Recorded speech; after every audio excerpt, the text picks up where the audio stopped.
sweat and tears.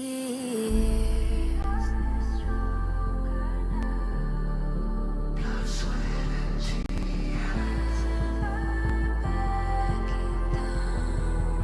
Blood, sweat and tears.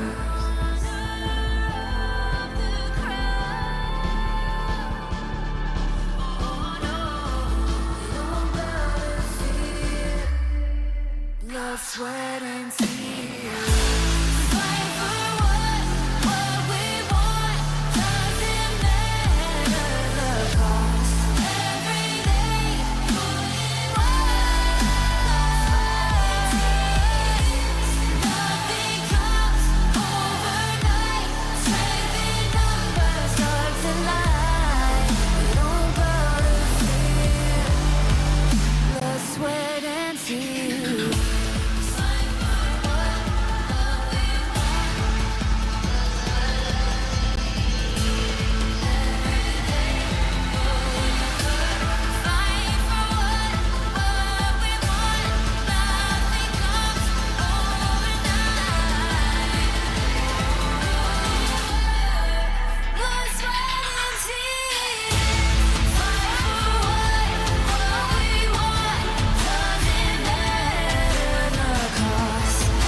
I feel it deep, flowing through my blood. Rising up to become someone, and taking it all on my own. What a sweet victory. And taking all of my control, awaken something deep in me. Like flames, feel it burning inside. Take a hold in pursuit of the prize. I've been told ain't no way to survive, keeping all of this fire that's locked up inside. When this is the time, enter the ring. All those mental chemicals doing their thing. I got flashes of battles inside of my dreams. I was made for this moment. At least now it seems like it's time to come face to face with your fear. Been battling reasons for all of the years, and I learned how to fight them with style and grace no one's ever encountered. You say it's amazing, I'ma come out swinging when they open the gate. Go ahead, call passion, I'm calling it rage. I'm taking what's mine like I already own it. Watch but don't blink, going here to the moment. The sky rained down. Here's to the madness that's all around. Go on, tell them who you are, you are, you are. Go on, tell them who you are, you are, you are, you are. Here's to the moment, the sky rained down. Here's to the madness that's all around. Go on, tell them who you are, you are, you are. Go on, tell them who you are, you are, you are.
No matter how I feed the flame,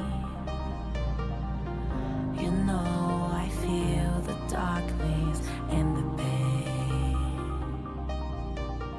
All of the ways we tried to break free from the night, you know we made it out, we found the light. I fly so high, light up the skyline. Let's do it this time, like it's a whole new vibrant world.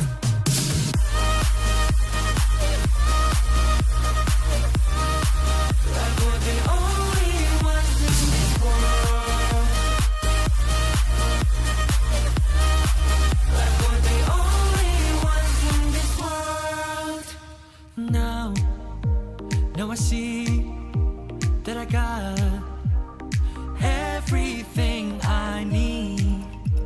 It's alright, I'm on fire, I'm alive, 'cause now I fly so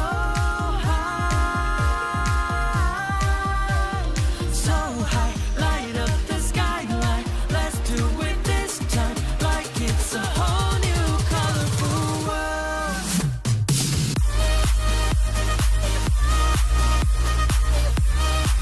Like we're the only ones in this world.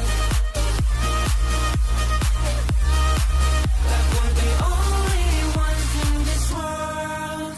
Never thought we'd get this far, burning like the stars.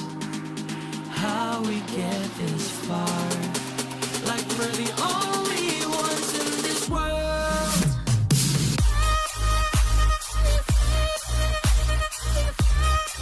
Like we're the only ones in this world. Like we're the only ones in this world.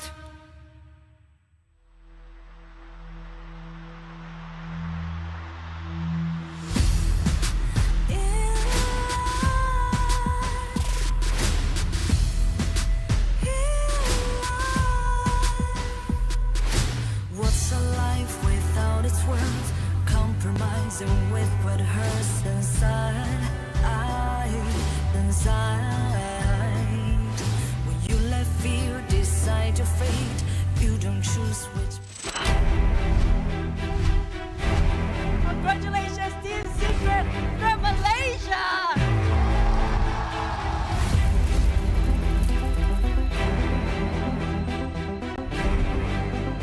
Fatality! Bakal menewaskan Fu. Kemenangan Fatality. Son! Tidak kasih baik! Habis! 我觉得我们的队伍非常足够去跟别人对打。不想对到老干爹吧，跟 TS， 感觉这两个队，以我们目前的状态打不过。我觉得每个都想打一下，都想试一下，我看看哪个队伍想验一下他们的水平。我相信我的队伍跟教练们根本是没有在害怕的。Yeah, we're very confident that we can bring the trophy on this tournament.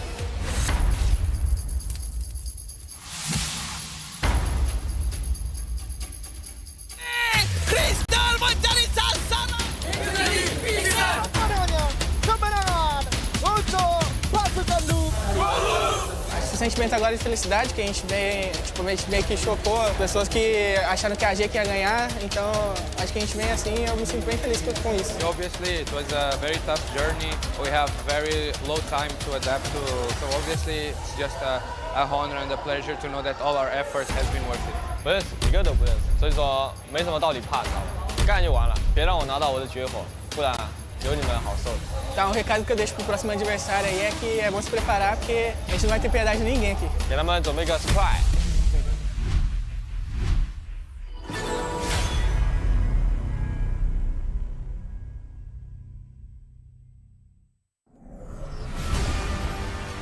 Through the ages, two opposing sides fiercely battle for a power that granted them life, but cursed them with ruin. Wait! Oh, no, this story is too cliché. Maybe we can find inspiration from other stories. Hey, that might work. Got it. Woo!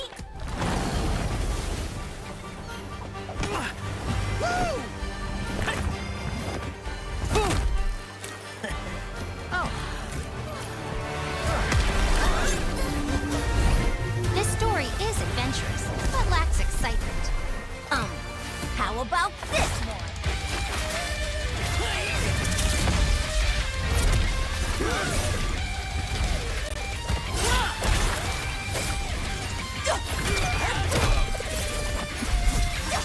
This is too much. It needs more fun. How about this?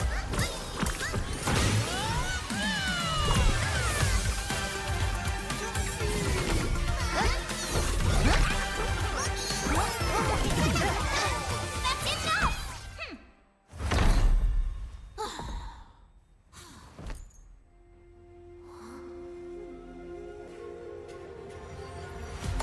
Like the thrust of a spear in battle. No one can tell my story but me! I'm born this way, ay. It's in my chest and my bonus play. Can't be late, won't hesitate. What do you say? Grace to find my face, scars to find my skin. I can't convince them, keep pleased, I'm illicit. I'm the one that you hate. H-to-the-E-R-O, doing it for real, I found my goal. From the ashes, I go the game. Flow with a rumble, make them crumble, make them run. Baby, it's go time. Knock me down, how I rise. An inspiration, I know I'm the one who gon' build them up, no lie, we gon' do it. Facing our peace, we don't think we just move it. No, we the best, so we don't gotta prove it. Somebody test me, I swear I'm gon' lose it. I got a trophies on this boom and illuminate. I got you. Another day, another way. You got the power to turn around. You got a champion, give me that. Walk high, calling out for the game. There's no high, won't you yell out my name when I sing on top of the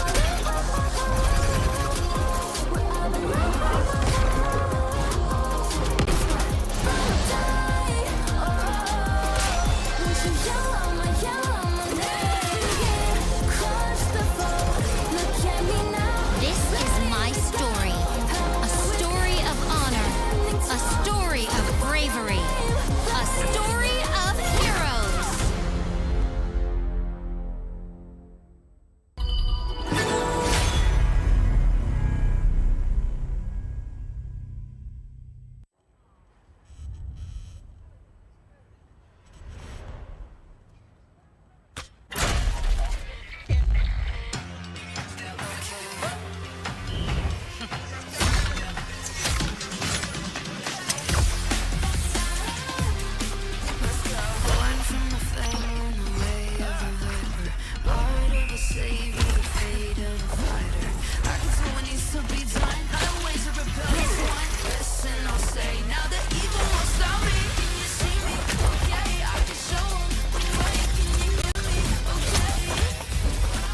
want to be strong? Learn from the pro now. When you're attacking a tower, you might accidentally target an enemy. Or when attempting a tower dive, you end up targeting the tower and minions instead. Professional players execute such impressive moves effortlessly. While you may feel overwhelmed and get killed by the tower, your control settings might be holding you back. Change the recommended basic controls to advanced. This activates extra basic attack buttons for minions and towers. Turn on Show Enemy Avatars to accurately select the enemy's avatar for the kill, and better assess vision exposure. Give it a try and play as smoothly as a pro, easily crushing the enemy faction. Learn from the pro. Learn more from Honor of Kings Global Esports. All I need is a target.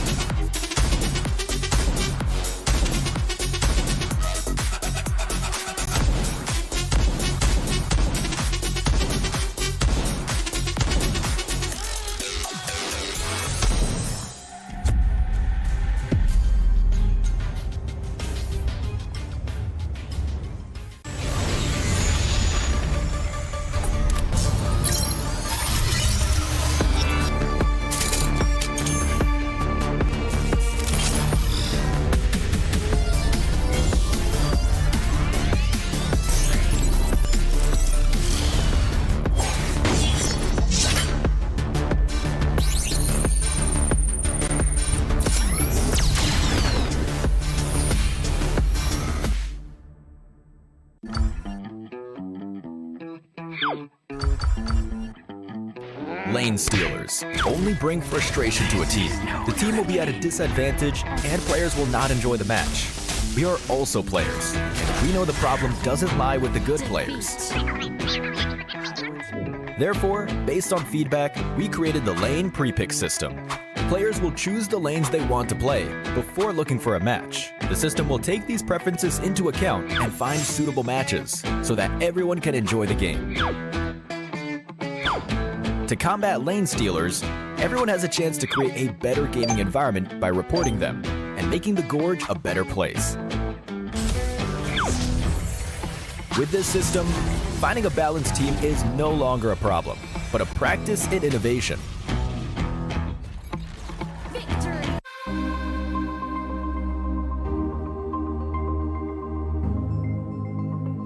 Honor of Kings is the world's most played mobile MOBA, featuring intense and fair team-based battles, high-end graphics, a deep roster of diverse heroes, and a variety of gameplay modes, all combining to offer players an innovative mobile gaming experience.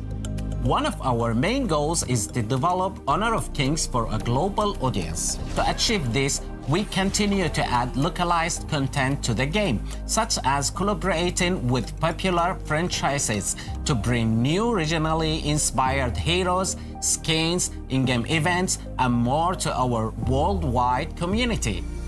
While we are members of the development team, we are also gamers, meaning we want games that foster fair, competitive environment and reward players based on their skill.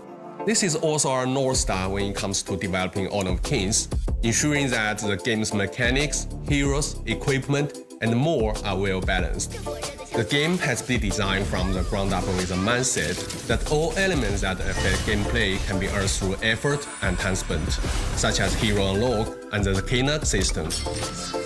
This core tenet ensures that Honor of Kings remains fair, competitive, and most of all, fun. In addition to accessibility, we believe that a good PvP game needs to maintain friendly and fair matchmaking for players of all skill levels. This is why our team focuses on both game balance and matchmaking optimization. In fact, we review the community's gameplay data every 2 weeks to help us determine how best to balance the hero roster's skills and stats. It's like adjusting a precision clock to make sure everyone experiences the competitive fun of each match. Maintaining a safe, competitive environment makes for a healthier Honor of Kings community, where players can meet friendly teammates and respectful opponents in every session. Our team is passionate about ensuring that players can cooperate effectively in each battle. With a feature like map lane pre-selection, a reward system for positive play, the ability to report bad actor mid-match, and an easy-to-use Conwheel interface, all designed to foster safe, cooperative matches based on good sportsmanship. We also want Honor of Kings to be a platform where players from all over the world can realize their dreams of high-level competitive gameplay. Alliances, leaderboards, and other social features allow our challengers to meet like-minded friends and show off their skills. Meanwhile, our partner program and its incentives allow content creators to stand out and become rising stars in Honor of Kings.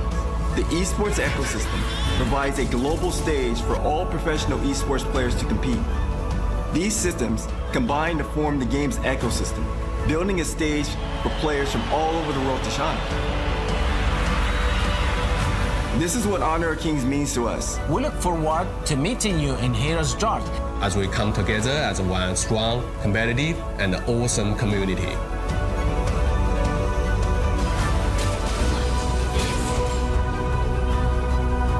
Welcome to Honor of Kings.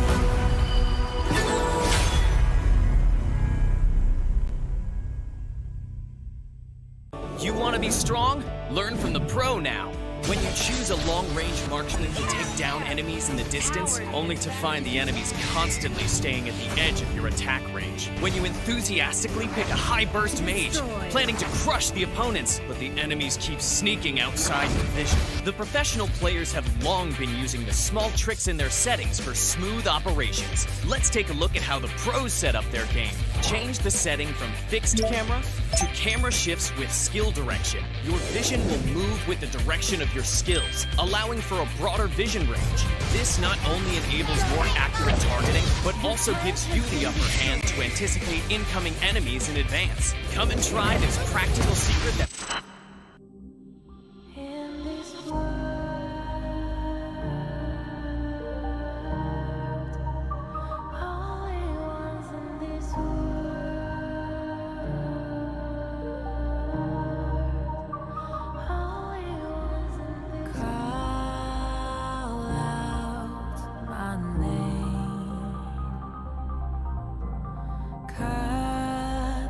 sound of the rain. No matter how I feed the flame, you know I feel the darkness and the pain. All of the ways we try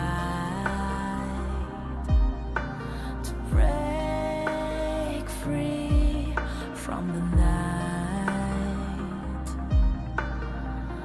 You know we made it out, we found the light. I fly so high,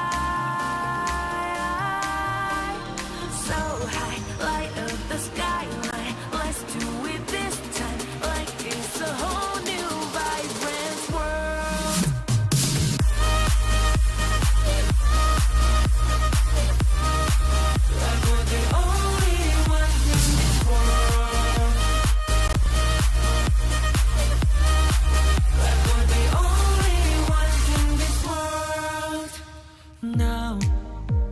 Now I see that I got everything I need.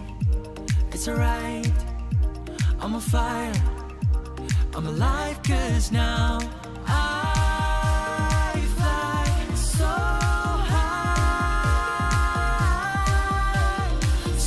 high, light up the skyline. Let's do it this time, like it's a whole new colorful world.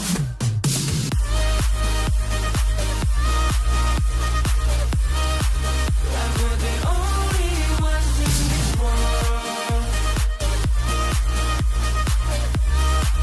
Like we're the only ones in this world.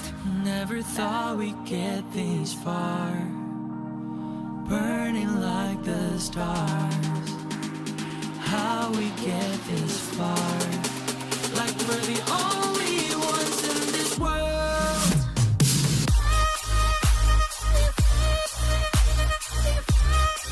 Like we're the only ones in this world.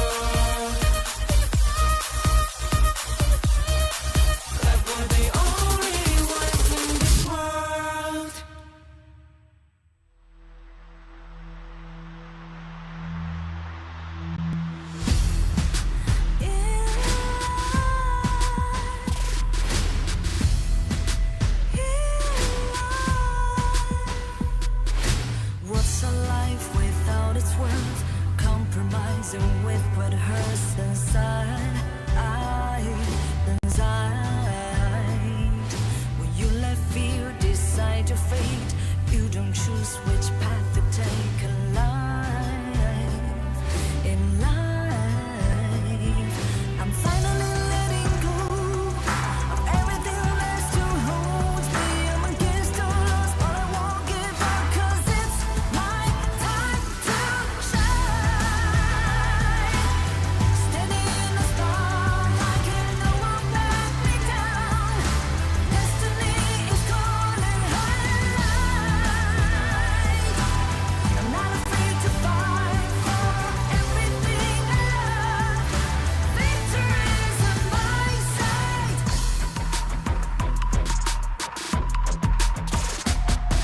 The more we lose, the more we gain. The more that nothing stays the same. In time, in time. Can't love ever, can't forget. What you see is what you get. Sometimes, gonna show the world tonight.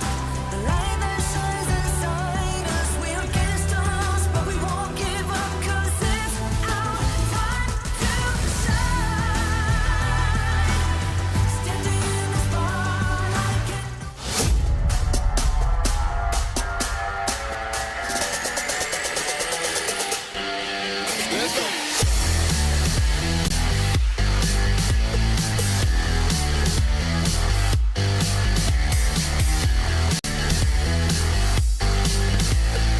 Fight and are looking for a fight right now.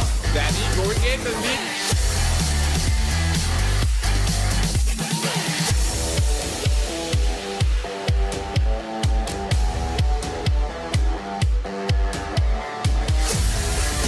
Well, confidence by Fang. Fang doing the time damage from Danny as well, taking down the win sheet as well. Niap is looking.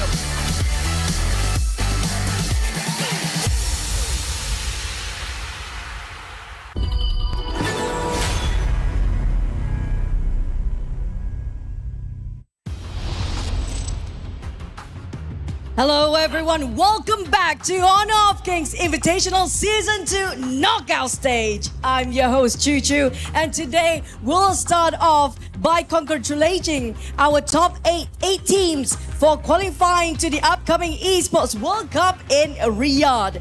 And today we would like to present a token of the qualification to these 8 teams. Starting off first with the first team from the Group A, Vivo Quistas from Brazil.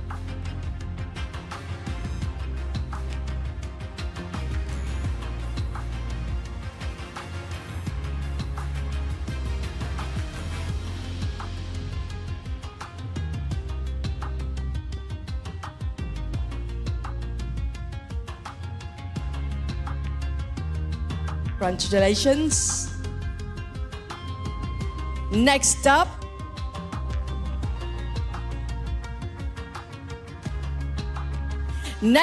from Group A, we have Team Vitality from France.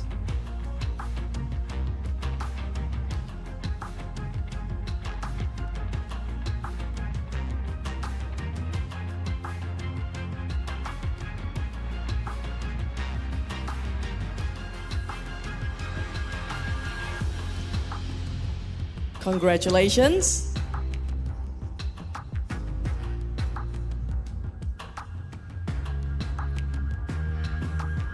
From Group B, we have Loops from Brazil.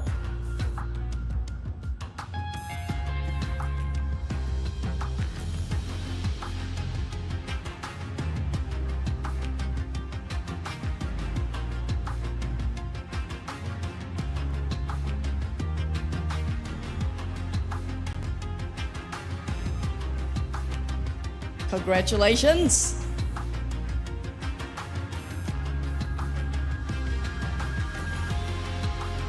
The second team from Group B, AG Global from Hong Kong, China.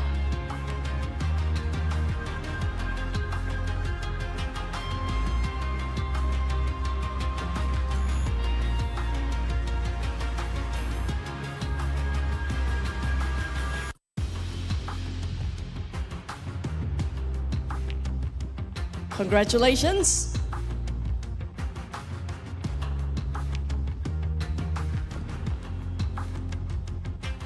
Coming from Group C, Team Secret from Malaysia.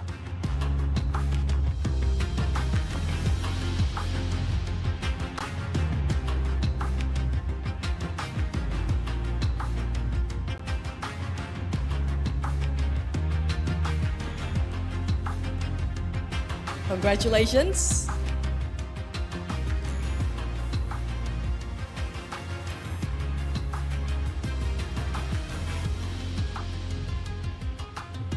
Another team from Group C, Kagendra from Indonesia.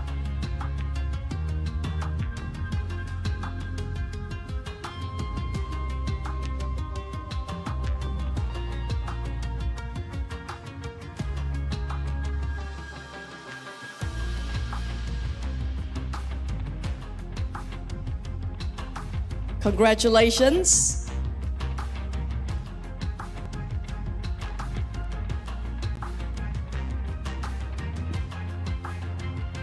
From Group D, we have LGD Gaming from Malaysia.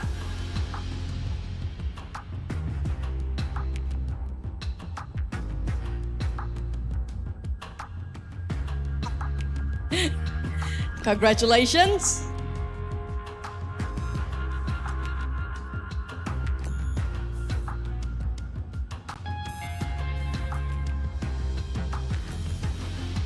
And last but not least, from Group D, Impunity Esports from Myanmar.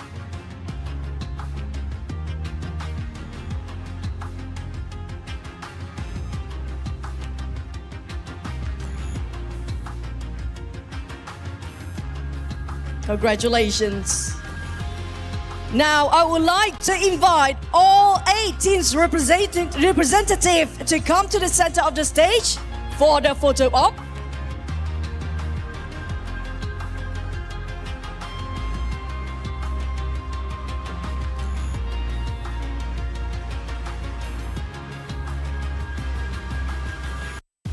Congratulations once again to our top 8 teams for qualifying to the Esports World Cup in Riyadh. May the best team win and thank you. Now that we are done with our segment here, let me hand it over to our casters to start the first series of our knockout stage today. Casters, take it away. Hello and welcome to day 1 of the knockout stage of the Honor of Kings Season 2 Invitationals. My name is Holler, and with me is Xero. First up, we got Team Secret, Team Vitality. Xero, what are your thoughts going into this first match? I mean, we've got right now the top 8 teams in the entire world after some grueling group stage matches, and you know, Team Secret hometown fans, of course, there's plenty of fans that's actually watching them on in the venue itself. So you know, they're gonna have that. They're gonna have that on their shoulders. They're gonna be able to perform better, or in some teams' cases, much worse. But of course, they will be playing on the Infinix GT20 Pro, which is definitely going to be elevating their gameplay because it allows you to experience esports level gaming with, like all the professional gamers here at the Honor of Kings Season 2 Invitationals are. If you'd like to find out more about this phone, you can check it out at the Infinix official website. Yeah, and all of these players, of course, the top 8 made it to the knockout stage, of course, and all of them have qualified for the EWC. This is, of course, the Esports World Cup. Congratulations to them. They're going to be going to Riyadh, Saudi Arabia to hopefully make some more waves in the Honor of Kings game. I mean, there's so much at stake right now. Even proceeding on to this tournament, Absolutely. There's, I think, close to 300,000 in terms of prize pool. There's a lot of going on, but let's talk a little bit more about this matchup here. We have, of course, Team Secret going up against Team Vitality. You talked about the fact that Team Secret is the local squad. Is there going to be maybe potentially a little bit more pressure on them, Xero?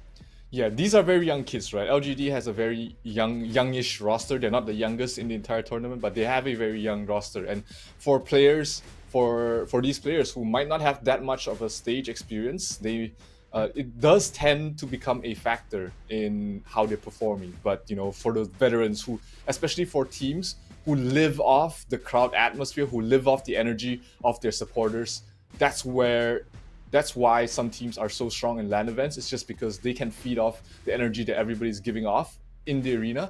And you know, for LGD, they might be in a more disadvantageous position just because, you know, they're not that familiar, or they do not have that much LAN experience. But hey, they all have to start somewhere.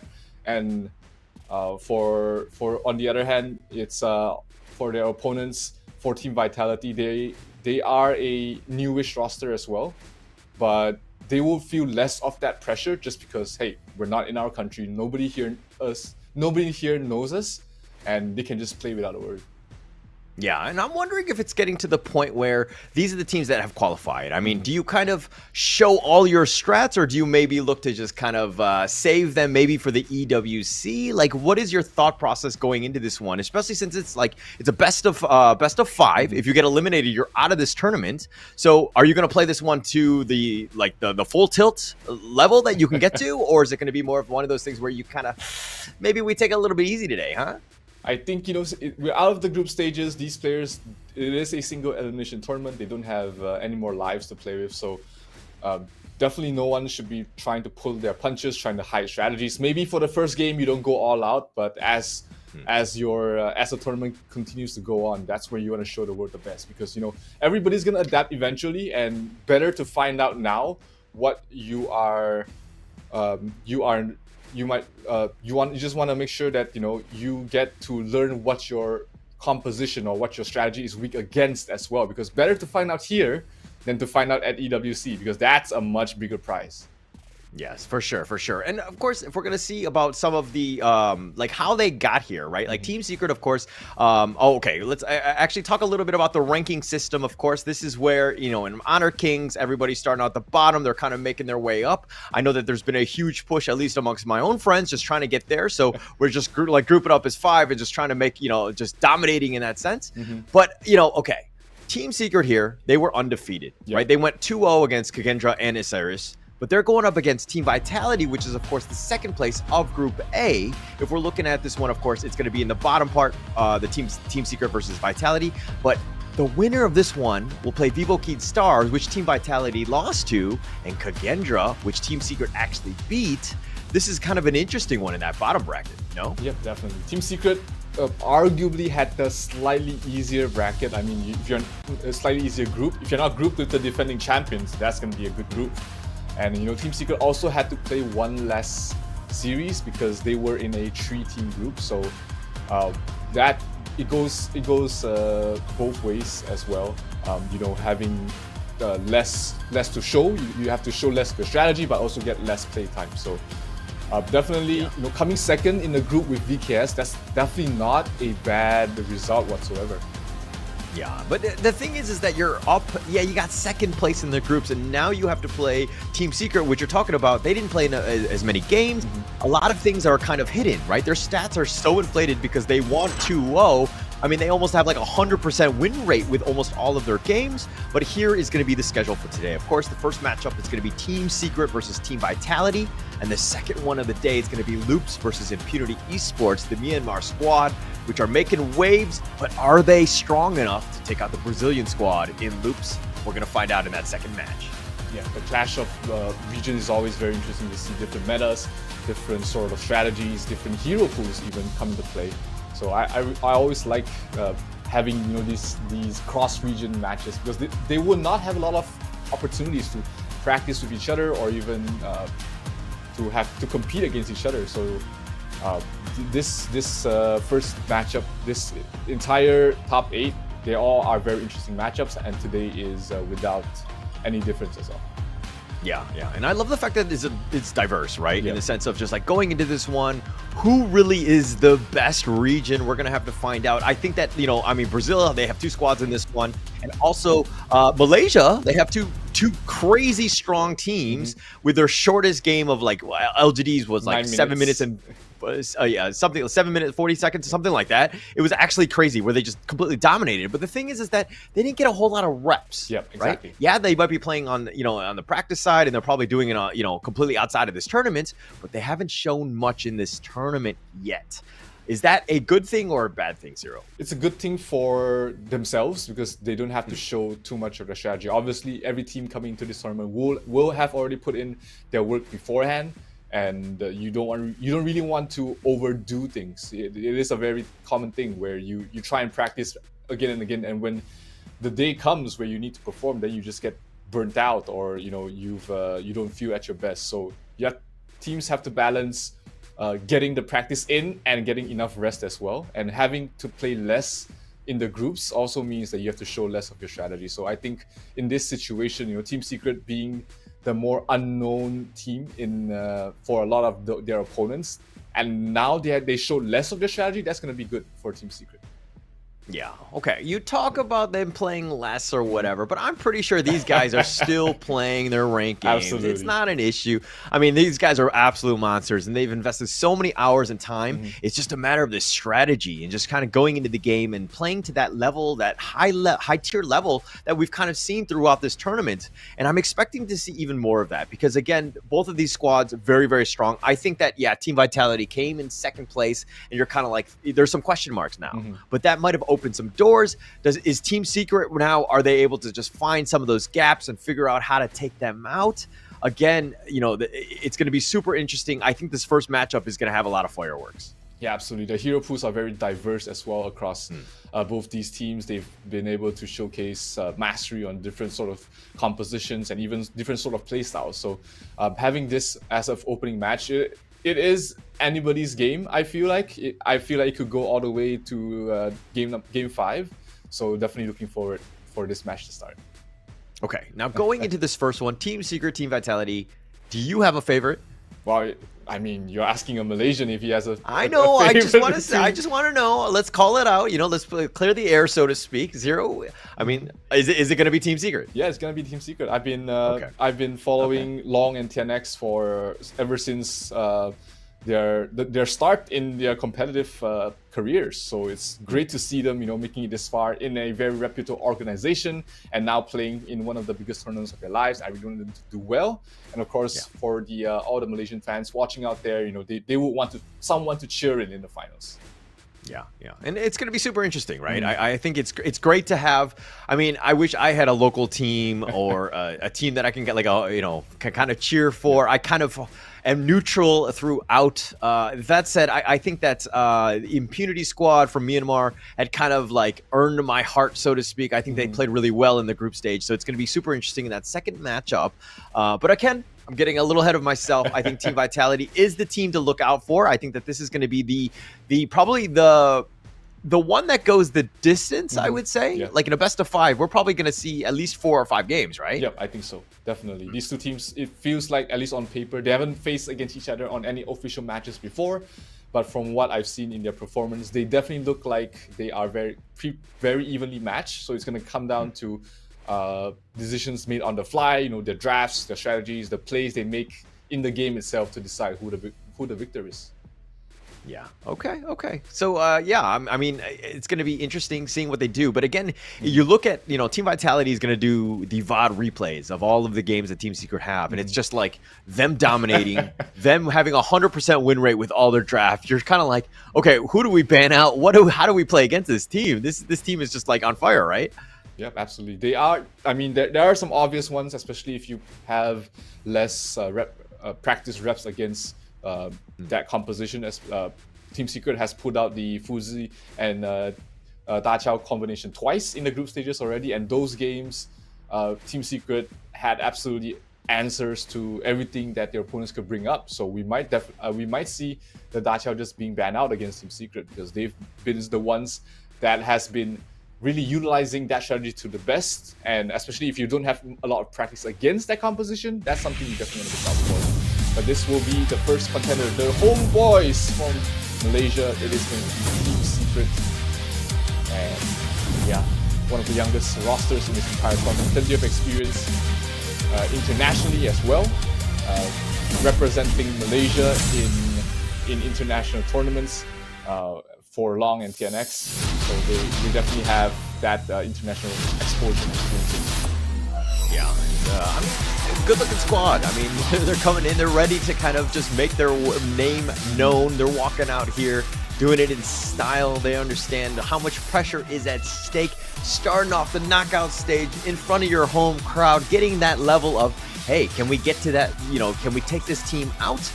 Team Vitality is going to be a formidable foe. I would say, not to say that it would be a disaster if they lost, but it would definitely be heartbreaking. But we're going to go into the next one, and this is, of course, it's going to be from Western Europe. It's going to be Team Vitality. We see Nighty here. We see Shanks. We see Highland, a great mid laner. He making a lot of plays. Yash on the farm lane, as well as CT Boy, who's been the roamer, right? And Benji, of course. We saw him sign his name. He had a bit of a star, and he's been making plays like a star. So Team Vitality, this is going to be a super interesting one. Absolutely. Of course, Blam, another one of our casters, a favorite team as well. He's rooting for them. Obviously, he's biased in his selection, but hey, everybody is looking for someone they're rooting for, and you can't go wrong with one of these teams from the top 8, because honestly, it's very close at the top between all of these teams, and it's going to be interesting to see what makes the difference between the champions and the losers. Okay. Whoa, losers coming out strong with that one. But jokes aside, Xero. Okay, you're probably your favorite in this race, so to speak, is going to be Secret, obviously. But in terms of prediction, what do you think it's going to be in terms of games, right? Yeah, I think this is going game at least, like you said earlier. I definitely agree. It's going at least 4 games. We might see a 5th if we're lucky, and then we get to see a lot more diverse compositions. But who opens up the series with a win? That's a lot harder to tell. We have to see, what sort of draft they come into play. Is the Dacia going to get taken out there from the Vitality? Is Vitality able to play their cookie cutter strategy, or does Team Secret have an answer to that? That's all going to be questions that needs answers during the draft phase. Okay, well, it looks like it's going to be Team Secret, Xuan, TNX, Lung, Sun, and of course, Yuhan representing Team Secret. But I was kind of thinking more on the lines of like predictions as of 3-1 in favor of Team Secret. Okay. Oh, but first the lineup. Yep, Team Vitality, their opponents in the first round, in this round of 8, 90 in the clash, Shanks in the jungle, Highland in the mid. We have CT Boy playing the marksman, and Benji on the roam.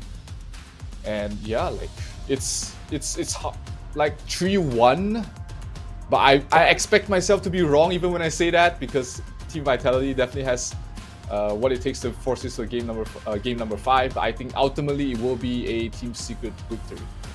Okay. All right, you heard it here first. Xero with the call out.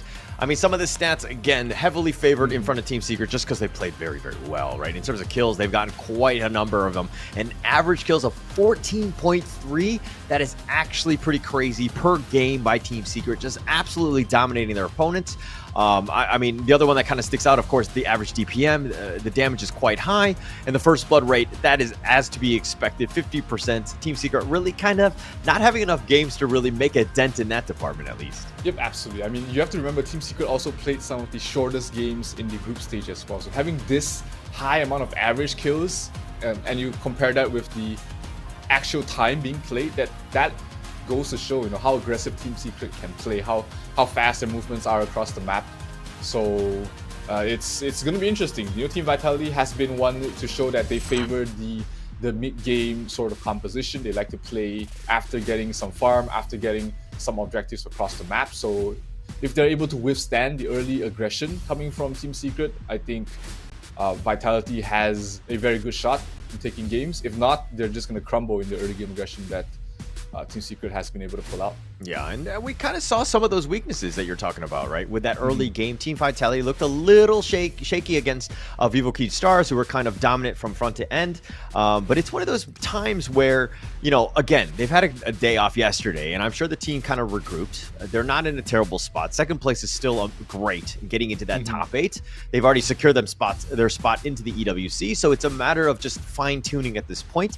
I mean, they've gotten, their strategy has worked, got them here, so they just need to continue on with that. So I do expect Team Vitality to be a little bit stronger, making some waves, making some more maybe potential jungle invades to kind of just shake things up a bit. But again, we're getting ready. The players are kind of getting queued up with their Infinix GT20 Pros. All of them amazing phones to kind of just play into this next matchup here.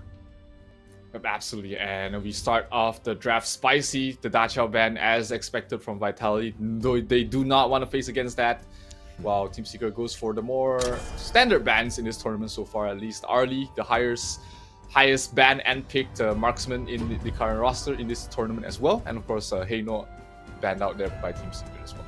Yeah, and it looks like Team Secret are going to first pick the Dahlia. We've seen a rise of this. It wasn't so much in the first couple of days, but the Dahlia has really picked up a lot of steam in group stage days 3 and 4. It's going to be picked up for both sides. Just a lot of potential in terms of the supporting role, the healing. Like, you have a lot of things that you can do with it. So it's a nice pickup here, but the Team Vitality, their counter picks, you want to walk me through some of those, Zero? Yeah, they pick up the Kaiser. They're trying to steal away the one of the combinations that you can play with the Dahlia is having that Kaiser. Having 2 ultimates always makes it very strong. And a lane, very strong. One of the strongest Clash laner heroes in the pool right now. Vitality, they are going to show their hand early, of course. Having their mid Clash as well as the jungle already picked in the first 3. And, Vitality has been the only team to win with the Shangguan so far. So definitely a hero that Highland is very comfortable with. Definitely a hero that he can play very well. It's just not a fantastic sort of utility mage at the moment, but it brings other users to the table, and Vitality seems to really like having that hero in their roster. Yeah, crazy actually. Shangguan's been picked 6 times. It has a 17% win rate. I think Team Vitality was the only one that has actually had some level of success with it. But okay, on the other side, Team Secret, GRMY and then Lady Zhen, both of these are very meta picks, right? GRMY is top 4. It's the number 4 pick in the entire league, as well as Lady Zhen, which is the number 1 pick. It's been picked a monstrous 19 times and has a 79% win rate. This is like an auto win, no? It's just so much utility that the Lady Zhen can bring onto the table. You've got magic damage, you've got nuke, you've got crowd control, you've got knockback. She just does it all. Very similar to what a Princess Frost can do, but in this tournament, we've seen the rise of Lady Zhen, and Princess Frost kind of has fallen off the board a little bit. People have not really been picking her up a lot, but Lady Zhen, after the rework, has been a really solid, really strong mid laner that you can pick into any sort of lineup, and it will make sense. And of course, when you pair it with the Dahlia, then you have 2 ultimates, which creates so much havoc in those fights that it can be very, very suppressive. Yeah, now, Team Secret, all they need is their jungle and their Clash, and they definitely need 2 tanks here. 1 semi-tank and a Clash tank. They do ban out the Lianpo themselves, which is interesting because it feels like they would have loved having the Lianpo there, but it looks like they go for 2 fighters here. They've got the Mayin as well as the Jing. Yeah, the Mayin and the Jing. The Mayin provides so much, right? I think if we're talking about Xuan here, he has a 100% win rate, obviously, with only 4 games played, but nonetheless, he's quite able on this Mayin here. You're going to see a lot of disruptiveness and just kind of action. They're going to basically force the action on you, right? And so Team Vitality here picked up the Zarya. Nice little synergy with Marco Polo. So I kind of like that pick to just round out their draft. Yeah, also helps a lot with Kaiser being able to survive longer when he pops the ultimate. Also with Shangguan as well. It enables so many of these heroes from the side of Vitality to be able to play more aggressive and be able to survive much better. It does not solve the problem of less teamfight potential in their lineup. They really only have the lane that provides more teamfight control and damage. But hey, who needs more control when you can just really burst people down from a far range? You've got the Shangguan, you've got the Marco Polo, and you can just play in a very fast in and out style if they wish to. So, okay, we're gonna go with games draft. Yeah, first match, first game. We know the lineups, we know the players. Who do you give the edge to? I like, personally, even if you cover both teams' names right now, I would still prefer Team Secret's draft. It seems to have a little bit more coverage in every single aspect of the game that you need to win the game. You've got support, you've got frontline, you've got damage, you've got control, and you've got teamfight. You've got teamfight everywhere with the Dahlia and the Lady Zhen. But Vitality, they have a lot less teamfight, and in the late game stages, team fights are almost everything. Okay, it's funny that you say that because you're like, oh yeah, we just cover out the player names and then I'm still going to give the edge to Team Secret. But I think that what we didn't do is cover that Malaysian flag. And I think that the bias is showing at this point, Zero, no? No, absolutely without bias. No? Are you sure? Okay, all right. Nonetheless, we're into this one. It's going to be, of course, the first matchup. This is going to be game one. This is the knockout stage. Loser goes home. It's going to be a best of 5. This is going to be starting off very, very strong on this one. So it's going to be fireworks from minute 1, I believe. But which lane is probably the most volatile, Zero?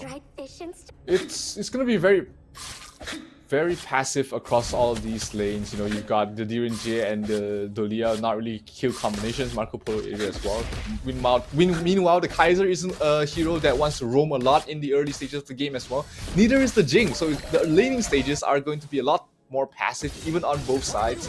Most of the action would probably be in this top lane, where a lane really wants to be asserting his dominance in the lane. But other than that, you know, 3-man rotations towards the top lane to maybe slow down the main or slow down the lane, we're not going to see too much action in the first 4 minutes of the game. Okay, all right. Now I'm a little disappointed by that. I thought it'd be a little bit more. But I mean, okay. Which lane, though, has to have the highest... Oh, the meteor kill. A little bit off the mark. Xuen, actually, whatever's back to safety.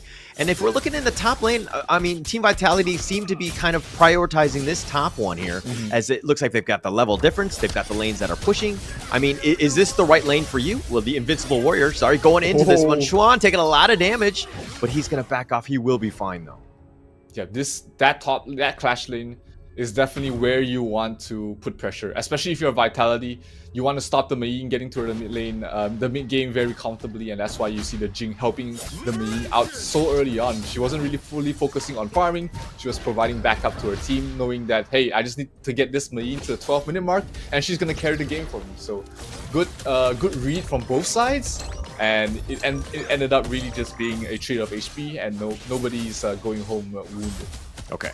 All right. Now from Team Secret side, which of the players needs to really pop off? Really needs to control this game and just kind of take over? It's gonna be. It definitely has to fall into the hands of the Jing and TNX and Long having to play together. They have been playing together for the longest of time in different rosters as well, so they definitely have that.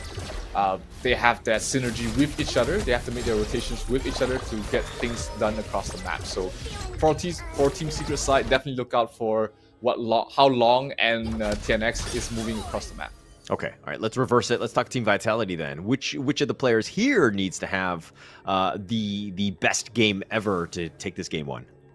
That's definitely, it has to be Hylan on the Shangguan. Shangguan early game, if you snowball, the game's over right there and there. If you get the Shangguan 3 kills in 8 minutes, you know that you're in for a rough time. But if they're able to punish the Shangguan every time she goes for an aggressive tower dive or an aggressive kill, then you know this hero really does fall off. He doesn't provide a lot if you're playing her from behind.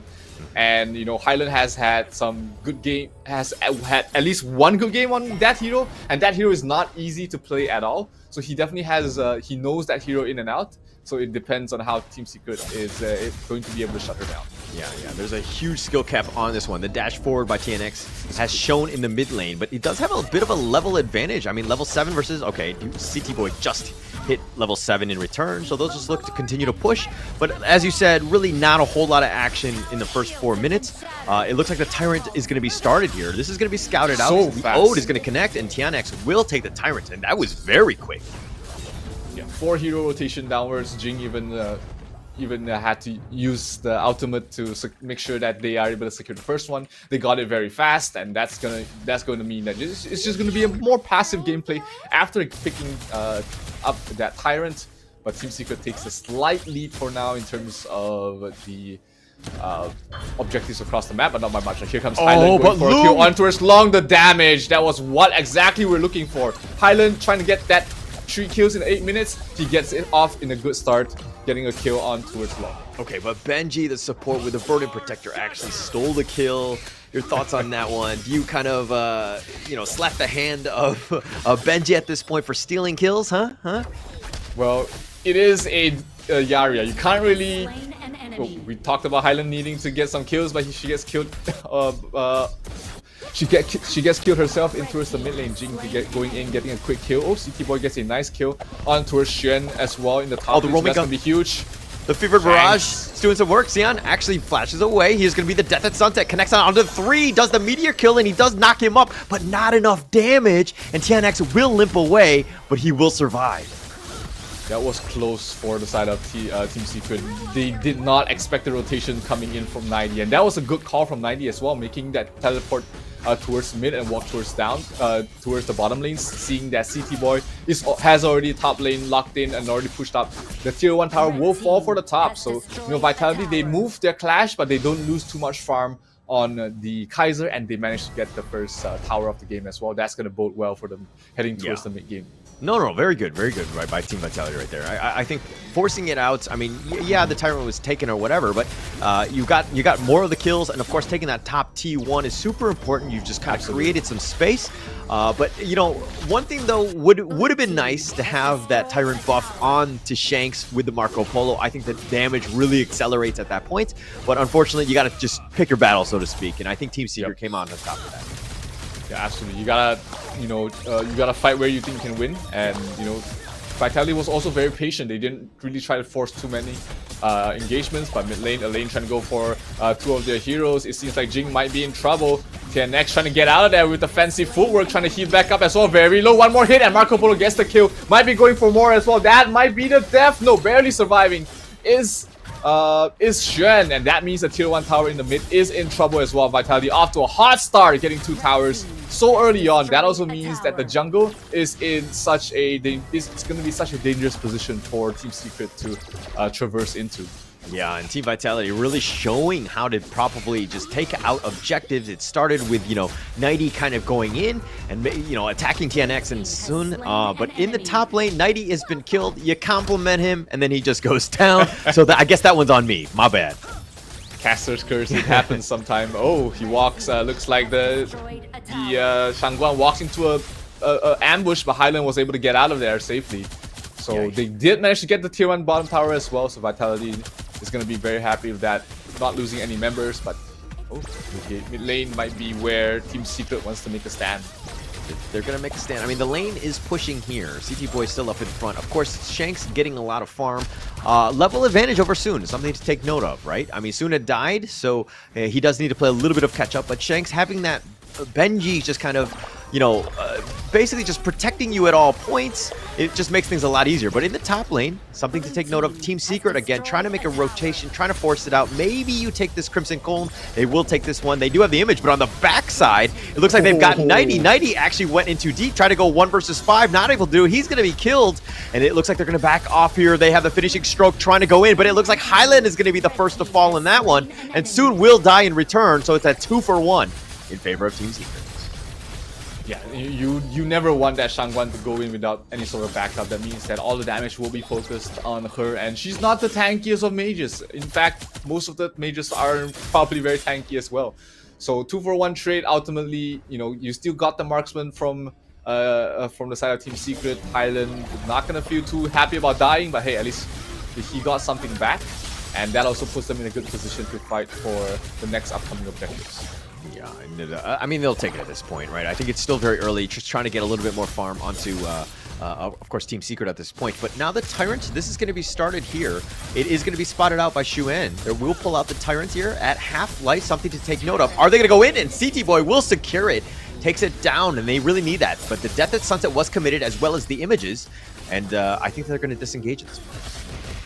A little too late for Team Secret to rotate most of the members in, and CT Boy held on to the smite very well, not allowing any opportunity. Oh, but bottom lane, Kaiser in trouble. Oh, but the Invincible War keeps CT Boy alive. Again, Team Secret not able to capitalize, not able to get any kills off of that one. So that's pretty much the end of that.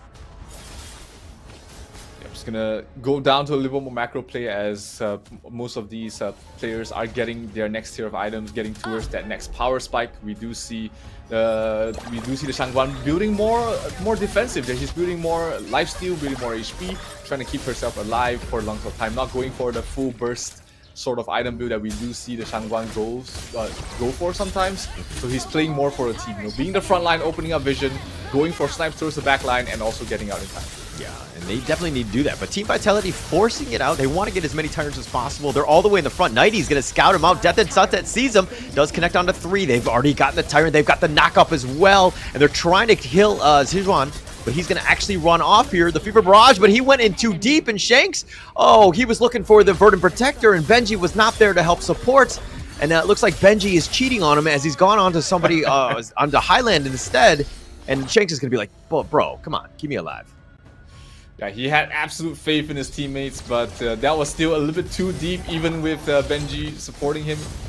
So have to pay this life, and also the first Shadow Bank, Shadow Overlord going towards the way of Team Secret. That's going to give them a bit more push. But oh, this is a dangerous fight here for Vitality. They don't have the members. They don't have the members, but Nighty continue to stand forward. He's taking a lot of damage. He does have the Meteor kill. He's doing some damage, but he's going to fall, and Soon will just happily take him up. But Benji does get Soon in return, so they've gotten something. That's a pretty decent trade. The farm lane for the Clash laner?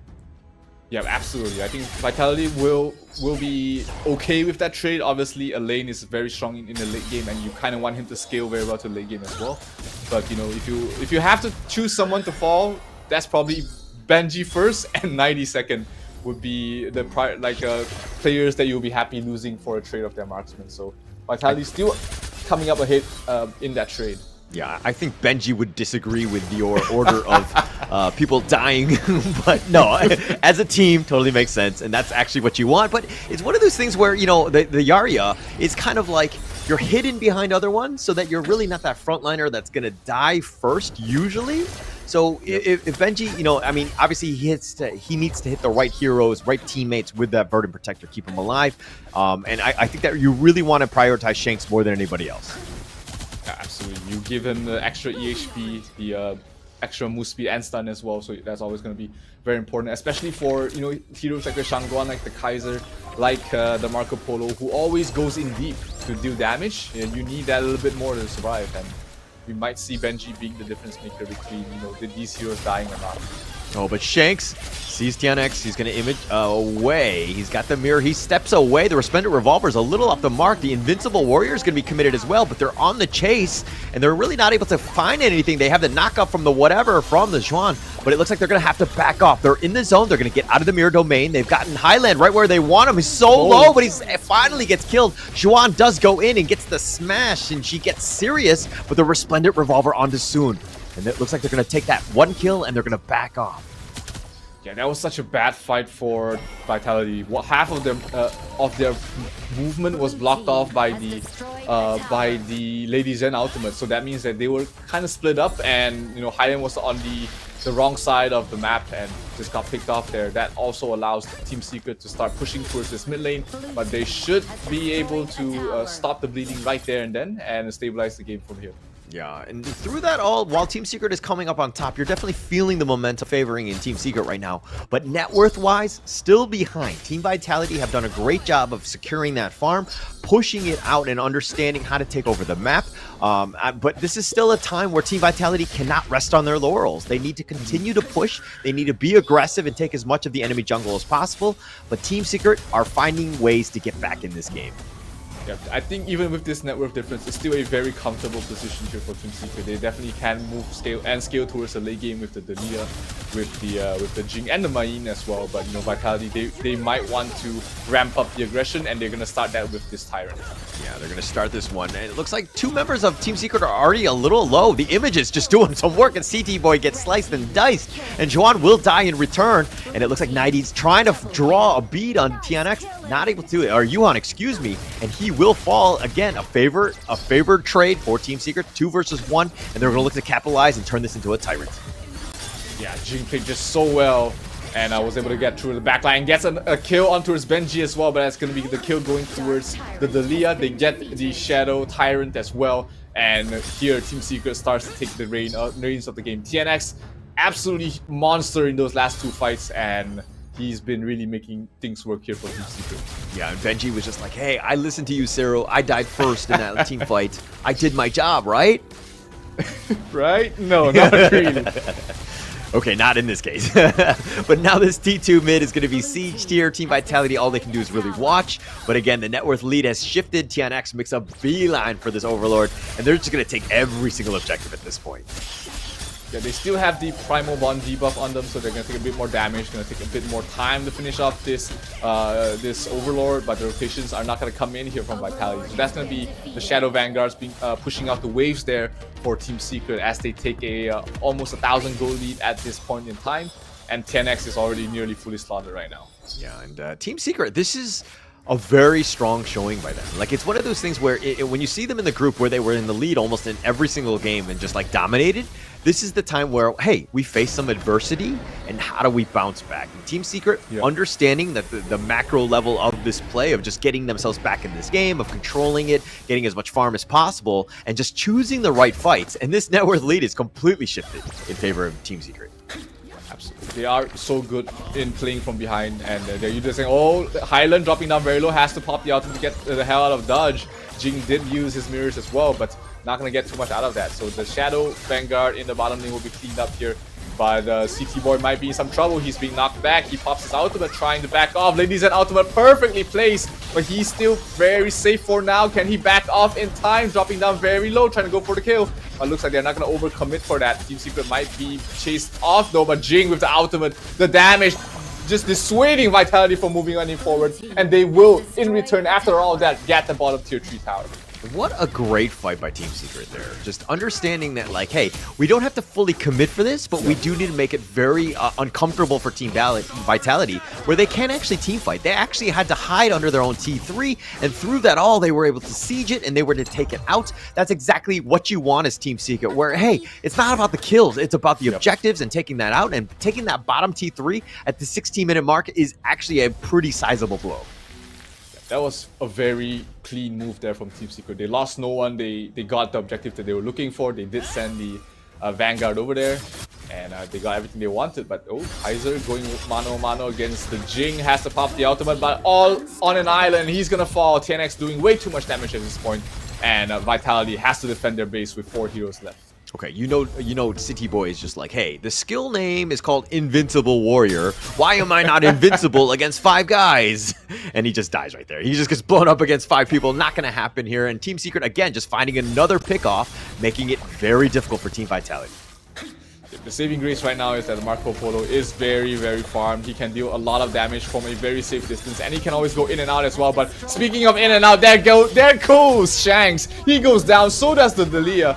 Yaria, and they're gonna lose the tier 3 tower as well. This might be all over here for Vitality as Team Secret looks to strike first in the first game of the best of 5, and they will take down the Crystal and take the opening win in this series. Yeah, Team Secret almost seemed like they were possessed. They were kind of angry, and they were just like, okay, we found the openings, we know how to do this, and we just close the game out. We know how to finish it when we have that lead, and it made it very uncomfortable for Team Vitality to kind of get themselves back in the game. I think Team Vitality was, they need to figure out a way when they have that lead to continue on with that lead and to push that advantage instead of giving some sort of space for Team Secret to get themselves back in the game, and they were able to do that very easily almost. Yep, absolutely. Team Secret knew how to drag, just play around the map, drag out the game a little bit more to reach their power spike. Like the Mei needs 12 minutes, the Jing needs a bit more time to get to her items as well. And we did see Vitality try to push the tempo, try to play a lot faster, but it just took one bad fight for really Vitality to, for Team Secret to turn things around. And Team Secret has been one of these teams that they can play very fast and very aggressive, but they also know how to play from behind as well. Yeah, and I think it really comes down to the draft here. I mean, Team Secret understanding the limits of each of the characters that they chose. I think there was a huge impact in terms of Lady Jun. I think you have to ban her, right? You cannot be playing against this, or even pick it yourself. Maybe you give yourself a chance because, just the amount of the Ocean of Tears, like the terrain blocking stuff, making things difficult, plus the destructive delusions just left and right. I mean, with the Dahlia combination is just too much, right? And they need to really look into that for game 2 in terms of the draft. Yeah. This is why, Lady Zen she is the most banned and most picked hero in this tournament so far. So you gotta put some really focus on it, especially if you're not a team that plays that hero. If sometimes you can just open up with a ban on the Lady Zen. And in 9 out of 10 times that's going to be the correct decision, just because of how strong she is in the current meta. Okay, well, going into this one, let's check out the items of that game. I think it's going to be the tail of the tape in the sense of just like, how they've kind of picked it up, right? In terms of TNX having the most net worth, the Jing, like you just saw how much damage was done. This is my MVP. I mean, 8-1 and 4, like there's no one else, right? It has to be TNX, right? I mean, that is almost, you know, you can't argue against numbers and stats. And I mean, TNX had an absolute crazy game. The mid game definitely was, he was just so dominant. He got multiple kills by himself, and just the farm alone. He's not building, you know, full glass cannon. He's building tanky, he's building defensive. He's also building the correct items against his opponents, and you know, he's just also a beast on the hero mechanically as well. So you put all of that in one player, he's going to be the MVP. For sure. And he just showed up, right? I mean, like Loom was, you know, 8,000 net worth, had very little, but the 019, I mean, he didn't die very much. And you're kind of like, the mid laner not really getting a whole lot of farm, but you don't really need it. You kind of like, you could just kind of like shove it on. Like, you have so much control, your spells are good that you don't really need as many items as, you know, again, like Zhuan or TNX and Sun kind of need. So it's one of those things where you can kind of limit yourself to do it, so that for the sake of the team.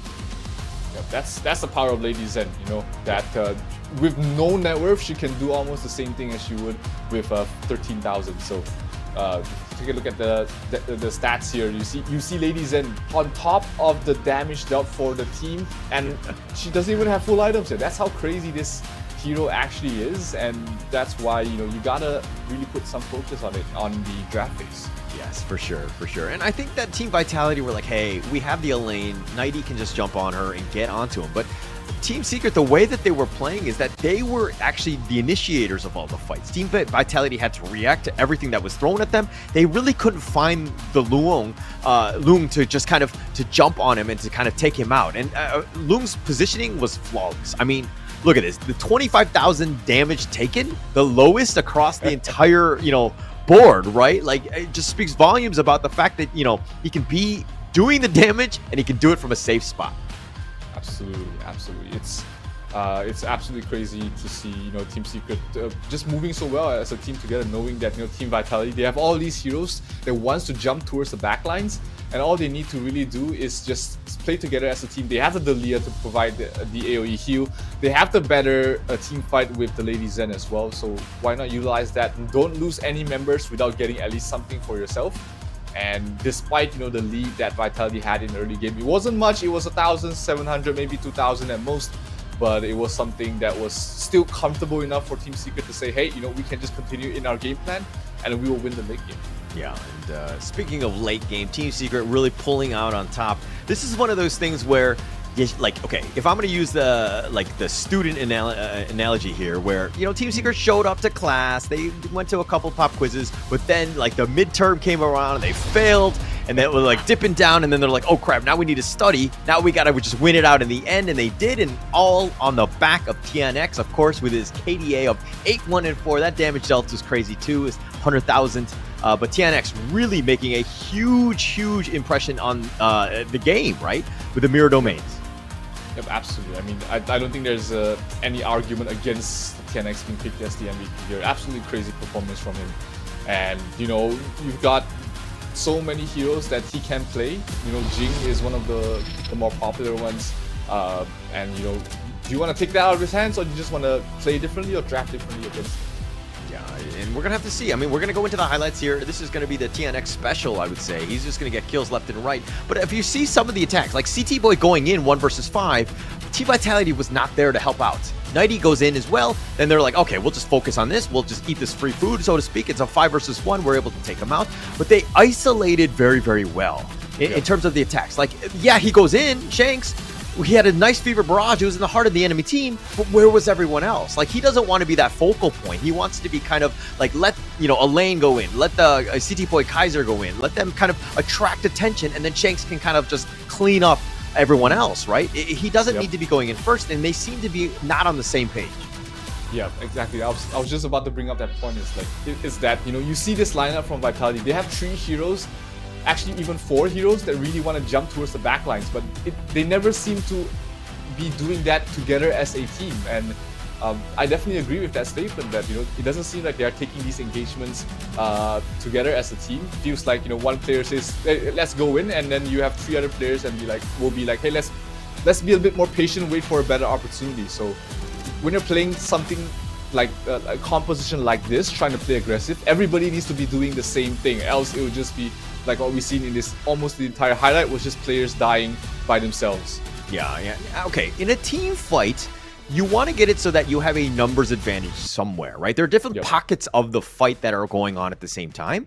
And if you're seeing what happened, if you isolate the large team fights, those fights are in favor of Team Secret almost every time, right? There'll be like a Nighty will be somewhere, he'll be fighting 1 versus 3, and then you trying to want to get numbers elsewhere. But those other 2 from Team Secret are staying alive, right? So it's like their positioning is good, understanding the coordination of who we need to blow up is just very, very well coordinated by Team Secret.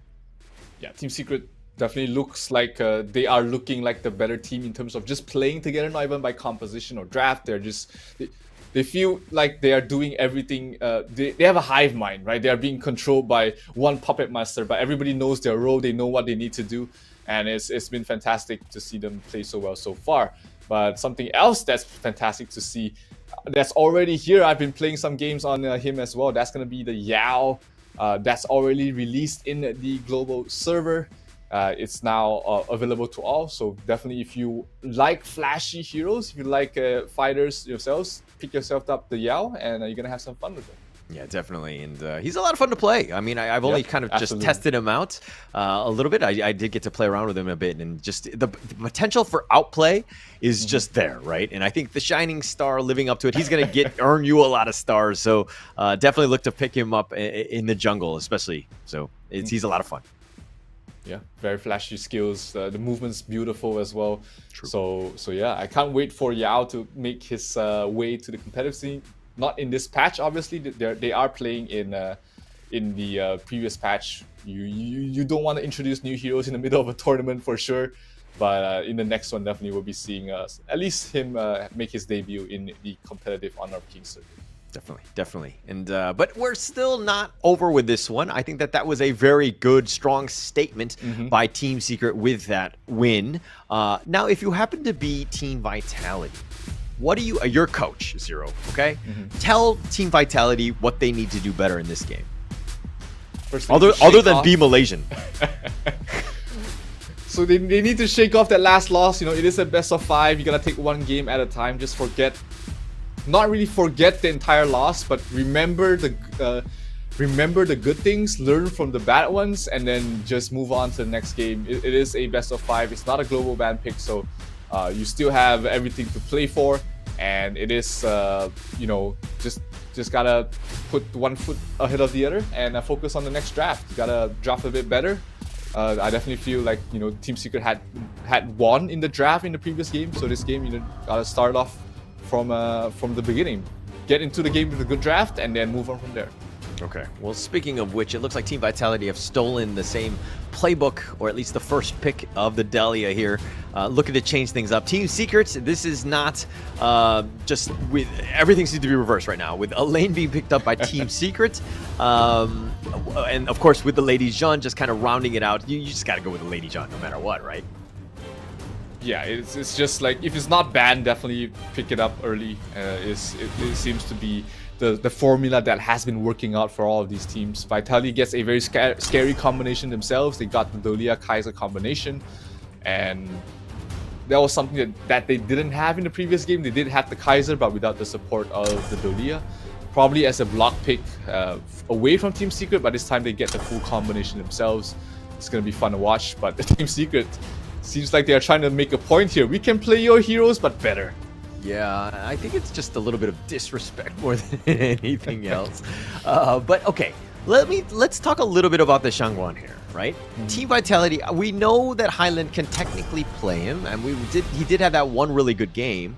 But I think that when things get chaotic and difficult, especially going up against a Titan like Team Secret, where generally you want to play probably the less mechanically difficult heroes just to make your life a lot easier. Like, you can worry about the other things. You have so many other things to worry about now with like spell selection and all that, and like targeting and all that.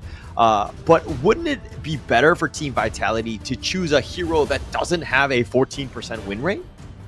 Absolutely. I mean, my ex-coach used to tell me, you know, when things get hard, just dumb it down. Pick the easiest things to play and then focus on executing as a team instead of, you know, trying to play the hardest hero of the game. Sure, it's flashy, sure, it's fun, but, you know, now you're trying to take wins. Now you're trying to move on further in this tournament. And sometimes I completely agree with that. You have to dumb down the game for yourself, for your team, and pick something simple. A Princess Frost still left on the table. The Mai wasn't banned up to that point as well. So pick up these. Oh, it was banned already, but you know, pick up the Mai, pick up the Zhouyu, pick up even something simple to execute that your entire team knows how to play around and with, and just outplay your opponents from there. Yeah. And I feel like Xiangguan, it can work. It's just that there's a lot of potential weaknesses, and I think that you need to shore it up, and the positioning is going to be just very, very important. And I'm not a huge fan of that pick here. But that said, the Fang here and the Mayin, both to kind of round out their draft with Team Vitality. Are they, would you say, tanky enough with the Mayin and the Kaiser kind of frontlining to really deal with this Team Secret, which has the Marco Polo, has the potential to do a lot of damage, but you only have the Zhang Fei in the front? Is this enough?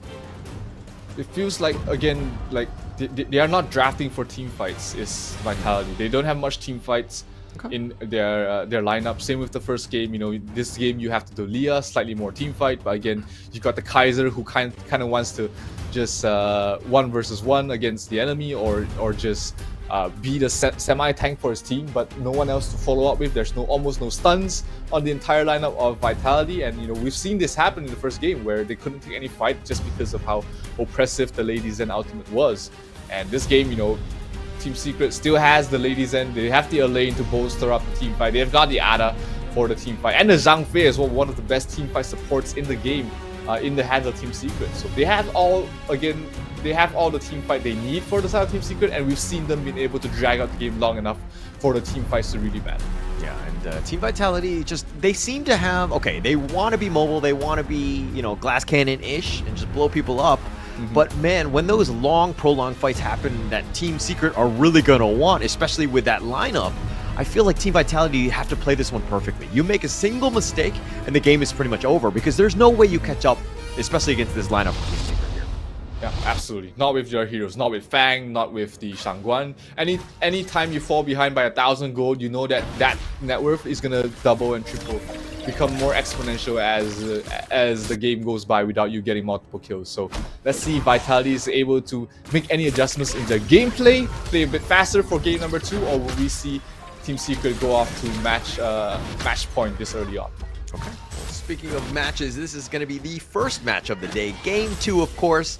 Can Team Vitality bounce back? TNX, I think, actually got the steal. He's going to take that one out. And in the bottom lane, Soon and Shanks, Shanks just getting scurried away. But talk to me a little bit about this Zhang Fei here. Yeah, Zhang Fei is a very strong team fight support. He doesn't provide a lot in the first few minutes of the game. He only really just shields, a little bit of knockback. But how most teams are playing the Zhang Fei is really as an aggressive support, invading the jungle with your own jungle. You know, just really starving out your opponent's jungle, giving tempo to your team, information as well. Because he's such a tanky and also mobile hero that, you know, he can really just go on his own into enemy territory and still feel safe enough that he knows that he's going to be able to back off. Yeah, actually, I'm a roamer. I just spam Zhang Fei myself. Yeah, I just love the hero. I think that there's just so much potential outplay with him. He has a lot of mobility, and plus, you know, that ult just catches people off guard. You're like, hey, well, he's very low, and then all of a sudden he turns around and he just like kills you. And it's just an interesting hero, a great hero design, I would say. But, you know, of course, if we're talking about the junglers here from CT Boy and TNX, both of them having this smite here, being able to just kind of do a lot of damage to a monster, very important. And of course, you do have a bit of a stun with it, so the potential of a steal is going to be on pretty much the junglers here, and that's why it's so important for them. Yeah, definitely, and that's also why we see, a lot of times the Zhangfei more often than not pick up the smite for this exact reason. You're gonna invade the jungle, you want to be fast, so you just double smite the mobs and get out. TNX dropping down very low though. He is almost dead. He does fall. HighLin gets the first kill. That's gonna bode well for the Shangguan because the recipe for success on this hero is 3 kills in 8 minutes, and in the previous game he sort of had it stolen from him, but looks like he's going for more. But for the side of TCT, they're able to back off. Yeah, probably a little too aggressive. I mean, everybody, and they're like, hey, we stole it last time. CT Boy was just like, hey, he sounded the alarm, and he's just like, guys, I need help. And everybody came running to him. This is very different than my ranked games where I say help, and then nobody comes to me, and they probably disconnect on me. Very different side of this Honor of Kings. But okay, Team Secret here down just 1 kill, but they're up in terms of net worth. Is forcing CT Boy to kind of react to TNX's movements. No, but that's not it. Sorry, 90 looks like he's going to get slammed down by Xuan. He'll take this one. 99 to 90. But to go back to your point, for Kaiser, he doesn't really want to join fights early, so he's more than happy to have some downtime so that he can continue on his farm, get to his first 6,000 gold to make him a little bit tankier. But Shangguan in some danger. HighLin can use the ultimate to get out of there. Looks like he might be able to just in time. The Zhangfei ultimate knocks her even further back, so HighLin's going to be able to escape from all of that. Drops the second ultimate after the Dalia, refreshes it, so all is good in the world here for Vitality. They don't lose anything, and they got the Zhangfei ultimate to be used out of there. So that means there's no ultimate from the support in this bottom fight, and they might look to take one for themselves. Yeah, they're going to try to take the Tyrant here, and it looks like they're going to take this one. TNX will secure yet another one. Again, using that smite, very important for him to do so. But I just want to kind of comment on Yuhan's, which is the Unbridled Outburst, where he pushed away HighLin. As a Zhangfei spammer myself, I have done that many a times. I feel like I am an Honor Pro player myself. Mid lane, HighLin in trouble. Arthur will be able to finish him off. TNX off to a good start as well. Getting the kill, might be getting a second one. The block was not enough. Rotations from CT Boy coming in was a bit late because he was more focused on getting the Overlord. Not the most important objective this early on, but the goal is still go for them. But the trade-off was they lose their mid lane. Yeah, and that's going to be a pretty sizable gap at this point, right? HighLin, again, you need to, what was it? The 3 kills at 8 minutes. We're already almost at the 5-minute mark, and I think he only has a single kill. He's definitely behind, and that's going to put him back even further. But look at this invade. Team Secret, not afraid. They're going to be super aggressive, trying to steal as much as possible. The Invincible Warrior has been committed. The Ghost Ship has been used just to kind of push him back and to dive him back. Now HighLin has to use the finishing stroke in defense, but he's stuck in the tower. Okay, in the cave, excuse me. But he dashes over the wall. He's gonna be fine. And it looks like Team Vitality are looking to just back off at this point. HighLin has to thank his lucky stars that they did manage to pick up the Dalia for himself. Getting a second ultimate got him out in case they were continuing to chase. But still, a lot of utility being forced out here from Vitality, and Team Secret is still very healthy. They want to pressure this bottom tier 1 tower. Sun's already doing so much damage towards the Dalia, but no one else to back them up in this push, and they're gonna back off. Yeah, and while TNX did have that death early, he's still a level above. Okay, CT Boy just hit level 9, so he's gonna catch up to him. And it looks like TNX gonna be pushed away with the Ode, but again, the TNX, his presence has been felt even in, obviously in game 1. You're definitely feeling it in game 2 as well. He's just putting a lot of pressure throughout all of the different lanes. Yeah, he's playing this Arthur very well, knowing that he's strong early game, playing aggressive, opening up the jungle, looking for kills, and that's been able to keep Team Secret in the lead for now. But here comes TNX, trying to finish off 90. 90 able to back off and flash away to safety. A couple of common skills being utilized there, but no one is falling from that. Team Secret's gonna back off for now. Back off, and Xuan will look to go for the meteor kill. He actually misses, and now he has to death at sunset just to keep himself alive, just to hide the shame of missing that meteor kill. But it looks like the Crimson Golem has been taken here. City Boy has used his Invisible Warrior. He's still up in front, and he's going to get shot down by the Resplendent Revolver, but I think Team Secret will get away with this. Yep, nothing that Vitality can really do. They don't have any stuns. They can't stop anyone from backing off. And again, the jungle has been constantly pressured by the side of Team Secret that, you know, CT Boy is suffering. He doesn't have his blue buff, he doesn't have his red buff at the moment. He's going to go for the blue buff right after this, which gives Team Secret an opening. They know that, you know, Kaiser's going to be in the jungle, so they can pressure bottom or even pressure mid while he tries and get that. Okay, but the net worth lead is only about 1k. It's not the end of the world. Unbridled Outburst going to be committed here. TNX goes for the ghost ship, but he actually has to back away. The Blade Storm will zone everybody away. Now, Team Vitality down about 1k, and yet they're the only ones that have taken a tower in this game. Like, so they're still kind of in it, if you know what I mean. Yep. 1,000 net worth lead at this point isn't insurmountable, isn't huge. It's half an item away from everyone else, but here a lane going towards the backline, trying to finish off Highland. Highland in some trouble. Can he pop the ultimate in time? Looks like he will not. He will fall. Xuan will be the one to pick up that kill, but have they overextended? No, they have not.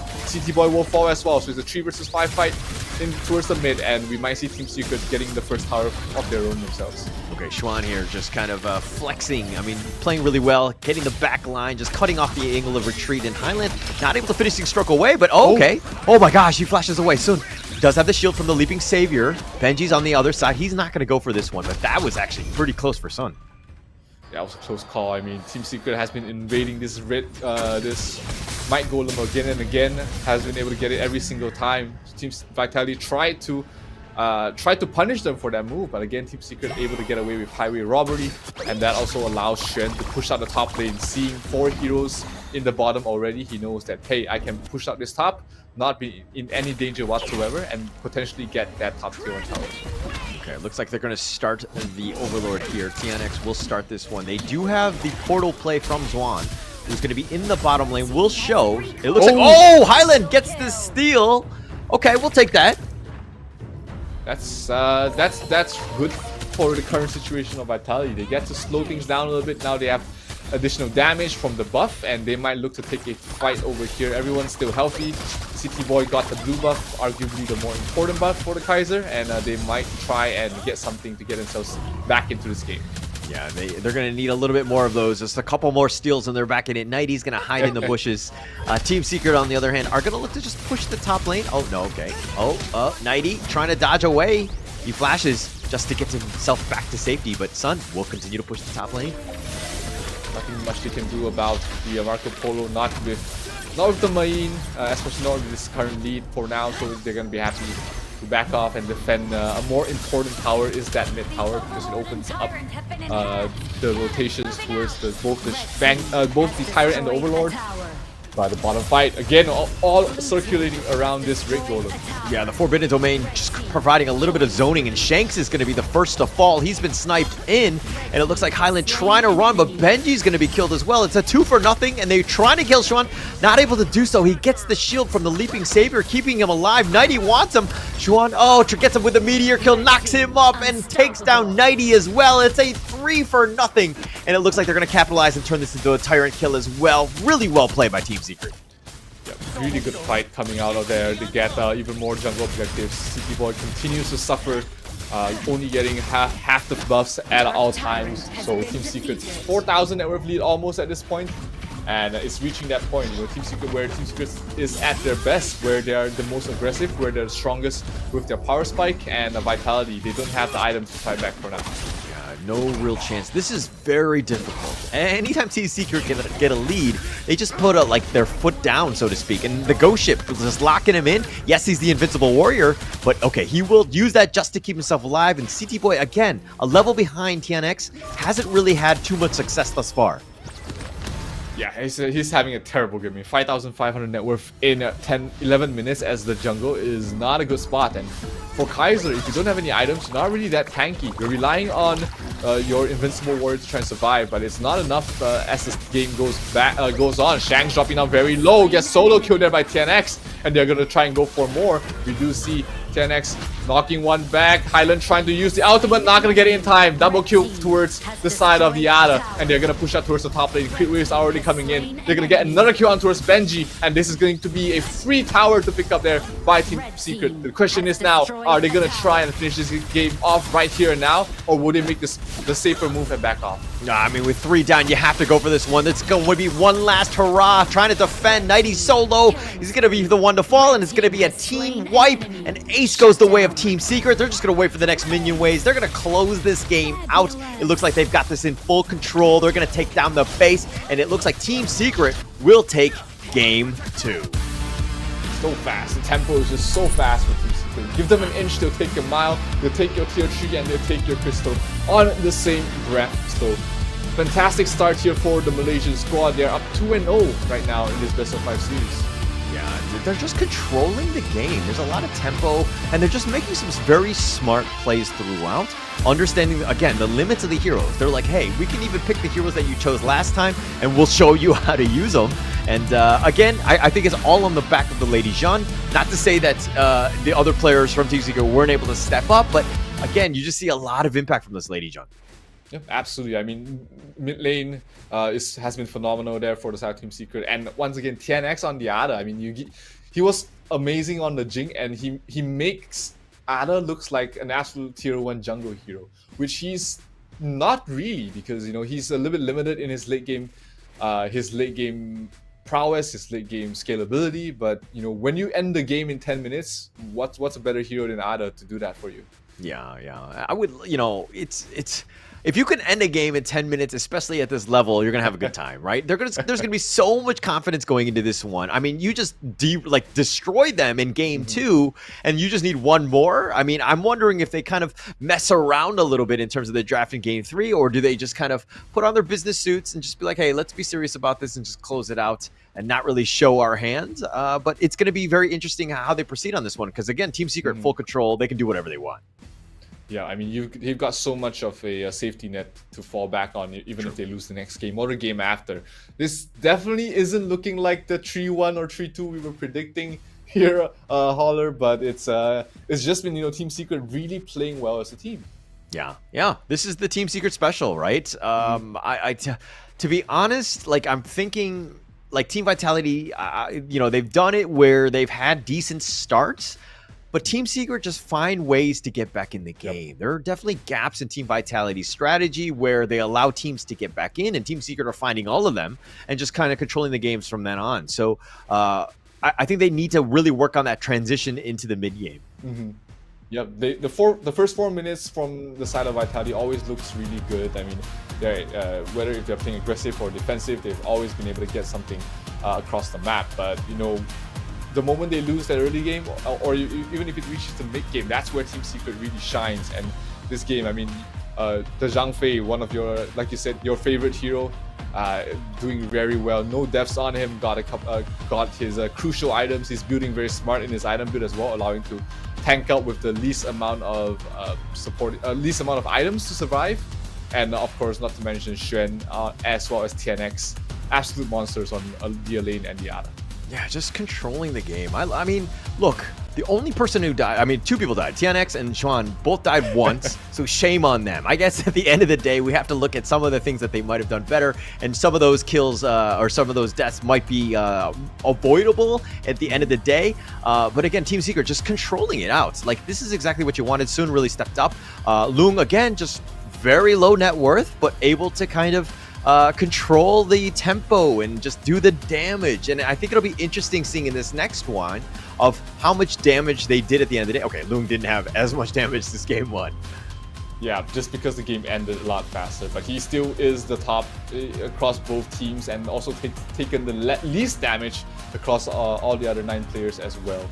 And that's Lady Zen, 1 Horror staff and you're ready to go. Take the fight anytime. I'm ready. I'm gonna be happy to join these fights, because it means that I get to utilize my low scaling skills, sure, but they're gonna provide so much value in these team fights. Yes, it's all about the value, right? Just trying to do as much as you can.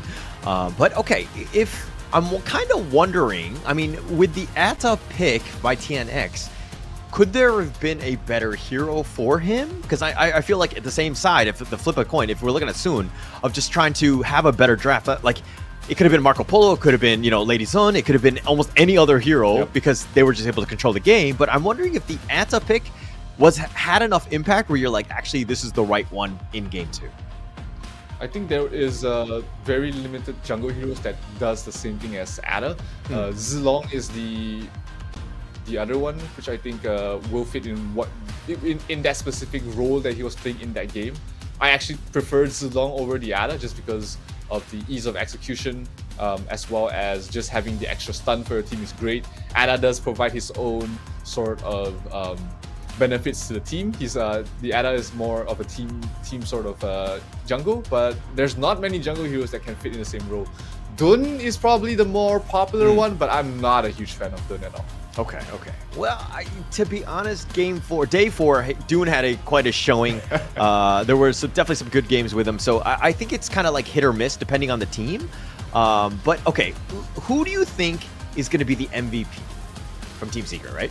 I think it could be the Clash laner this time, and yep, it is. It's going to be Xuan on the lane. Had a very impactful game, especially in the laning phase as well. So in this second game, it's a lot harder to call. I mean, everybody did their jobs well, and if you have to pick someone out of the entire bunch in this particular game performance, it would be Xuan for me as well. Okay. I mean, the 515 definitely helps. He was so disruptive. He was getting solo pickoffs on the Fang. So he was just kind of going in, and we'll see the Team Secret's highlight reel, so to speak. But they started it off just being aggressive, invading the enemy jungle, making Team Vitality. Like, CT Boy doesn't have that blue buff to start things off. It's going to be rough. Oh, this is actually the second one where they do end up making them pay. But again, Nighty not able to get away. Xuan had so many good death at sunsets. Absolutely. He dominated lane in the following team fights as well. He's just going in these fights where it looks like these were the fights that Team Secret Team Vitality wanted to have in their previous game. Having multiple players jumping the backlines, but they were playing from ahead is Team Secret, and that's why that's why TNX, that's why Xuan was able to play so aggressive, because they were ahead. They built properly in terms of their net worth, and they were able to help the team win the fights.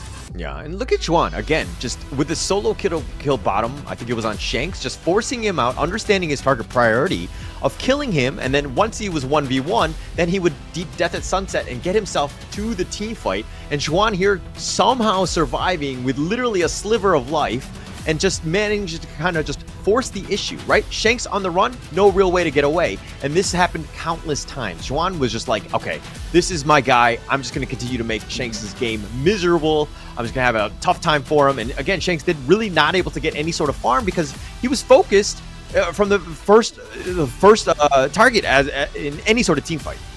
Yeah, absolutely. Great aggressive play here from Team Secret, able to close out game number 2 in a relatively quick fashion. I mean, the average time of the games throughout the group stages has been 15 minutes. That's the average time spent finishing off games. And Team Secret, they are one of the reasons it's so low. It's because they've been able to end their games really fast and really just skewing the average game time a little bit in the shorter side. So this game number 2, definitely a strong showcase for Team Secret. Yeah, and Team Secret here, of course, I mean, they started at 5 p.m. and they're just like, hey, we got to rush off. We got a good dinner to go to. So we're just going to close this one out as quickly as possible. They've done so well, right? But if we're going to talk a little bit about this next one here, of course, give us a follow on the Honor of Kings Global Esports. There are plenty of prizes that you can win. All you need to do is, of course, follow and share, and to have yourself get a chance at winning some Infinix gaming gadgets, and of course, some other rewards as well, like the watch, the phone, the headphones, all of that stuff. Please do follow, and it's like one of the easiest ways you can win those prizes. Don't forget skins as well. I've been trying to get my hands on the Zilong Dragon Ascendant skin. That looks so good. But hey, this might be my chance, and you guys might stand the same chance as well. That's why you gotta be part of all the social medias, like what Holler said. Yeah, definitely follow and share, of course. And, just going in, there's going to be a lot more tournaments coming in, so it's good to get as much of the announcements and everything that's coming on in terms of Honor of Kings Esports.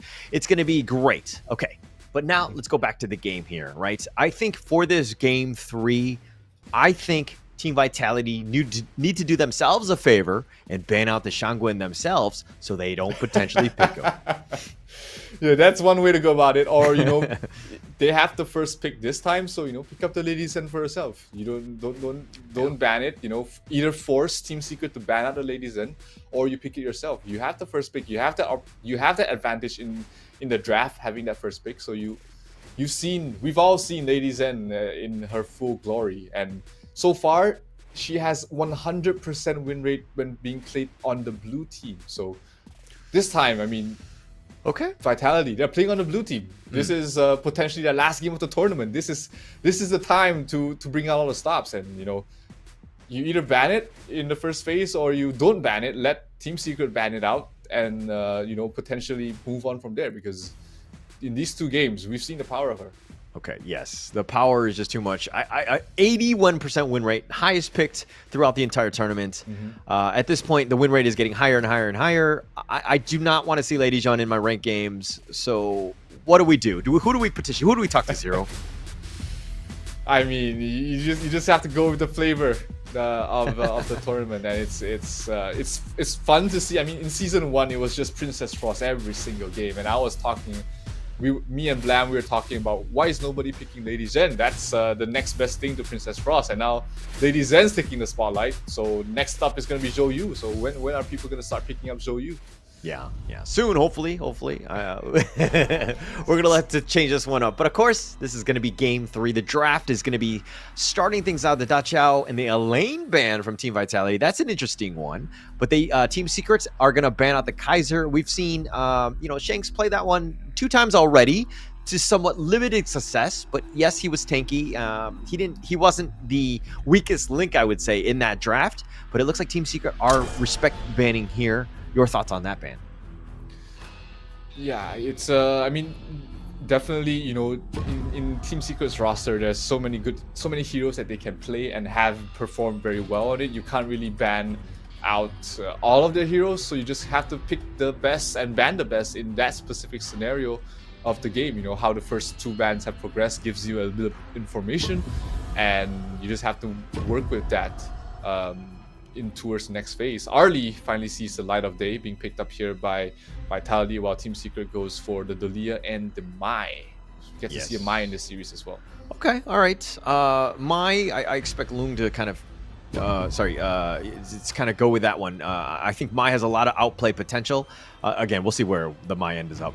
But the Main and, of course, the Arlie pick, Team Vitality really sticking to their guns. They've had some success with the Arlie in the past.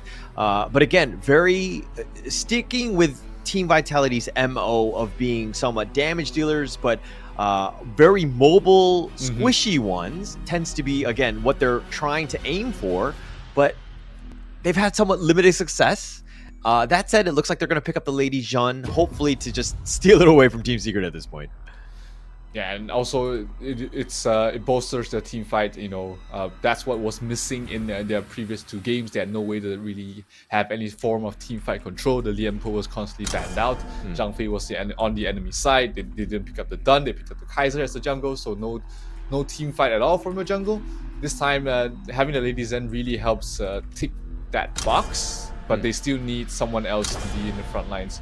For the Main, needs too long of a building time to get to that point, so their jungler needs to be something that's faster. It needs to be something like the Dun, which was picked up there by Team Secret. It needs to be like the Zilong. It could be the Ada if they prefer having that as well. Or even the Sun Ce in the jungle could be exactly what they're looking for. Okay. Yeah, I'd be okay with that. I know that you don't like the Dune. The Dune pickup here by Team Secret, though. Tell me why you don't like him. Is it because he's got gray hair and he's an old man? You're just not into old guys, or what? Yeah, I'm definitely jealous of the hair. But all jokes aside, I mean, Dun is just such a one-dimensional jungle, and you know, he doesn't scale well to late game. He doesn't really provide damage. The only thing that Dun is really good at in the jungle role is providing crowd control and support and stuns. But then there's other junglers that does the same thing, scales better, and doesn't become such a piece of dead weight in the late game. Like Zilong, like even like the Musashi or the Ukiyo Tachibana, you know, those can fit in the exact same role, just better than the Dun. But so why pick up the Dun? Okay, okay. I think, like, at the end of the day, you want somebody kind of tanky who's going to be the focus of the enemy team. So I see potential in it. I'm a Dune believer. I know that might be, you know, that we might not be friends after that comment. Blasphemy. But I think it does have some potential of play, right? We've definitely seen some success with it. I believe in Team Secret, so I think that we're going to see the more positive sides. Hopefully, we'll be able to change your tune as well by the end of this game. Yeah, that's gonna be hard. I mean, 2 seasons of the Dun hating isn't gonna change overnight. But hey, you know, we've seen, like you said, we've seen players play Dun, or teams. Actually, it's a very team-based hero that your entire team composition has to fit around it. We caught the end of the draft. It was a Mozu and a Neza. Last 2 picks there by Team Secret, while Vitality had a GRMY as well as also last year I didn't catch that. Oh, it was a Charlotte. So Team Secret going all out in the early game. They've got the Dun, they've got the Mai, they've got the GRMY. They want to finish this off early and make their way for their dinner appointment. But the Vitality, you know, much more team fight this time. They're not gonna make it easy. Yeah, definitely not gonna make it easy here. But okay, do we think? Okay, but Team Vitality has had 2 lineups in games 1 and 2 where basically it was very difficult to play. It was tough. Is Team Vitality sticking with that, where this is still like a difficult lineup going against Team Secret here? It's much easier to execute. I mean, you've got Moses, very simple hero, target and stun. You've got the CC provided by them. You've got Lady Zen, so you've got plenty of CC this time, and of course Neza, a very crowd control heavy jungler as well, and less reliant on Frost. So definitely they've dumbed down their lineup, which is going to allow them to focus more on the gameplay itself. And yeah, this is a much better draft for Vitality compared to the first 2 games. Okay. I think that, yeah, they just need to make things a little bit easier here. But Mimosa here, okay, it has the Peacebringer, which is like this dash. It's got a little bit of a knock-up. It has a cannon blast. It can kind of snipe things out. I think that we need to expect Benji to really start off with some good cannon blast for any sort of team fight, especially mid to late game. Yep, it also provides vision and a little bit of damage over time. Not the biggest of deals, but hey, it's just one of those supports that can do everything except heal your team. Right? It's a more greedier support. It doesn't really do much for the team outside of providing CCs, but it's deceptively tanky with the shields it can put up, and I definitely don't hit the pick. Oh, it looks like Yuhan gonna run away. Okay, Flash. This is probably the more basic of the spells. If you're looking at it on all sides, on both sides, excuse me, they have 3 players each with it. Basically, it just teleports a short distance in the target direction. Greatly used to, you can use it aggressively, or more probably the most used when you're, you know, in a bad spot. You need to get out of there. Got to dodge over or flash over the wall. Definitely something that you want to do. And Flash, very important spell. But very long cooldown on the spell as well. So every time you want to use it, you have to think of the other potential situations you have to be in. But most of the time, you know, when you're panicking, you just flash back and hope that saves you. Yeah. Or if you're fat fingered like me, you just hit the button accidentally. Then you flash forward. And I flash forward. I was like, I needed to kill that minion. All right, but here we go. The Ocean of Tears, it's going to connect onto him. They do have the knockback. They're going to push him back. CT Boy taking a lot of damage. They pull back. TNX is actually going to be the first to fall. They do get something in return, which is, of course, Nighty and CT Boy, all at the cost of TNX. Good flash from Highland being able to get out there. 2-for-1 trade. Not the best of deals there for Vitality. But hey, it was a 3 versus 4 fight. You gotta take what you were given, and yeah, like their team fight has significantly improved in terms of Vitality just by having the proper heroes for those team fights. And you know, sure they lost out in that trade, but it could have gone way worse without those showstoppers of ultimates. Yes, for sure. And Team Secret here, already with a 1.3k net worth lead. Okay, can we talk a little bit about Loong here on the Mai? Played pretty passive in the last 2 games in the sense of just like kiting people from afar and just raining terror, so to speak. You know, just kind of like orbital bombardments left and right, just doing a bunch of damage, right, on the Lady Jun in the first 2 games. With the Mai, though, and is it it's a completely different play style. I mean, Lung obviously able to do it, but are you okay with that? You mean as the pick in this? As pick in my right now. Yes. Yeah. Does it synergize well with the team? Yep, exactly. It fits very well in the team. They don't need more damage. You know, you've got the Dun, and you've got the Dun as well as the Charlotte. You know, being the ones to go in first. You know, and now you have your mid lane that can do the same thing with the displacement of the ultimate. Go in, get a kill, get out. That fits perfectly in what their composition is built to do. But the kill from 90 is actually absolutely huge on first long. Yeah, gets long there. That's going to be pretty good. But you know, again, CT Boy getting killed here. I think they'll take that trade. Lung, yeah, it goes down, but TNX is still alive and has the level lead. I think that you play with your players in mind, best interest, so to speak. And TNX is essentially your carry. You want him to just kind of control everything. The fact that he's able to just, you know, move across the map and just make things very uncomfortable for Team Vitality. It's a great spot to be in, especially if your Team Secret here as they take the Tyrant. 2,000 net worth lead in 4 minutes, definitely nothing to scoff at. It's gonna be substantial, especially when they're playing with such an aggressive lineup. With the GRMY, with the Dun, you need the net worth lead at the start, because these two heroes don't really scale that well towards the late game. The Mai as well. I mean, the Mai can do decent with enough items, but otherwise, you know, when they're too squishy, when they're not really bursting people down, that's when it's dangerous. Top lane, Shen gets a kill on those 90. Oh, huge backline. We're talking about the Mai and the ability to get a kill. He gets 2, and we'll be able to back off as well. Long gets a double from the back and almost gets the RD. Oh, the flex there. Lung just making plays throughout. He's just like, okay, I can do whatever is required from me. Now, this net worth lead, 3.3k net worth lead already, okay? Team Vitality, what do they need to do to get themselves back in this game? Do they need to, like, rob a bank? They need to start playing more on the side lanes. They need to push out the waves, especially with the Mayin. Here we get to see the kill we missed out here in the top lane. That was a Shen solo kill on first 90. You overstayed his welcome. You got hit twice. You know Shen's coming for you eventually. So yeah, like they need to play on these side lanes. They need to play push out the side lanes and get pickoffs with the Neza. They get a pickoff onto her Sun. Absolutely huge pickoff. That's going to give them a way back in this game. Now they just need like 6 or 7 more of these. Okay, yeah, 6 or 7 more onto Sun. I think that they'll be fine in that case. Great pickoff, still definitely behind in terms of lead. But you look at Team Secret, they're like, okay, soon to go down, right? At the end of the day, we're still in the enemy jungle. We're still in the, you know, the driver's seat, so to speak. And I really like the way that Team Secret are playing with that lead, making it very uncomfortable. They have to fight, they have to spend everybody, all 5 members, just dealing with this. And Dune, oh, TNX, he's going to be pushed back 1 versus 5. He's continuing to fight, but he eventually falls, and Highland will take this one. Okay, and now you compliment Team Secret, and they do something silly like that.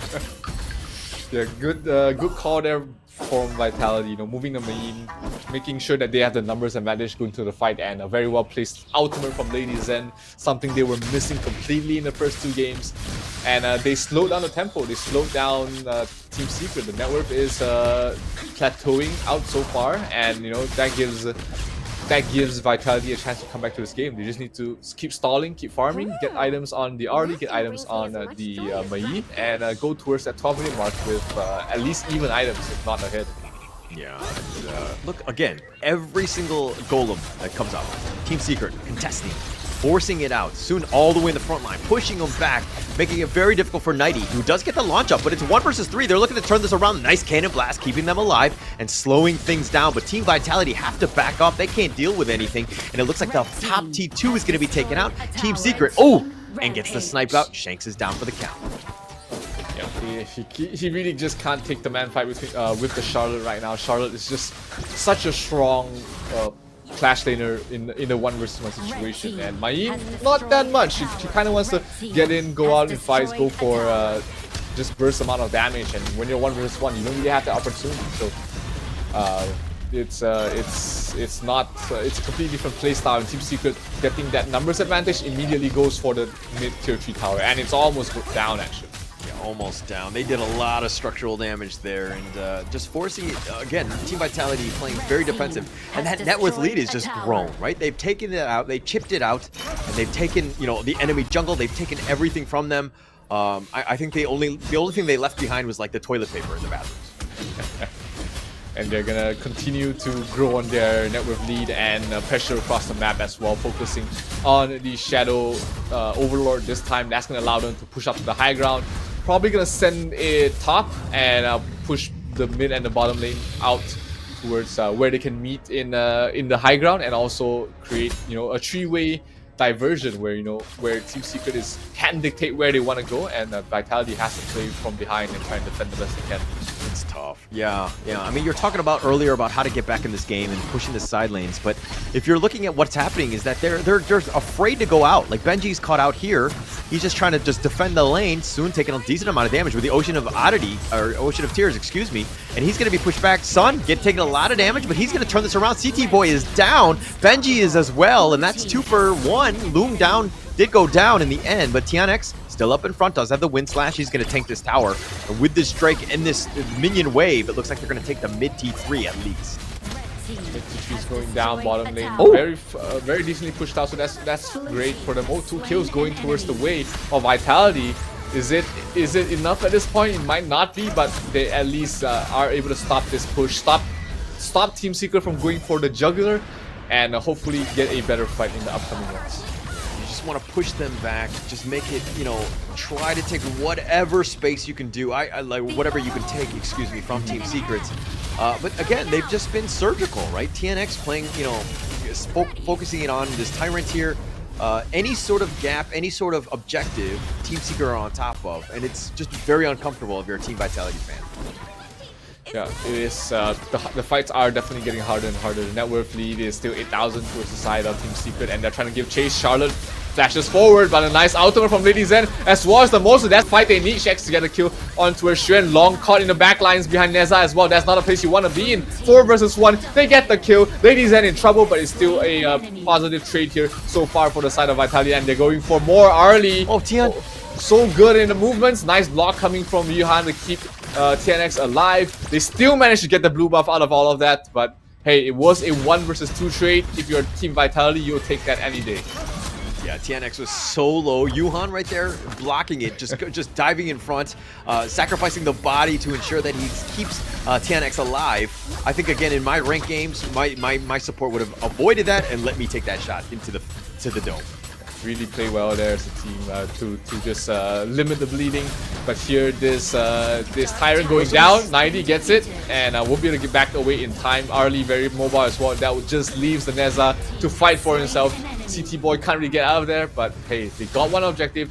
That also means that they get to slow down the game a little bit more. Yeah, a little bit more, but not so much in terms of push, right? And at this point, Team Secret, they're like, okay, yeah, you can do the damage, but you're still squishy as ever. We'll deal with you. And they're going to continue to push here. They've got the minion waves. They've got the end game in sight. They're looking to close this one out into as quickly as possible in terms of this game 3. They're pushing. The Ode is going to push things away. The Ocean of Tears, just a landmark at this point, but they're focusing on the Crystal. They do get in for this one. Loom gets the kill onto Shanks. He's going to be killed. Highland is as well. Now they're turning around because they don't have any minions. The whatever pulls him back. Loom is going to be killed. And now with the base, still waiting for those minions, they're going to kind of prolong. But Benji, not in a great spot, all the way up in the front. He's been focused, and soon we'll take this. And now with the minion waves crashing, CT Boy being focused, he's going to be killed. Nighty is down for the count, and they're going to clean up everybody. They're going to take the base, and of course, they will take Game 3, Team Secret with this swoop. Team Secret moving on to the top 4 in such a dominant fashion. Was never behind in the second and third games, and managed to stall out the game in the first game. Really an impressive performance from the Malaysian squad, and sadly we will lose our only European team in this tournament. Vitality will be saying goodbye to the team in Malaysia as they will finish off in the top 8. But hey, they still qualified for the Esports World Cup, so they have something to look forward to. Yeah, definitely a lot to look forward to. I mean, there's a lot of things that they can watch and check out the replay and then just learn from this, right? This is one of those moments where, hey, yeah, we did some things, and in terms of just like shoring up some of the weaknesses that we showed and let Team Secret get back into some of those games. But nonetheless, let's see what they have to say to Team Secret. Here's we'll wait for the entire crew to be up here. You guys back with me on live stage here. Choo choo. Congratulations again for Team Secret of Malaysia. Okay, I'm gonna use English first and then we'll translate. There's gonna be a lot of translation going on. But first and foremost, I think it's gonna be coming out from the side of TNX. TNX. Okay, first and foremost, you don't forget your smite. That's good for you. And then for you yourself, because I think he got quite an MVP here today, do you have any favorites for the heroes that you played today? And why do you love to play it so much? Do you want me to translate? You want to say in English? Okay, okay. 没关系，没关系。啊，今天你没忘记你的成绩是吗？还好，还好。然后就是有要问给新的玩家，在外面才刚刚，好像我自己也是新的玩家，对吗？所以你自己比较特别喜欢的英雄是哪一个英雄？还有你有没有对他们有任何提示还有技巧吗？那个露露吧，比较简单粗暴。放技能就可以杀人了。哇，其实这个吧，让玩呢你怎么打？好像我自己不会打，你教教我可以吗？这个英雄会点技能就可以杀人，真的，1、2、3。Okay, so basically, he's like Nakolulu is actually very for him is super. 对你来说是比较简单是吗？尤其是新的玩家。我觉得很复杂4个人都可以玩的英雄。Okay, so basically he loved Nakolulu. So he loved to play this hero because one of the many reasons it's a pretty straightforward full damage hero where you can actually just hit and slash and that's going to do the work by itself. So it's basically doable for everybody out there. So Nakolulu, it's going to be the choice of the hero. Now, 队长 Okay, for the captain, the next question. Congratulations on your winning here today. But it's not going to be easy. For the next stage, there's going to be you versus either VKS or Kagendra.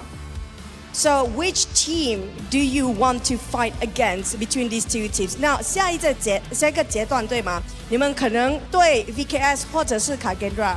如果你自己来说的话，你自己要。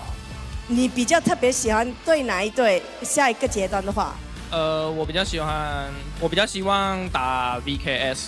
为什么呢？因为 Kakendra 我们已经尝试过了。哇 ，VKS 还没是吗？对。Okay, okay. So I asked another question for the captain himself, which was Yuhan just now. I asked which team he wants to fight again if he get to choose for the next bracket, VKS or Vivo K-Stars versus Kakendra. He definitely wants to test it out against VKS. They never tried to fight against VKS before. They definitely defeated Kagendra in a scrims or a different tournaments in that terms. Now, 最后就是你们对你们的粉丝有什么要说吗？尤其是马来西亚的粉丝。谢谢大家，就是支持我们，然后就多多给我们鼓励，谢谢。还有没有了？有一个小爱吗？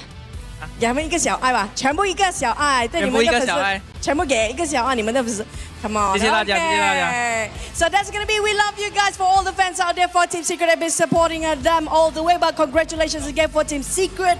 We're gonna toss it back to the casters. Casters, take it away.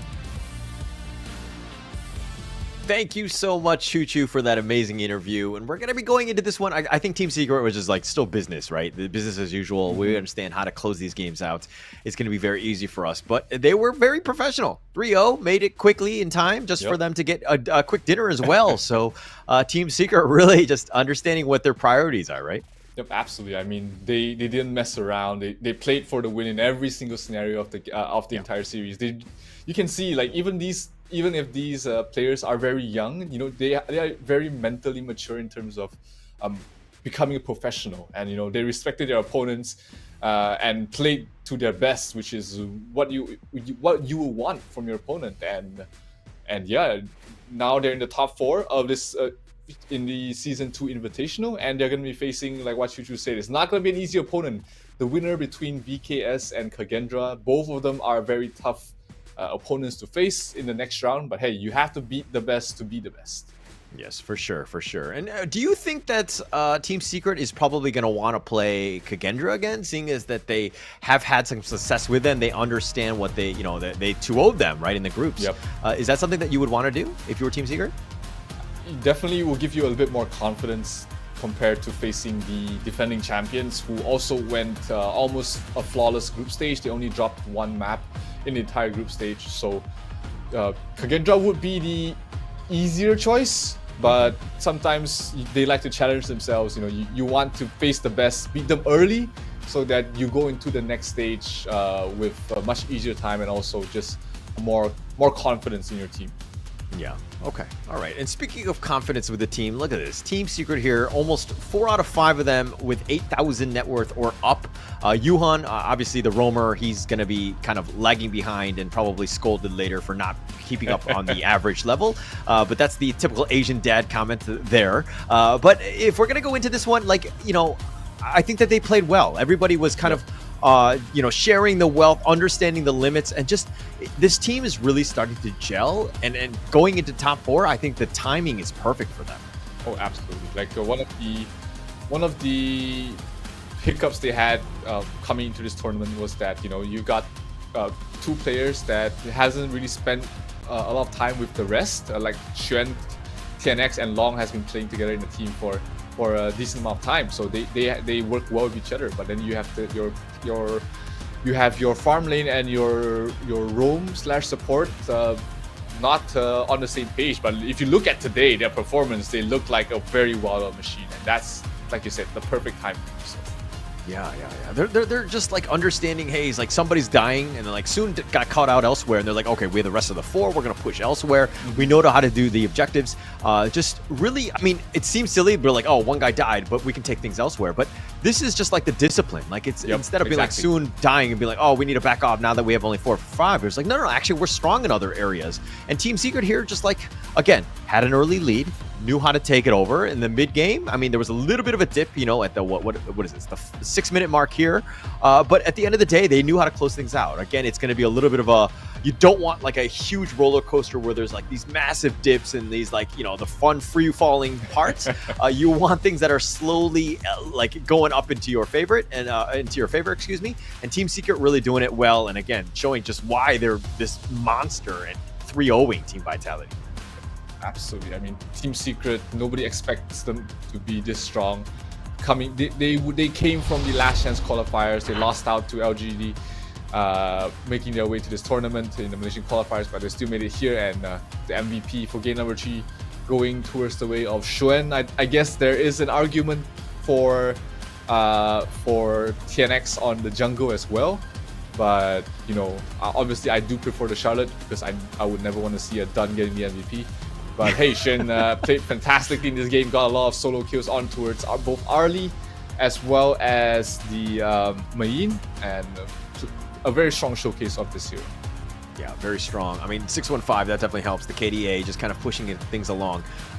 Again, just really well played. I think you could have given a couple of other people the hero as well, but if we're just going to go down to it, I think the KDA just kind of, you know, is the last piece of, you know, evidence you need for Swan to ensure that he gets this one. And a great play game on the Charlotte here, just cleaning up, getting a lot of solo kills as well. But let's check out some of the highlights for Team Secret. Again, I think it's the highlight reel for Team Secret at the end of the day. Yeah, but if you notice a pattern in their highlights, their replays, it's always Team Secret in their enemy's jungle, really pressuring them early, making them take these fights where a lot of times they don't want to take these fights. They want to, you know, play a bit slower, you know, they want to do their own things. But when you're constantly in their jungle, getting the timing of the golden respawn, getting the timing of when the rotations are going to come in, that's going to give your entire team so much information. And Team Secret really playing this to a T. Absolute perfect early game aggression. Here we see the Mai Shiranui being able to get towards the backline. So much potential on that hero. I really love to see a little bit more of it. But yeah, like Team Secret, the MO has always remained the same. Play aggressive, play in your enemy's jungle, force the fight to them, and get the snowball and end the game from there. Yeah, and yeah, for sure. Just, I mean, this is one of the fights that kind of wasn't great, but all in all, I think at the end of the day, Team Vitality really just kind of were forced back to play Team Secret's game, which is not what they wanted to do. TNX, I think he does survive at the end. Oh, with which Yuan just kind of jumping in front of that bullet there for him. But Lung, again, showing his flexibility, being able to play almost any of the heroes. Gets caught out there because there's no minions, and Nighty with a nice whatever play. But it's a tough situation, right? And I think even if they won this team fight where Team Secret lost this one, I think Vitality would have had a hard time just coming back. It's just such a difficult situation for them. Yep, absolutely. At that point, you know, it was just Team Secret's game to lose. But they didn't lose, and now they're in the top 4 semifinals of the Season 2 Invitational, awaiting the winner of DKS against Kagendra. And that is going to be happening tomorrow. But today we still have one more game on the stream, on this quarterfinals. Next up, we're going to have Loops facing up against Impunity. And tomorrow, LGD going up against All Gamers Global as well. Yeah, and Loops here, of course, with the first place in Group B, going up against the second place of Group D in the Myanmar squad, Impunity. Impunity had a lot of tricks up their sleeve, and it's going to be a fun one, right? They're going to catch some teams off guard. Are they able to play to the high level of, you know, the LGD and Team Secrets? I'm thinking so, because of the fact that they're very clever with what they do and how they draft and their play style. So it's going to be interesting, but first up, they've got Loops from Brazil. I think that this is a very strong team. Vivo Kid Stars as well as Loops, both being like some tyrants in the Brazilian scene. So seeing them at this level, of course, we want to see both teams move on. But again, only one of them will survive. Yep, absolutely. It's the nature of the beast. It is a tournament. It is one of the biggest tournaments in the Honor of Kings competitive circuit this year. And only the best team can win. Then next matchup looking like a doozy. I mean, both teams have showcased, like you said, some very interesting drafts, some very interesting gameplay as well. And again, this entire clash of regions is always an interesting thing to see. Yeah, and it's going to be the most interesting of like people being like, oh, if I'm from Malaysia, I'll be like, oh, we have the best Honor of Kings region, we have the strongest teams and the players and all that. Or, you know, maybe is it Brazil? I mean, they still have 2 squads left, and obviously one of them needs to kind of survive at least this next one going up against Impunity. Loops Esports here, there's going to be a lot of pressure on them to perform and make sure that they can kind of carry the Brazilian flag into the semifinals. But Impunity is not going to be an easy team to go up against. Yeah, not gonna be easy. They have some very interesting pocket picks. They like to pick up the Dharma. They like to use very flexible supports as well, whatever they need to fit in that existing situation. So it's hard to draft against Impunity because of how flexible their players are in terms of their hero pool, and that's gonna be the next game, Holler. Yeah, and that's gonna be the next one. But first things first. If you're at home, get yourself some pop, get yourself a new drink, get yourself refreshed, because that series is going to be coming up. But first up, we're going to take a little bit of a break. Oh, okay. All right. Unfortunately, we're going to take a little bit of a break after. Apparently, you know, somebody went to go get their popcorn now, and there's going to be a little bit of a delay. But let's go into a break coming up right now.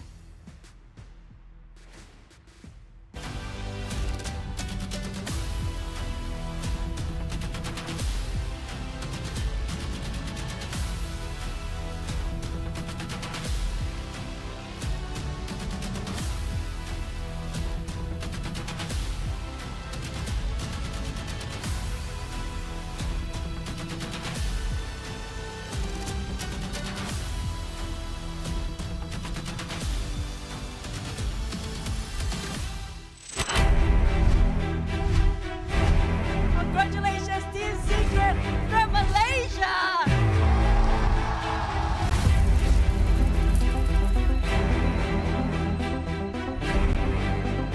Vitality bakal menewaskan Boom. Kemenangan Vitality.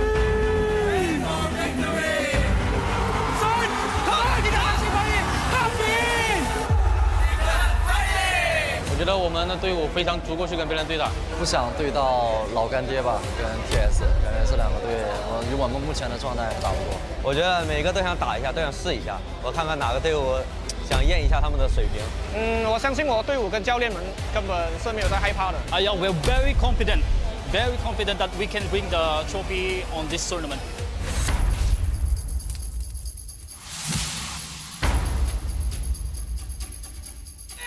Crystal mencari sasaran. Kemenangan untuk pasukan Loop. sentimento agora de felicidade, que a gente meio que chocou pessoas que acharam que a GRMY que ia ganhar, então acho que a gente vem assim e eu me sinto bem feliz com isso. Obviously, it was a very tough journey. We have very low time to adapt to, so obviously it's just a honor and a pleasure to know that all our effort has been worth it. 不认识，一个都不认识，所以说没什么道理怕，知道吗？干就完了，别让我拿到我的绝活，不然有你们好受的。 Então, o recado que eu deixo pro próximo adversário aí é que é bom se preparar, porque a gente não vai ter piedade de ninguém aqui. 给他们准备个 surprise。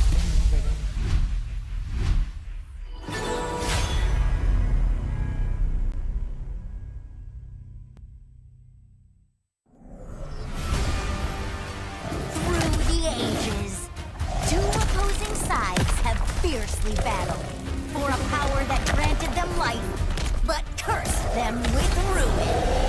Wait! Oh, no, this story is too cliche. Maybe we can find inspiration from other stories. Hey, that might work. Got it.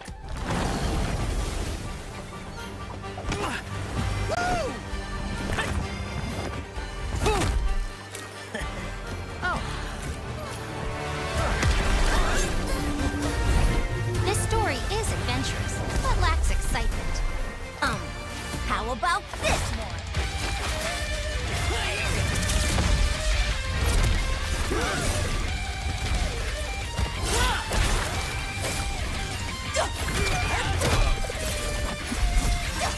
This is too much. It needs more fun. How about this?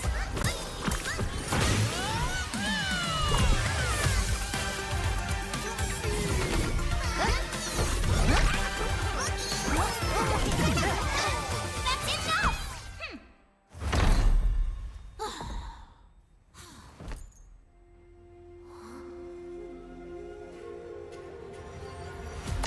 Like the thrust of a spear in battle. No one can tell my story but me! I'm born to stay, ay. This is my chest and my bonus play. Can't be late, won't hesitate. What do you say? Race to find my face, scars to find my skin. I can't convince them, keep pleased, I'm enlisted, I'm the one that you hate. H-to-the-E-R-A, doing it for real, I found my goal. From the ashes, I go the game. Blow with a rumble, make them crumble, make them run. Baby, it's go time. Knock me down, how I rise. An inspiration, I know how. The one who go fill them up, nobody gon' do it. Facing our peers, we don't think we just move it. No, we the best, so we don't gotta prove it. Somebody test me, I swear I'm gonna lose it. I got a trophies on this boom and illuminate. Another day, another win. You got the power to turn around. You got a champion, calling out for the game. There's no time. Won't you yell out my name when I sing a song about it?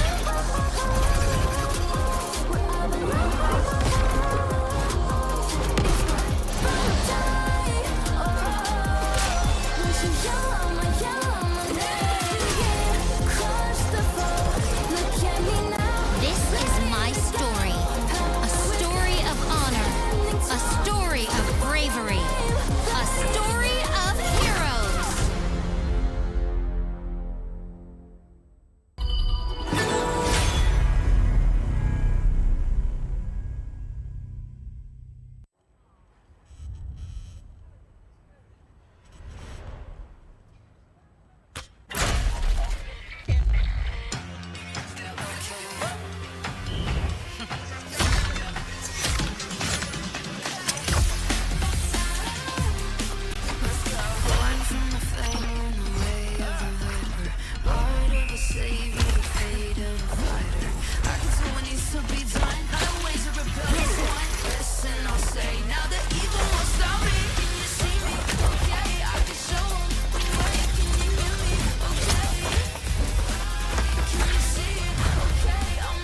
You want to be strong?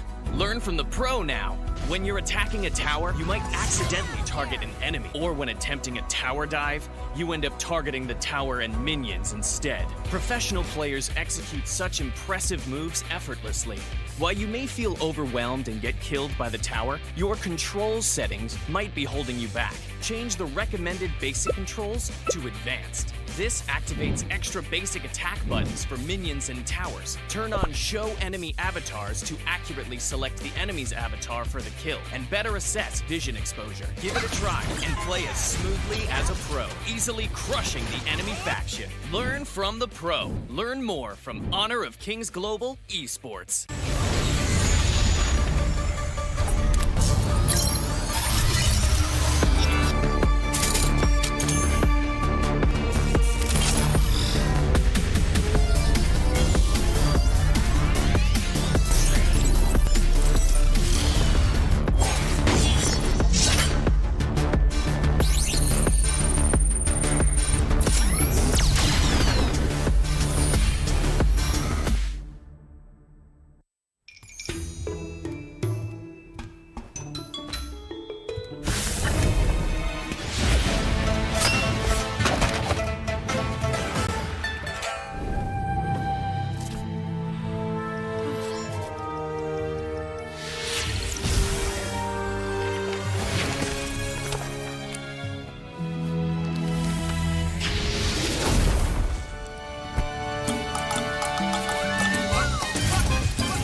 Right now, Danny going in the lead.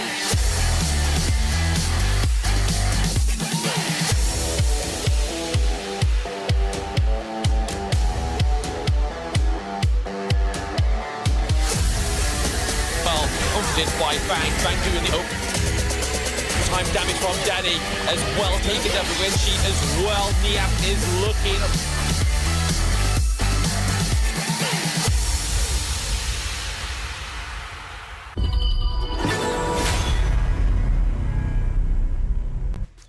We've sent one team home already in the Honor of Kings Season 2 Invitational, and we'll be saying goodbye to another. Ladies and gentlemen, welcome back. My name is Zero, and for joining me with Howler, and we're going to have another round of 8 match happening in a very short while. It's going to be Loops going up against Team Impunity, and they are going to have the match of their lives in this best of 5 series. Yeah, for sure. Loser is going to go home. Unfortunately, they're going to go directly to the airport to do not collect $200. They're just going to go directly there. But unfortunately, it's going to be one of those teams. And of course, it's a best of 5. So definitely both of the teams are expecting to put their best foot forward. And mind you, all of these teams, they made it here. They're the top 8. And because of that, they're going to be going to the EWC, which is, of course, going to be in Riyadh. It's going to be the Honor of Kings Invitational Season 2. The top 8, all of these guys in the knockout, they're going to make themselves there. So it's going to be super important for them as they proceed in the Honor of Kings esports realm. Yep, absolutely. And of course, they have been able to perform at their best with the Infinix GT20 Pro, which is among the first smartphones to fully support the Honor of Kings in 120 FPS. So these players are playing in a very smooth gameplay. So if you want to experience playing like the pros, get yourself one of these Infinix GT20 Pros. Yes, definitely. So all of the players are playing with it, and actually they're very fast. They have like a bunch, the FPS is crazy. They're very responsive, very nice phones. So definitely check those one out. Of course, you have a chance to win some of those prizes if you just follow the HOK Global Esports page. All of the different Twitches and the streams that you might be watching. All you need to do is follow and share, and then you have a chance to win those prizes as well. So maybe you have a chance at winning that Infinix GT20 Pro, and you know, it's the easiest way to win. Absolutely, don't mind getting my hands on one of those. They also respond to whatever's happening in game. So if you get a kill, you know, you get a double kill, you get a first blood, you get a first tyrant kill. You know, the phone flashes differently, and that's a very interesting flex that I would like to get my hands on. Not gonna lie. Yeah, that'll be super interesting, right? But okay, it's gonna be Loops, Impunity, the squad from Myanmar. Loops is of course from Brazil. This is gonna be going into this one where, you know, Loops is the top of the squad in terms of Group B. They were the #1 positioned. They showed up and they just beat everybody in terms of All Gamers Global and R8 Esports, and they were the top dogs. Impunity, on the other hand, they had a little bit more of a difficult route because they had LGD in that group. They lost 0-2 against them, but they ended up pulling it out in a Game 3 against RRQ where they won 2-1, and they got themselves in this one. If we're talking about this series alone and just the two teams, who has more pressure, XiaoLin? In terms of pressure, I think Loops has the more pressure. I mean, they are the higher seeded team. They have expectations of them coming into this tournament. Season 1 was dominated by Brazilian teams, with 2 Brazilian teams in the grand finals. Here, you know, they have that expectation of, you know, needing to perform as well, if not better, than how Alpha 7 and VKS did in Season 1. But, you know, they've shown that they are able to perform at the most crucial points, and it's all down to these players. You got Mitty on the roam, you have XiaoLin on the farm, you also have Kank playing the mid, he's a very impressive player, and Tempest on the clash lane as well. So a very star-studded lineup hailing from Brazil, and definitely, like, they are facing more pressure, despite not really having a lot of the crowd against or for them here in this runaway. Yeah, and Brazil very strong. I mean, they have 2 squads here, Vivo Kid Stars being the other one.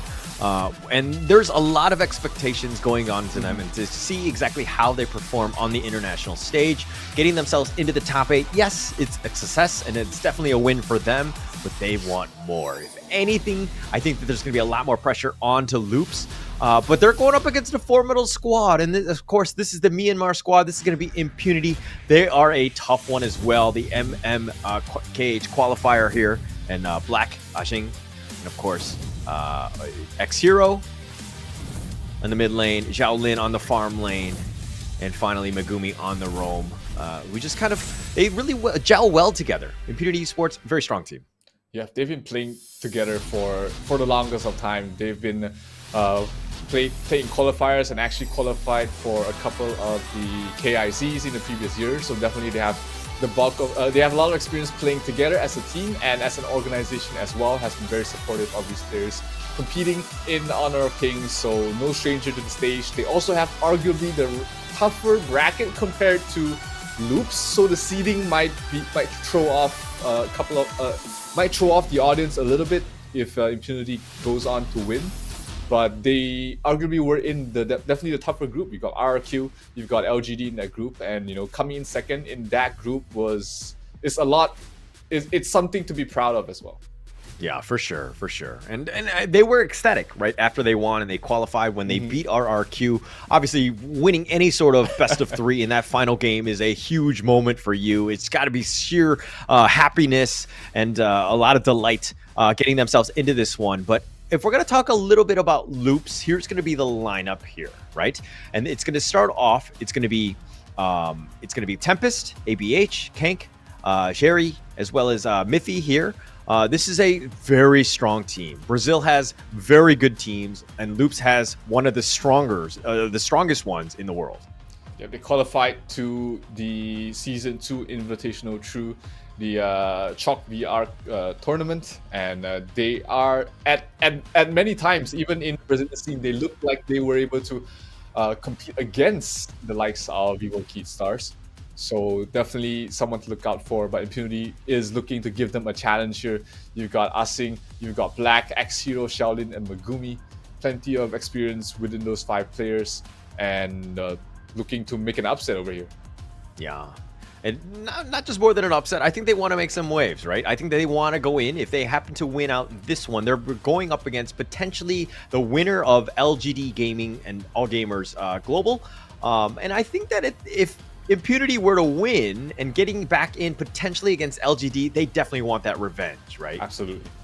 It is, you know, it's interesting that they're going to meet their the teams from the same group that fast, but hey, you know, that's you gotta do what you gotta do. Both these teams play very aggressive, but they've also had very long games as well, which is it's an interesting spectrum to be in, you know, playing aggressive but also have one of the longest series in the entire group stages, which also gives them a good idea of how to play the late game. That is definitely not a weakness. Yeah, and the teams are kind of geared for it, and some teams are like not really sure of what they need to do in the late game, right? Once they get there, they're like, oh, okay, wow, this is actually very different. Itemization is not as important, and if we just lose a team fight, we just lose the game. So we have to play things a little bit differently. So it's good to get that experience, especially early in those group stages. Yeah, because it is harder to get to that late game stage than to win the game early. There's just so many different factors that can affect however the game ends, or even how the game reaches that point. So a lot of different situations that you need to be able to formulate the answers on the fly, or just, you know, kind of, I wouldn't say wing it, but sometimes you really just gotta play with your gut in that late game situation. What you think is the best for your team, the best way to win the game, you just gotta do it sometimes.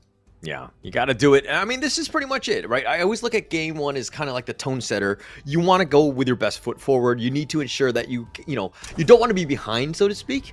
It's like going into a fight. If you want to be the one that gets the nice heavy punch to kind of start things off, as opposed to being punched and you're like shaken up and you're like, oh, whoa, we're in a fight. Yeah, absolutely. I mean, starting off strong is definitely the best way to go about it. And both these teams, they are looking to be the aggressors. They're looking to be the ones to take the lead, and it fits right into both these teams' playstyles. And if you look at the draft, you've got the Luna and the Jing ban from Impunity, while Loop span out the Heino as well as the Lady Zen.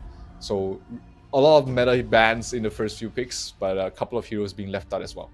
Yeah, and Loop's doing their homework. They saw Impunity just absolutely dominate with the Heino, banning it out first. Black had, I believe, a 100% win rate with it. So they were like, okay, this is a respect ban. We need to do this. Plus, the Lady Jeanne, of course, knowing that they're going to be giving up first pick to Impunity, so they need to ban that one out, especially since it's such a hotly contested meta hero. Yep, absolutely. And of course, the players are absolute beasts on those as well. But we have a Mankey being picked up here by Impunity. That's going to be a jungle Mankey. And we will have the Charlotte in the clash lane there for Impunity. So very fast tempo lineup here from Impunity. They want to play fast. They want to end this game early. They are going to be playing into a Zhang Fei as well as a Mai. So that might be a wrench in their plans. Okay. Your Impunity, walk me through the logic, right? You see the Mai, obviously, who's going to jump on you. You have the Zhang Fei, the tankiness and all that. But why are you counterpicking with Mankey and Charlotte? What about those heroes kind of like, this is the right, survivability? Like, what is it? So when you're playing against the Mai, especially like an aggressive hero like the Mai, the one way to stop her from jumping at you is by jumping at her, if that makes any sense. Okay. So instead of the Mai being able to pick her fights, knowing when she can go in or out, now you're forcing her to fight, and she's not very tanky. She's not. She doesn't have a lot of survivability. Mobility, yes, but she's not very survivable. She excels from poking at a range and then going for the kill later on. But if you have the Charlotte, you have the Mankey, you're constantly in her face, then Mai is not targeting your marksman. Mai is not targeting your support, and all she's hitting is really towards the front lines, and that's exactly what you want to do against the Mai. Just stopping her from reaching the back lines. She doesn't have AoE. Most of her skills are single target and hits the first unit available ahead of them. So if you put yourself between her and their target, then you're going to really neuter her effectiveness. Yeah. Okay, okay. No, I totally get the logic, and obviously it's going to be there. But I think if we're looking at the rest of Impunity here, Arlie, obviously you have a lot of mobility, you have the potential for damage. If you're looking more on the loop side, you know, not really. I mean, the Mai, assuming you have the control like you were just talking about, how she can get bursted. But Dharma's somewhat of a more tanky, not the super tankiest of types, but doesn't get easily bursted. Yep. But this Neza pick, walk me through this one. This Neza is supposed to be the counter to the Arlie, having that ultimate to be able to chase her down, lock her down, and you know, generally the Neza is a very sticky jungle. He's able to just stick to your opponents, kind of like a Kaiser, where he doesn't rely on stuns, but instead relies on being able to constantly chase down very elusive marksmen like the Arlie, like the Marco Polo. Usually this is the counter pick that we do see. Neza a lot less, just because of the scaling of Neza isn't that great compared to like the Kaiser, but it is a lot more faster pace, which is what Loops is trying to match in terms of tempo against Impunity. Okay, all right. Neza here with a 33% win rate. I think Arlie was close to 62. So, I mean, we've seen a lot more of Arlie, as it's been picked 13 times already. So going into this one where you're kind of like, this is the counter pick, with Neza, it seems like all the stars need to align properly to make sure that you do counter the Arlie, because they can just kind of pop off and control the game. Yeah, like when the counter pick doesn't really do well against what it's supposed to counter, is it really countering it? No, not in this case. Lian Po and Princess Frost will be picked up there by Impunity. So that's the team fight that they want. That's the team fight that they have. Looking like so far, at least in terms of the draft, Impunity has the better team fight just with those two heroes, while Loops is looking like they really want to focus on one target down. You got the Dharma, you got the Neza. Both of them jump towards the backline, finish off the Arlie in a single blow, and maybe the Mai just to provide additional damage or clean up. But the game plan is obvious here from the side of Loops. Burst one down, take the team fight from there. Yeah, and they'll control it to provide a lot of... I mean, this is assuming that they are able to create a lot of space with Mai and Neza just kind of being in your back line, so to speak. Let the Marco Polo or GRMY here just kind of get that space to farm, because at the end of the day, he can control the game. So, now that we know the draft, we know the players, again, I'm going to ask you, which of the teams has an easier lineup to play? I'm always going to be favoring the ones with team fights. It allows you a lot more space, a lot more room for error. You get into a bad fight, Princess Frost drops the ultimate, suddenly you are in a much better position than you were in before. Same thing with the Lian Po. If you get caught out with one member, suddenly you turn around with the Lian Po ultimate, and then you can take the fight from there. But if you are the side of Loops, you overcommit on a single kill, you don't get the kill, then there's no way back for you. You are all in at that point. So easier execution and just a better draft overall that I feel is definitely going to Impunity. Okay, all right. It's going to be interesting, because I think that's going in. I feel like the drafts are somewhat balanced. I don't see like a huge edge. I think it's going to come down to the player movement and just the overall play of the teams, the execution. Yes, that's the perfect word. Yeah. So I like in this case, like if you're looking at Megumi just kind of creating space, but I think Impunity need to do that a little bit more. They need to be a little bit more aggressive to ensure that they've got a lead going into that mid game. Absolutely. If they get a lead, or even if they just match the net worth, match the tempo that Loops is trying to do, then they're really good going towards the mid game. But if they fall behind too much, then we might see Loops just start to snowball out of control here. Arlie, one of the highest pick rate, she is the highest pick rate marksman, and the highest win rate there as well, for a very good reason. Scales very well towards the late game, plays very well in the mid and early game, and almost impossible to catch a good Arlie player because she's just so elusive with the parasols. Yeah, it just makes it very difficult. But look at Megumi going all the way in, slams out, uses the Magma Slam, but they've already put pressure. Okay, in the top lane, it looks like they've gotten Jing, and he's going to go down and Kank with a nice rotation. Yeah, that was probably on asking there. If you know that your bottom lane and your jungle are rotating down bottom, then you want to play a bit safer behind the tower, but it got caught out a little bit too far away from the tower. The rotation from Mai was perfectly timed. They got the kill, so that's going to allow Dharma to get to that level 4, which is the scariest point of the Dharma, because this is the moment where he can really get solo kills on you. Yeah, I feel like IMP.XiaoLin was just kind of like, help, they're ganking me. And they're like, no, I got you, fam. I'm just going to kill this other guy, then not be able to help you out. But IMP.XiaoLin does go down. It's going to be the first kill of the day. And of course, for Loops, if they're going to put pressure on the bottom lane, and it seems like they're trying to get XiaoLin as much, a little bit of space to kind of keep themselves going, is Marco Polo the way they want to go, or should it just be some maybe ABH to kind of carry them throughout? They probably have to play around the Neza at the current stage of the game. The GRMY doesn't really provide a lot. He's more of the supportive marksman at this point of the game.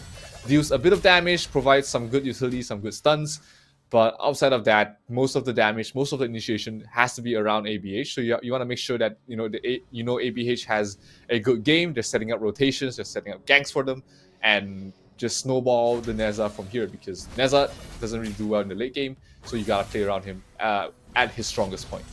Okay, so basically you're saying XiaoLin is pretty much a glorified range creep right now. At the moment, he has a stun. He has a stun. So okay. He can provide something to the team. No, totally understand. I mean, Marco Polo takes so much time to kind of get to that level where he can just kind of, like blow up the entire team fight. Definitely is super important to let him get that space and that farm to get himself, in a good position to carry late game. Exactly.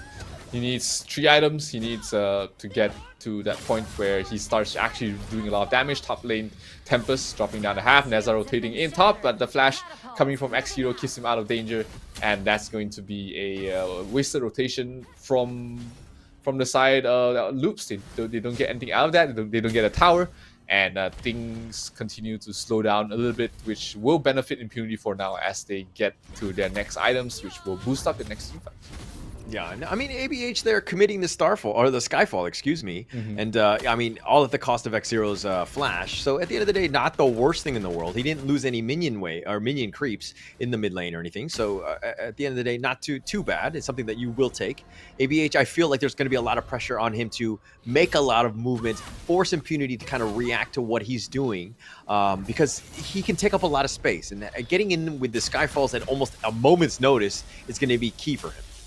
Absolutely, he needs to either start the fight or be right behind whoever starts the fight, because he's crucial in setting up those kills for the Dharma. He's crucial for allowing Mai to go in and go out really quickly. But first, Tyrant finally attempted a rather late attempt on towards the Tyrant, but Black should be able to get it without any issues. XiaoLin also gets the bottom tier 1 tower, so Impunity, despite a slower start, is able to get some decent objectives across the map. Yeah, I mean, taking the bottom T1 and taking the Tyrant, and Black was able to solo that. So providing a lot of space for Impunity to make moves elsewhere, right? They have control, or they're trying to take over the enemy jungle. They've definitely forced the issue where now Loops have to play a little bit more defensively, and they're just kind of hugging their mid T1, just trying to stay alive. Yes, Loops has taken the top T1 and putting a little bit of pressure for IMP.XiaoLin to kind of make that rotation that way. But again, I think Impunity are doing all right. Yes, they're down 1.3k, but at the end of the day, they're taking what the enemy's giving them.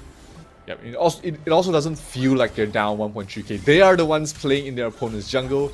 Black being a nuisance here, trying to steal the red, but he sees 3 heroes, not going to try and go for it. But just creating pressure across the enemy side of the map. And Black being there knows that, hey, if there's 3 heroes in top, it means that early you can farm however you want in the bottom. You're going to be safe. And that is going to propel the early to a much better farm heading towards the mid game. Yeah, definitely pushing, and I mean, you're hoping to get as much farm as possible, right? They're pushing it across. Oh, the Magma Slam with a burst ram. Mithy, he's probably on the wrong side of this. He's going to be knocked up. The Resplendent Revolver just going to kind of scare them away a bit. Impunity probably aren't going to go for the commitment on this Azure Golem just to go in for, but the nice Dream Realm connecting onto 2, and it looks like they're going to back off under tower, and they do stay alive, but Impunity just forcing the issue and maybe stealing some of the enemy minions here. This feels a little bit too forced here for Impunity. They're not in the best of positions around the map. Mankey a little bit too early. There was no follow-up, not from the Lian Po. So just a bit more wasted skills. Some more cooldowns here for the side of Impunity. They were looking for more, at least get a kill and then get the mid tier 1 tower. But just jumped the gun a little bit too early. But looks like they are trying to force it once again. Okay. Now, who do you think has to have the better early game? it definitely is Loops. They have no way back if they have a mediocre early game, because that means that whatever engagement, whatever single target burst that they try to execute on is not gonna be great if they're playing from behind. So Impunity has more ways out even after a bad fight. So Loops is the one on the timer here. Okay. Putting a little bit of pressure on them. I like it. They're probably tuning in. They're like, oh, Zero's saying we gotta go. We gotta do this. And they'll probably push this one along. But in the mid lane here, Black here just being like this giant furball is so annoying, very tanky, and just providing a lot of space. Loops getting gone on here with a Magma Slam, finds ABH. He takes a lot of damage, but the Leaping Savior with the shield will keep him alive. And it looks like Loops, again, just backing off, just taking the enemy minions as they come. Yeah, really just forcing Loops to play together as a team. The level difference will start to grow here for the side of Impunity. Black is, again, in their enemy jungle, really just being, like you said, the annoying furball that you really need to deal with. But you kind of want to just ignore him at the same time because he's not really doing anything. But he's just annoying either way. So Loops is trying to answer by doing exactly the same thing, but on the other side of the map. Okay, yes, I agree. Oh, the burst ram, the Tremor Slam actually misses, and he's going to go down. And GRMY will take this one, and they got an X-Hero as well. And GRMY with a double kill thus far, and XiaoLin is going to be killed as well as Black, and everything has crumbled for Impunity as they even dive the T2. The Unbridled Outburst is going in, and he's taking it up front, and they get an ace at 8 minutes and 58 seconds. No one was expecting the damage coming from XiaoLin. I mean, he basically almost finished off the Lianpo with a single skill, and then the follow-up from his ultimate just basically killed 2 heroes. Huge play there by XiaoLin, setting up the whole fight for his team, and that allows his team to also get the tier 1 in the mid, tier 2 at the bottom, and do some decent damage to the tier 3 in the bottom lane as well, propelling the lead to 4,000 after a very slow mid game. Yeah, what a bit of a mistake there. It's one thing to, like, lose the team fight, but then you lost the entire squad, and that turned into way more than just, the 5 guys that were killed. But let's check out this replay here. I mean, Megumi thought he was going in and thought he could get onto Xere, but he just turned it around. He just had the damage and just controlled him, and Loops was just all over them. They were like, just chasing after them 5-on-1, not letting Ashin get away, and they ensure that they secured that ace there. Yeah, that's going to give them the early lead that we said Loops absolutely needed. That is going to put them in a good position, and that gives them another good fight here. X-Hero, Black, and Asing all fall. XiaoLin will follow very soon as well, and that just leaves Megumi 1 versus 5 against the world. Can he survive? No, he cannot. Kanks gets the last hit. Another ace, a back-to-back ace here for the side of Loops. Unfortunately, the bottom lane is a bit too far out, but they will still be able to get the mid-tier 2, it seems, and continue pushing down the bottom tier 3 tower. Okay, what's worse than one ace? It's a second ace, right? They got him back to back right after the first one, and it looks like Loops are just like, okay, we'll take whatever you're giving us, which is everything, and we'll continue to take the second time. And, Impunity are like, hey, if you die, we're gonna die together. It's ride or die together. Yeah, probably a bit overzealous at that point, trying to get themselves back into the game. They could have played across the map a little bit better. Don't look for fights so early on, because you can check the items of your opponents, and you know that you are 4,000 or 5,000 behind. It's time to slow down the game, not look for another fight immediately after you just lost the fight. Yeah, but I mean, it's an awkward situation right now. I mean, look at this. XiaoLin has 9.2k tops across the entire game. Completely. I mean, so many kills already. He's 404. He is not the guy you want to be giving any sort of farm to. So Loops right now in a great position. Yeah, Marco Polo disfarmed with this lead is a crazy hero scaling towards the late game, and you don't want to play with that. He's just so mobile. He does so much damage at a range, and the pure damage also just melts through the Lianpo, melts through the main key. Tempest gets a kill onto XiaoLin. The marksman is down here for the side of Impunity. They lose the mid-tier tier 3 tower as well, and things are not looking good here. 4 versus 5, net worth difference. No other way to defend except with their bodies here. They do have the Lianpo. They do have the Princess Frost to potentially turn things around, but they had to take an almost perfect fight. Yeah, almost perfect one. And the Resplendent Revolver doing a decent amount of chunk damage onto Black. They're going to use the Unbridled Outburst. He's going to cut off the lane of retreat, trying to knock him out. And it looks like the Tremor Smash does go in, but it looks like Megumi's going to be down for the count. The base is wide open, the Dream Roam, but he just runs away. He can't even defend it, and they will take game 1. Loops looking very, very strong. Yeah, we talked about that potential, that aggressiveness that Loops can really bring with the lineup, and they turned it up a notch. They went from 0 to 100 in the span of 2 minutes, and they were able to just... That was the shortest snowball in the history of snowballs. It was it grew to the mega big size it needed to be in less than 3 minutes, and Impunity definitely could have handled that better. But still, props to Loops for not letting go of that pedal. They just went for it once, went for it twice, and just took the win from there. Great first game to start off, to start your series off, because it's going to give you so much morale. Actually, it kind of didn't feel like Loops really did anything special in that one. Not to take anything away from them, but all of the fights where like Impunity trying to go in and Loops is just like, oh, okay, we'll take this one out. We get an ace, right? And then they were just kind of playing standard again. They were jumped again. And then again, Loops is just like, okay, we'll clean them out again. You know, first time, second time, however many times you want to come at me. But we're just going to continue to clean you up. And Loops just like cleaned up that game, and they just took an easy game 1. Yeah, I definitely think that the loss was more on Impunity themselves rather than Loops outplaying them, jumping the gun a little bit. They had the better late game team fight. They had the better team fight. So why take team fights that you're not confident in and trying to force things? Maybe they saw that they were behind and tried to even things out with a good fight. But 9 out of 10 times, unless you have a perfect initiation, those team fights are not going to go your way. The toughest thing about this is that Impunity was trying to force it, trying to do a team fight. And then they just got completely thwarted, right? Yep. Loops had the answer for everything. My worry is that even going into game 2 and 3 is like, hey, if Impunity are in the same situation, do they go for it again? Is it going to shake up their confidence? Yep. I mean, I know that this is a long series. It's a best of 5, but it's something to consider as, Impunity go on in this series alone.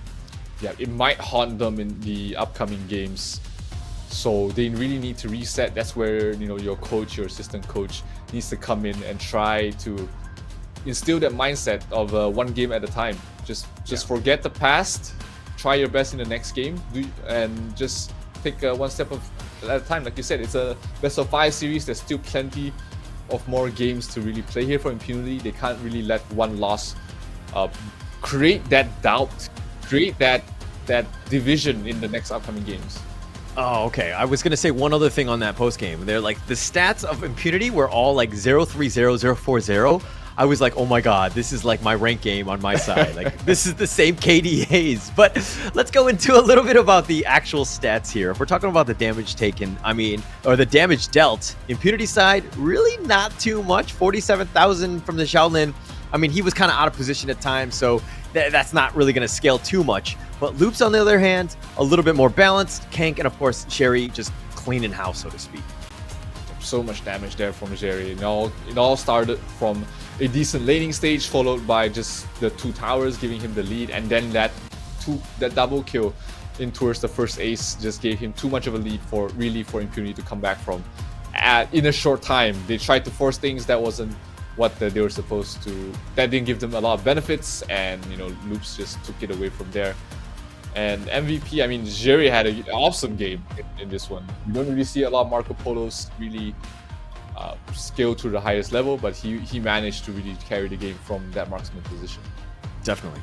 Totally agree with you. But look at this gold graph, right? You're thinking that Impunity, even with those stats of not even getting a single kill, would have maybe skewed this a little bit more in favor of Loops. But again, for the first 8 minutes or 8-9 minutes, it was just pretty much steady state, or it was very even with Loops. Yep. Loops was not really doing anything. And then all of a sudden you can see these 2 giant humps here. And those are the 2 team fights that Impunity tried to take on. And that's kind of where it skewed incredibly in favor of Loops here. Yeah, no kills in the entire game probably not really forced them, but it caused them to make that decision of, hey, we need to take a fight right now. And it didn't bode well for them. But the MVP for the first game going towards Mithy on the Zhang Fei, 2-0 and 10. We don't see a lot of support MVPs as well, but Mithy definitely had a good game, keeping everybody alive. Yeah, support lives matter. I play support as well, so seeing another support player in the MVP column, great. And Mithy really showing how Zhangfei should be played. So seeing this one, you're going to see a lot of him in this one, just kind of protecting the team. But again, this is where Loops, if you're looking at what's happening, like, look at this. This is where Megumi went in for this, and GRMY had that fever barrage, just blew up everybody, got a double kill, turned things around, and it just went south for Impunity. As everybody got wiped in, all 5 members from Loop still surviving and just chasing them down. They don't really care. They're going to continue on and just get 2 aces back to back.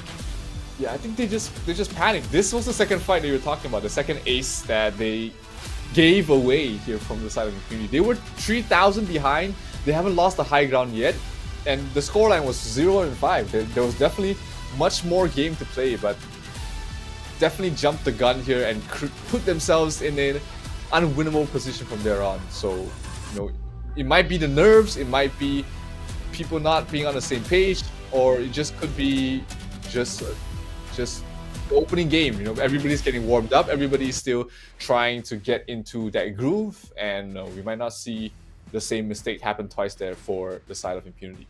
Yeah, and we've learned that Impunity, they lost game 1 against RRQ the other day, and they know how to bounce back, right? I think that this is still one that's going to go hopefully more than 3 games, unlike the last series. I think that this one will go a little bit longer because I see a lot more fight in Impunity, being able to bounce back, right? And that's definitely a skill that you need to have going into this one. The mental game is real, Absolutely. And Loops will be confident going into game 2, but I think that Impunity really need to bounce back after that game 1. Yeah, definitely some things to talk about.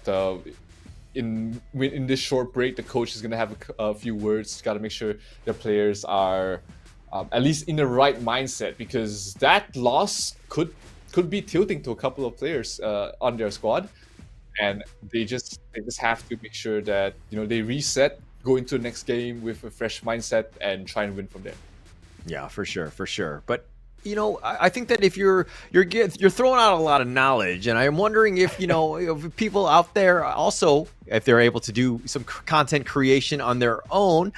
Zero, I don't know if you do that as well. I know Blam MOBA does, so feel free to give him a shout out, as well as a follow on for him. But HOK, of course, Honor Kings, we're looking for the best creators out there that, you know, can understand the game, can teach the game, and can kind of show the ropes, because it's very complex. You're seeing it even at the high level. There's a lot of mistakes that the teams might be making, and you know, it's good to kind of get some of those tutorials and those guides, and to see exactly how to play, like, you know, even the next Heroes.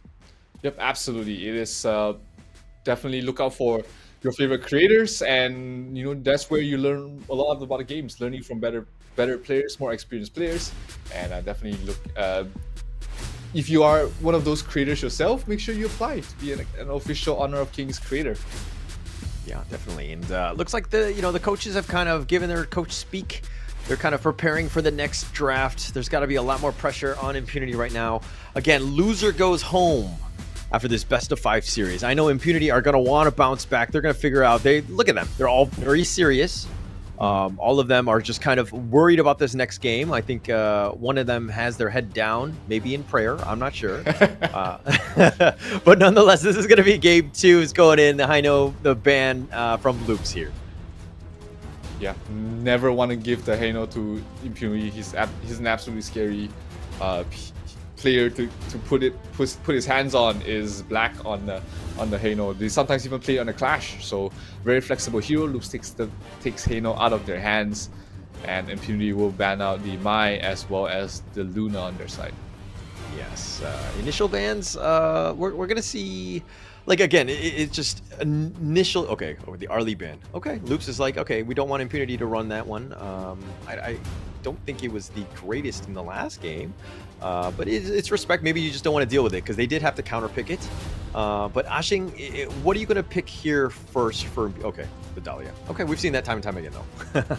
Yep, Dahlia openings, especially when she's let through to the ban, is always something that you can always pick in, but that also leaves the Lady Zen in the pool here for Loops if they want to pick up in the first and the second of their draft. So just keeping things open for themselves. Maybe they pick up the lane here. Lane hasn't really been the focus across both these teams, but they do pick up the ladies and they pick up the Zhang Fei, who was the MVP in the previous game. Mithy definitely had a great game for that, and when you pair that up with the ladies, then that's a lot of team fight on the side of teams. Oh, a lot of team fights. And I mean, Mithy is just an all-star on the hero, right? It doesn't really, like, it's difficult to deal with, like, to counter pick him. I don't think you go that far, right? But you have to understand where he's going to be at any moment. And Loops, you know, Mithy on the Zhang Fei can just pounce on you and just make your life miserable. Yep, absolutely. It's the strength of the Zhang Fei. He doesn't look like he deals a lot of damage, but when he gets to the backline, when he pops his ultimate, that's when you know that why Zhang Fei is an absolute beast here. Lady Sun makes her debut today. We've been seeing a lot of Lady Sun throughout the group stage. Kind of have got quieter towards the later stages of the group stage, but Loops will pick her up once again. Yeah, and late game monster, Lady Sun, we know that just a lot of potential. I feel like Impunity here picked the Princess Frost, and I always look at this as like a poor woman's Lady Jun. Like, she's just not as good in a lot of the different things, and I feel like she needs a little bit of a buff in that sense. But Lady Jun is just so strong, that's why, right? So it's going to be the mid lane here to counter the Lady Jun. I'm not a huge fan of it, but you know, they're probably much better than I at playing her. It's funny because in Season 1 we said Lady Jun is the poor man's Princess Frost. So how the turntables after a single season, how things have changed in this entire scenario. But Loops banning out the Guan Yu and the Dharma. So banning out very aggressive Clash laners, and they're probably going to pick up a strong Clash laner on their own. So something like a Byron, something like a lane. It will be the lane being decided here for the side of Loops to make sure that they win that Clash lane. Yeah, I like it. Elaine, I mean, you have that mobility, you have that, technically that meteor kill if you're able to kind of launch him up. And if you can get on the Marco Polo, he's going to have a rough time, especially if Elaine is able to kind of just control him. So you have a lot of options, and the mobility is key, of course. And it kind of rounds out with the Zhang Fei, who's somewhat tanky, and Elaine doesn't want to be focused on, right? So Zhang Fei kind of wants to be that guy. So it kind of rounds out that draft pretty nicely. Yeah, I think Loops definitely looking like it is a very good draft in my opinion. Impunity not doing too bad themselves, kind of missing a more tankier front line. They do have the Kaiser to run in that role, but as time has shown, if you shut down the Kaiser in the jungle, he doesn't provide a lot in those team fights. So Zhang Fei already picked up there by Loops. They just need another aggressive jungler on their side to be able to make those early game invades, and I think Loops should have this game as long as it's something like a Zilong, even a Prince of Lanling can come out here. They go for the Jing, and yeah, it's another aggressive one that looks really good in this fight. I mean, again, Jing against Marco Polo, Princess Frost, and Dolia, she's gonna have a field day against these three heroes. Oh my gosh, I love Loops' draft right now. I think it's very meta. I mean, Lady Jun, most picked, we've already talked about. Elaine, number 3 most picked. Jing, a little bit less, but has a 63% win rate with 8 games. What else can you ask for? And then you put Mithy on the Zhang Fei, and things are looking very good for Loops. I feel like Impunity's lineup, a lot more difficult to play, somewhat squishier. They need to get the right initiations, the right team fights. They cannot be making the same mistakes they made in game 1. Absolutely not. It's the first game. I mean, we talked about Impunity had the easier to execute lineup, and they still lost. Game number 2, Loops has the easier to execute lineup, and they seem to have an answer to everything that Impunity has drafted for this game. So are we in for a quick series again here, Holler? Or can Impunity prove us wrong? Don't jinx it, man. I want to see this go the distance. I mean, it really comes down to Impunity. They really need to bounce back. Being down 0-2 is almost a chasm that you cannot climb out of. You're going to have a tough time. They need to ensure that they have a good early to mid game to kind of just control them, to give themselves a chance in this series. Absolutely. And here, you know, just for the viewers who are not very familiar with Elaine, why this hero is so strong is that He doesn't need any mana. He's very sustainable in the lane. His mobility is top-notch as well, so he's able to get in and out of dangerous situations. And when he gets to that 12-minute mark, his combinations of damage and as well as sustainability towards the backline is just so hard to deal with that he is the most popular Clash laner in this Season 2 Invitational. Very popular. There's just so much potential outplay, right? Has a get out of jail free card if you're using him properly. Just a lot of different ways to kind of, you know, dictate how the team fight goes, right? And a lot of the static heroes like Angela really get punished for going up against another lane. So you have a lot of options. Absolutely. And top is going to be where both teams are putting a lot of pressure. Oh, Jing in some trouble. Pops the ultimate, trying to heal up the best he can. 2 versus 3 fight. But ABH looks like he's still alive for now. So is Elaine. Elaine hasn't even used his ultimate yet. So he can still get out of that situation. But the rotations came in vain from both sides. Nobody got any kills. So it's going to be slowing down for now. I always find it funny when you see a Jing like that. ABH obviously understanding how to pilot the Jing properly with the mirror domain, but I always feel like he's just spamming the button. He doesn't know where he is. He's just panicking what I mean? and just like, spamming. Yeah, he's just panicking. Yeah, it's just like, just try to find me because I don't know where I am either. It probably looks good on the stream. And he's like, all right, I saw someone do this before. Nah, but he probably knows. He probably knows what he's doing. Yeah, I mean, he's a pro player. He's not just talking about it. All right, but Loops here. Okay, they have a slight edge. They've been kind of prioritizing the top lane a bit. Impunity have been just trying to counter that, realizing that Tempest could have a bit of a good lane. So Ajing is kind of pushing into the mid lane here, just putting a little bit of pressure. But again, I think the tail of the tape of this, or the story for this one, will really come down to the bottom lane. This XiaoLin Marco Polo or the Sherry Lady Soon, who's going to come out on top? It's not much Q potential until they start really moving the Charlotte or the Kaiser downwards along with the Princess Frost to try and get a kill on the Lady Sun. On the other side, it's pretty much the same as well, but they probably can just move the Jing. Jing can really stick towards the Marco Polo to try and burst him down, get a kill. But the Dalia is always going to be an issue. The knockbacks are annoying, the heals as well. So we're looking at a rather passive early laning stage until the 4-minute mark when they're trying to take the first objective around the map. But outside of that, I'm not expecting any kills going on either way unless somebody walks into the Dalia and tries to pop the ultimate. Nope, looks like ABH will be happy to let her go. Yeah, but look at Black all the way invading it, as well as the Ashing just cutting the waves, forcing Tempest to have a little bit more of an awkward going. He's forced to kind of farm under the tower or tank it, and just kind of pushing that a little bit of pressure in that lane, while the rest of them, Ashing and Black, then go and invade the enemy jungle, taking what they can. So Impunity coming out with a different, strategy going into game 2. Yeah, definitely favorable trade for Impunity. They're farming on 2 sides, they're farming on 2 heroes, while Tempest is having to trade his HP for farm and experience. So Impunity much better early game compared to the last. They are still behind by 1,000 gold though. Still behind, but I mean, they still need to figure out ways to get back in. Impunity have done a good job of just kind of at least putting pressure so that Loops is showing on the map. I think the scariest thing is not knowing where they are. Like ABH all of a sudden disappeared off the map. Where is he? He's actually trying to steal your Azure Golem. He's looking to go for the smite, and he does take it out. That's a big steal, taking it away from Kaiser. The Kaiser's not going to want to take a fight in the next upcoming few seconds. Lots of damage being dealt towards X0. He's not falling though.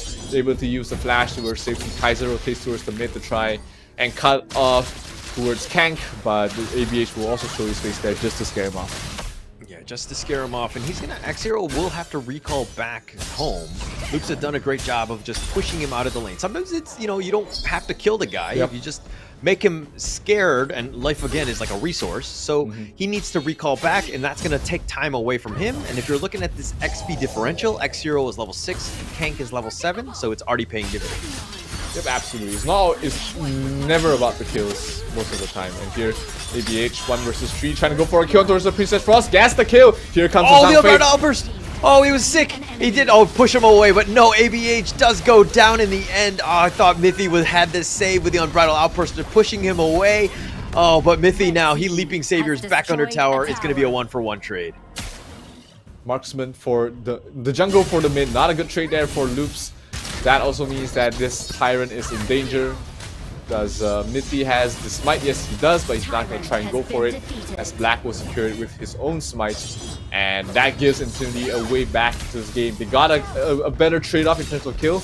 They also got the first Tyrant. But top lane... What? XiaoLin Lady dies to Sherry? That's not... You're not expecting either of the marksmen to die to each other. They've got mobility, they've got ways to escape, but somehow XiaoLin got the kill with full HP left, so... Oh, that is a disaster at this point. Sherry will continue to farm. That net worth lead is starting to grow. It's about 500 already. He's starting to kind of separate himself from XiaoLin, putting pressure in. XiaoLin doing the walk of shame all the way back to the bottom T2, but he's going to walk into 4-member of Loops, who uses the Unbridled Outburst to push him away, the Flowing Sigh, and he jumps right in. A nice knockup from Ashin, keeping him alive, but ABH thought about going, and he does. He gets the Mirror Domain, and he slices and dices, and I don't know which one is real. Really fast kill there, but they at least are able to slow them down to dissuade them from taking the bottom tier 3 tower. If the bottom tier 3 tower fell in 7 minutes, that would be an absolute disaster here for the side of Infinity. But they managed to hold on. It's still a 2,000 net worth lead for the side of Loops. Not insurmountable, not huge. And after they get this top tier 1 tower, it should even out a little bit more. But looks like no more pressure coming in from Impunity on the top. Yeah, no more pressure, because I mean they don't have that top T1, right? The bottom T2 has been taken as well, and Loops can kind of dictate whatever fight they want. They've taken XiaoLin as well, and ABH has started this style. Like Impunity, all they can do is watch as their teammates die and just try to attack them, but Loops just get in and out like a guerrilla squad. Apt for a team with a Zhang Fei pick. Here, Xere will be able to get the top tier 2 tower and also get the Sage Golden buff away from the side of Loops, from the side of Impunity once again. This Kaiser is suffering without those jungle buffs. 4 heroes here to secure it. This Kaiser is not going to get that cooldown reduction anytime soon. Oh, that's sad. That's tough. ABH going in yet again. The Mirror Domain. They've got the knockup onto Black. Black trying to get out of this domain. Tempest is now joined the fight. Gets the Meteor kill. Knocks him up. But Tempest gets a little bit low. The Death at Sunset. Oh, he gets back to safety. And he gets pushed back. XiaoLin with the Resplendent Revolver. Not going to do enough. Couldn't really commit for that kill. He was a bit too low and had to back off. But Kaiser a lot more tankier than we'd expected. He's not the top of net worth. He has his Cloak of Flames completed already, but he doesn't really have the next tier of items yet. Doesn't really do too much damage. He's just a giant meat shield for now. But compared to the Lady Sun, who's already at 7.2k net worth, that is a huge lead there for the Lady Sun. Oh, the Resplendent Revolver right into ABH. He dashes away the Mirror Domain. He just finally gets picked off, and XiaoLin will get credit for this one. And Impunity actually deserved that. That was a long-awaited ambush by them. Yeah, that was super fast. That was super fast play as well. Getting that might enable them to get this mid tier 1 tower to open up the map a little bit towards their favor. Princess Frost drops. Winter is coming on towards the tower to try and ensure they get it, but looks like the Zhang Fei will be able to dissuade. But on the top lane, Tempest playing the macro game very well, almost pushing down the top tier 3 tower by himself, but he is in trouble. Can he get out? He does still have his ultimate to get out of here if he wants to. Pops it right now. The chase is coming on, or is there backup coming? No, there's no backup. He's trying to survive on his own, but the damage from Asing way too much, and he will fall. Yeah, I mean, this is the risk you take when you try to split push. Tempest was putting pressure on that top T3, and he did quite a bit of damage. It's down about to, like, what, 20% life already? So he's kind of created space for the rest of the team, for Loops again, to just kind of push in the other lanes, and now it looks like they're going to look to take the Overlord here by Impunity. So a little bit of space given, some other space taken away from elsewhere.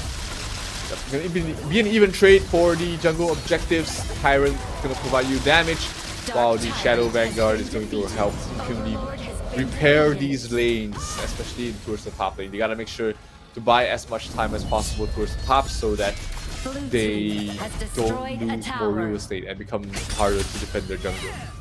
Okay, that was a pretty good sequence of events for Impunity, right? The fact that they got the Overlord, they got ABH, they turned it also into a Tempest kill, and they've gotten that T1, right? Yes, They're still behind in terms of the net worth, but these are small steps, baby steps to get themselves back in the game. Impunity have done some decent things in the past 3 to 4 minutes, so they're giving themselves a chance to win. Yeah, definitely. They are not forcing the issue like they did in the first game, so this is already in a much better spot for them. But here's GRMY trying to backdoor the tower, will get the last hit, so that's going to be the first tier 3 going down. Also, the Shadow Vanguard is going to fall soon after, basically without doing anything at all. So Loops is still in a good position nonetheless. They are still 4,000 ahead and looking to take more real estate away. But the Jing finishes off X0. He's going to fall. And Impunity will not be able to take the upcoming fight. They lose the mid-tier to tier 1 tower and more of their buffs going towards the way of Loops. Yeah, and this net worth lead is like grown, right? It's 4K right now, but let me just say GRMY actually has a net worth lead of 2K above any other player from Impunity. That's how far ahead he is right now. He's absolutely a monster. You go near him, he blows it up. He backdoors your tower because he has the damage. He don't care. He's 10.4. Look at this. And then the next closest, XiaoLin, 8.3, well behind GRMY right now. Yeah, GRMY has been playing like an absolute beast for both these games, in fact. And when you give the Lady Sun this much farm this early, you know that you're in trouble. And GRMY has been absolutely killing it in this game and the previous game as well. Yeah, I mean, the team only has 5 kills, right? GRMY has one of those kills, but, you know, ABH has been doing all of the work, so to speak, in terms of the kill department, you know, 4-2-0. So, again, both of these guys really working off each other, complementing their own play styles to get themselves in this, and they have full control. Loops right now, fully dominant. Impunity have 0 space to work with. Yeah, they are more or less holed up in their base. Anytime somebody goes out, then they are in danger. ABH took a bit of damage from the Lady Frost, from the Princess Frost, as well as the Marco Polo. Nothing he can't heal up away from, as Loops poised to try and pressure on both sides. That's going to be the mid and the bottom. And once they connect the creep waves, they might be able to slowly chip away at the tier 3s. Look at how they've controlled the map. They've got full control, and they just pushed him out. They've got all the way in the front. Mithy is in the front lines. He's like your scout, your forward scout, seeing where the enemy is at all points.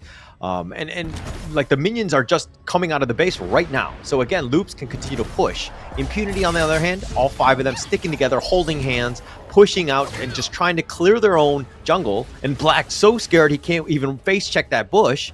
So again, Impunity right now very reactive to Loops' movements across the map.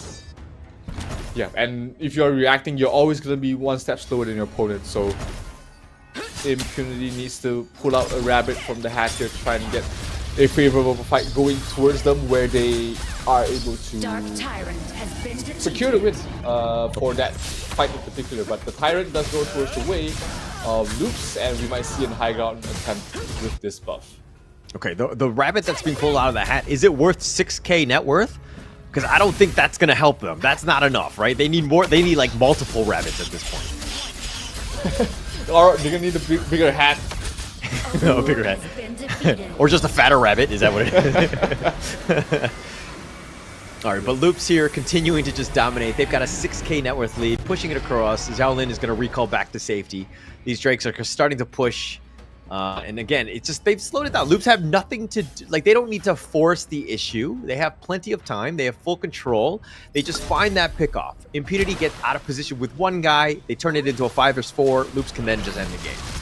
Yeah, actually, that's exactly what Loops is trying to do right now. They know that they are stronger at this point, so they want a strength test. They want to take it away from Impunity. They don't want to give them more time to recover. And Am trying to end this game right here and now. Bottom lane got pushed out a little bit, so Elaine's there to fix it. But once the next dragon arrives, that should be the last tier 3 tower standing.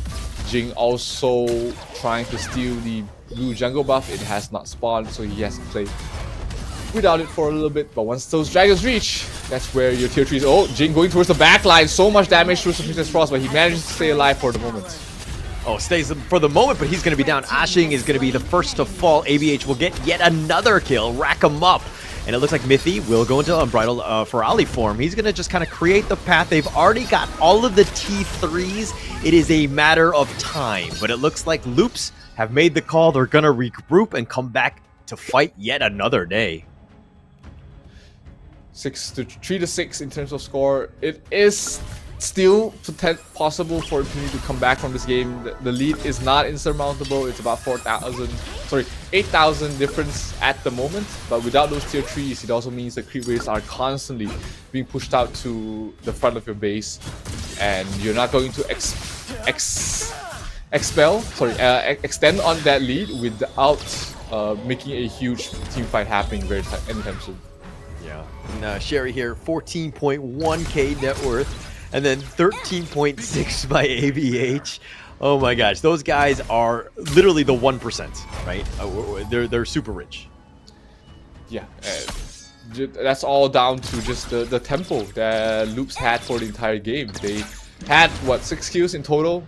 Only two of them were at the 10-minute mark, if I remember correctly. But they've set themselves in a position where they can really take these fights. And Impunity still trying to catch up, still trying to play the macro game against Sucker players. Oh, what is this? What is this wrapper? Chasing out XiaoLin. He's going to be chased. The meteor kill knocks him up. But Tempest needs to be careful. He's going to be focused down. He's going to be the first to fall. But the base is wide open. Nice play by Ashing, trying to slow it down. But the base is going to be taken out. And Loops will just take him out. And they will take game 2. Clean game here from Loops. Again, another one of those games where you really can't find any fault in Loops' gameplay.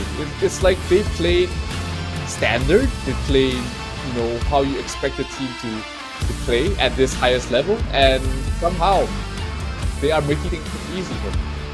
Okay, my only fault in Loops is that they need to figure out ways to end the game 5 minutes sooner, right? I think that they were in full control. They were completely dominant, but it's one of those things where you got to close it out. I mean, don't get me wrong. All jokes aside, I really have zero fault or things that I can kind of fix in this Loops, offense, so to speak, because they were just like controlling the game. They were very strong. Absolutely. Yeah, like it is, their potential last game to qualify for, if they want to qualify for the round of 4. So you can't fault the team for really playing it safe, just dotting their I's and crossing their T's to make sure they make it there. Yeah, make sure that they do. Yeah, you're absolutely right? Just secure the win. Don't do anything silly. Yep. Again, just discipline game, right? Discipline Honor of Kings. Just make sure that you just choke them out when you need to. Again, find those gaps when they do make those mistakes. And Impunity was made some in the very, very end. But again, they just had full control. This is one of those games where they're going to have to look back on and be like, oh my gosh, how do we deal with this Loops pressure? Like from early game to throughout, I think we'll see this in the gold graph. It was just very difficult for Impunity to get anything going. Yeah, their jungler was just shut down from the get-go. Kaiser without farm doesn't really do a lot, so maybe not such a farm-dependent jungle. Something that can roam early, something that can get things done around the map. But let's take a look at the final item progressions here for all of these players and Loops. What an absolutely scary Lady Sun there. Sage's Sanctuary, you got to add to Torment. Basically everything he needs to end the game and then some on that Lady Sun. Yeah, and I mean, kill-wise, like it's one of those things where, hey, we're trying to play better, so we just die less, right? And Impunity was trying to limit that as much as possible. But the macro game from Loops, the control and just being able to, take the objectives is just really where Loops shines, right? They understand how to play the objective game as opposed to just the, go in and kill everybody game, which some other, players in my ranked games will play. Yeah, but Loops just very surgical aggression. They were able to just continue on the pressure. You see a lot of teams that do that play aggressive at the start, but then fall off towards the end. But Loops did it time and time again throughout nearly every point of the game, and Impunity just had no answer in their lineup to do that. Yeah, and I mean, if we're looking at this, I mean, look, Black, very tanky, taking the most on the team, which was to be expected, but he wasn't able to do as much damage in return. He was very reactive and kind of had to build up defensively, and I think that it's more on the lines of Impunity's draft, right? Forcing Black to play like this defensive tank when no one else can do it, it's kind of limiting what Black can do, which, you know, he wants to be able to do some damage and get in the heart of the enemy team, but if you're just taking all the shots, it's going to be a tough time for him.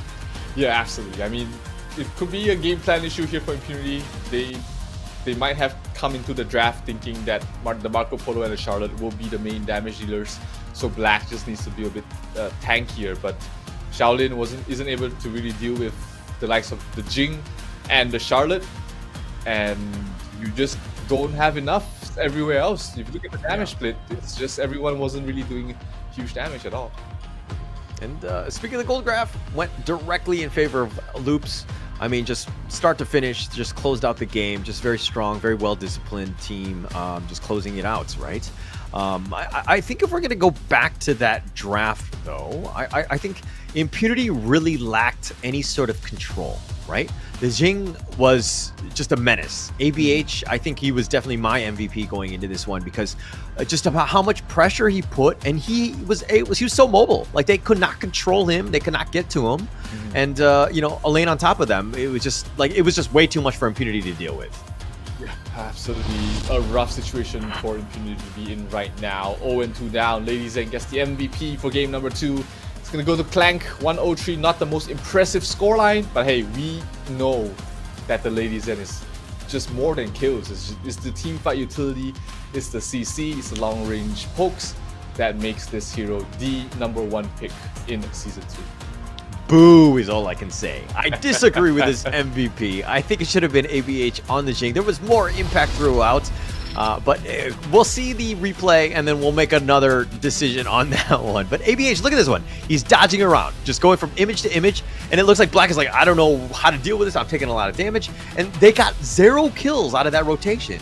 So it's a time wasted. And they got nothing out of this. ABH, 1 versus 3. I don't care. I'm gonna get first blood. And he does die in the end, but XiaoLin gets him with that Fever Barrage. But still, it's one of those things where look at how much pressure he's put on. XiaoLin is not free farming because of that. Yeah, it is just too much for them to really deal with. The constant pressure, the diving, you know, you got the Zhang Fei, you got the Jing. They can go in and out really quickly, and the burst from the Jing is absolutely huge. Here's Yabin. ABH did fall once, but ultimately, at this point in time, they're still in a really tough situation just because of how the lanes are pushed out and handled, and Loops never giving up any opportunities. They took every opportunity they've gotten, and it's paying off so far. 2-0 for them in the round of 8. Yeah, 2-0, and they're looking very strong at this point. This is a situation where look at XiaoLin completely on the wrong side. And the rest of Loops is like, okay, we'll let Tempest die, and then we'll just take the base. Like, the base is wide open, and the rest of Impunity are like, oh crap, our base, we forgot about him. We got to go back, and we got to defend, and just not quick enough. So Tempest doing his job, even of pulling out the enemy team, just, again, everybody understanding what they need to do. Yeah, great showing there for the Brazilian side. I mean, I wouldn't say I counted them out, but I thought this would be a much closer series between Impunity and the side of Loops. But I mean, Loops definitely showing us why they are the second best team from Brazil. Sorry, one of the best teams from Brazil, in fact, in this current tournament, and they are looking like they're in a good spot to move on to the top 4. Yeah, it's about the fundamentals of getting themselves into those situations where how to play with a lead, right? And if you think that you're good enough to take on Loop, you think you can beat out Impunity, try your luck. Go to the Open Series. Of course, this is going to be the second split. Registration starts from July 8th to the 19th. All you need to do is register in the Honor of Kings app. So get your team, get your 4 of your other buddies to sign up. You think you're better than these guys? You think you can take them down? Prove it. Get yourself into that split too. Yeah, and you know, it might be the gateway to an upcoming budding career for yourself in the Honor of Kings esports circuit. I mean, that's how All Gamers Global made it here to the Season 2 Invitational. They won the Open Series, and eyeballs are on them. But speaking of winning, I mean, it's Loops 1 game away. They are 1 game away from almost doubling their prize pool won so far. And you know, some teams they tend to, this is where they start crumbling. Yeah, it's tough when you're in a hole. this comes back to the coaching, right? It's just calming people down. It's like, you know, if you look at professional sports today, like basketball, they can come down 0-3 or whatever in like those finals, right? It's because of the fact that they're just like, hey, we got to like start over. We have the resolve. We've been there before. Yeah, we've lost games, but it's not over till it's over. And Impunity really need to have that same mindset of getting themselves of just like shake it off. Yes, the draft, the play style, okay, a lot of other things were not great, but let's start from scratch right here and just get ourselves into a, you know, a 0-0 matchup and just look at it as like best of ones just as we move forward. Yep. Gotta reset, gotta put one foot ahead of the other. One match, take one match at a time is definitely the mindset they need to have at this point, because one final draft might decide how long can they stay in this tournament, and they just gotta really pull out all the stops at this point. Loops draft of game number 3 will ban out the Hano once again, while Impunity respect ban on ABH's Jing as well as on Luna, and the ladies then will not see the battlefield in game number 3. Okay, for the record, the knockout stage is going to go all the way to Sunday, so we have plenty more games ahead of ourselves, assuming that you do survive, right? That's the biggest thing. You do not want to go home. This is one of those things where you want to continue. The prize pool is very large, and you want to get your fair shake of it, and you need to survive. Impunity right now, with their backs on the wall, need to figure out some way to solve this puzzle that Loops has been throwing at them, and it has not been an easy situation for Impunity. They need a much better draft here. Yep, absolutely not. They've been really back against the walls for both the first 2 games, and you know, this is their one last shot to come up with something that can give them a fighting chance. But look at Loop's draft. They've got the Arlie, they've got the Mai. So much aggression in these 2 heroes. A lot of mobility, a lot of potential burst. To be honest, I think Impunity needs ways to control. They don't have the lockdown that they need. And again, Elaine is one of those ones where you probably want more lockdown on him. So there are definitely some holes in Impunity's lineup. They need to shore them up and to deal with these somewhat high mobile, high damaging heroes that Loops has. Absolutely. It's they need something that in basketball terms, they need a stop. They need to find a stop right now to slow down the aggression, to punish the aggression some way or the other. And what options are there here for Impunity? Zhang Fei is great to stop them, but he doesn't really...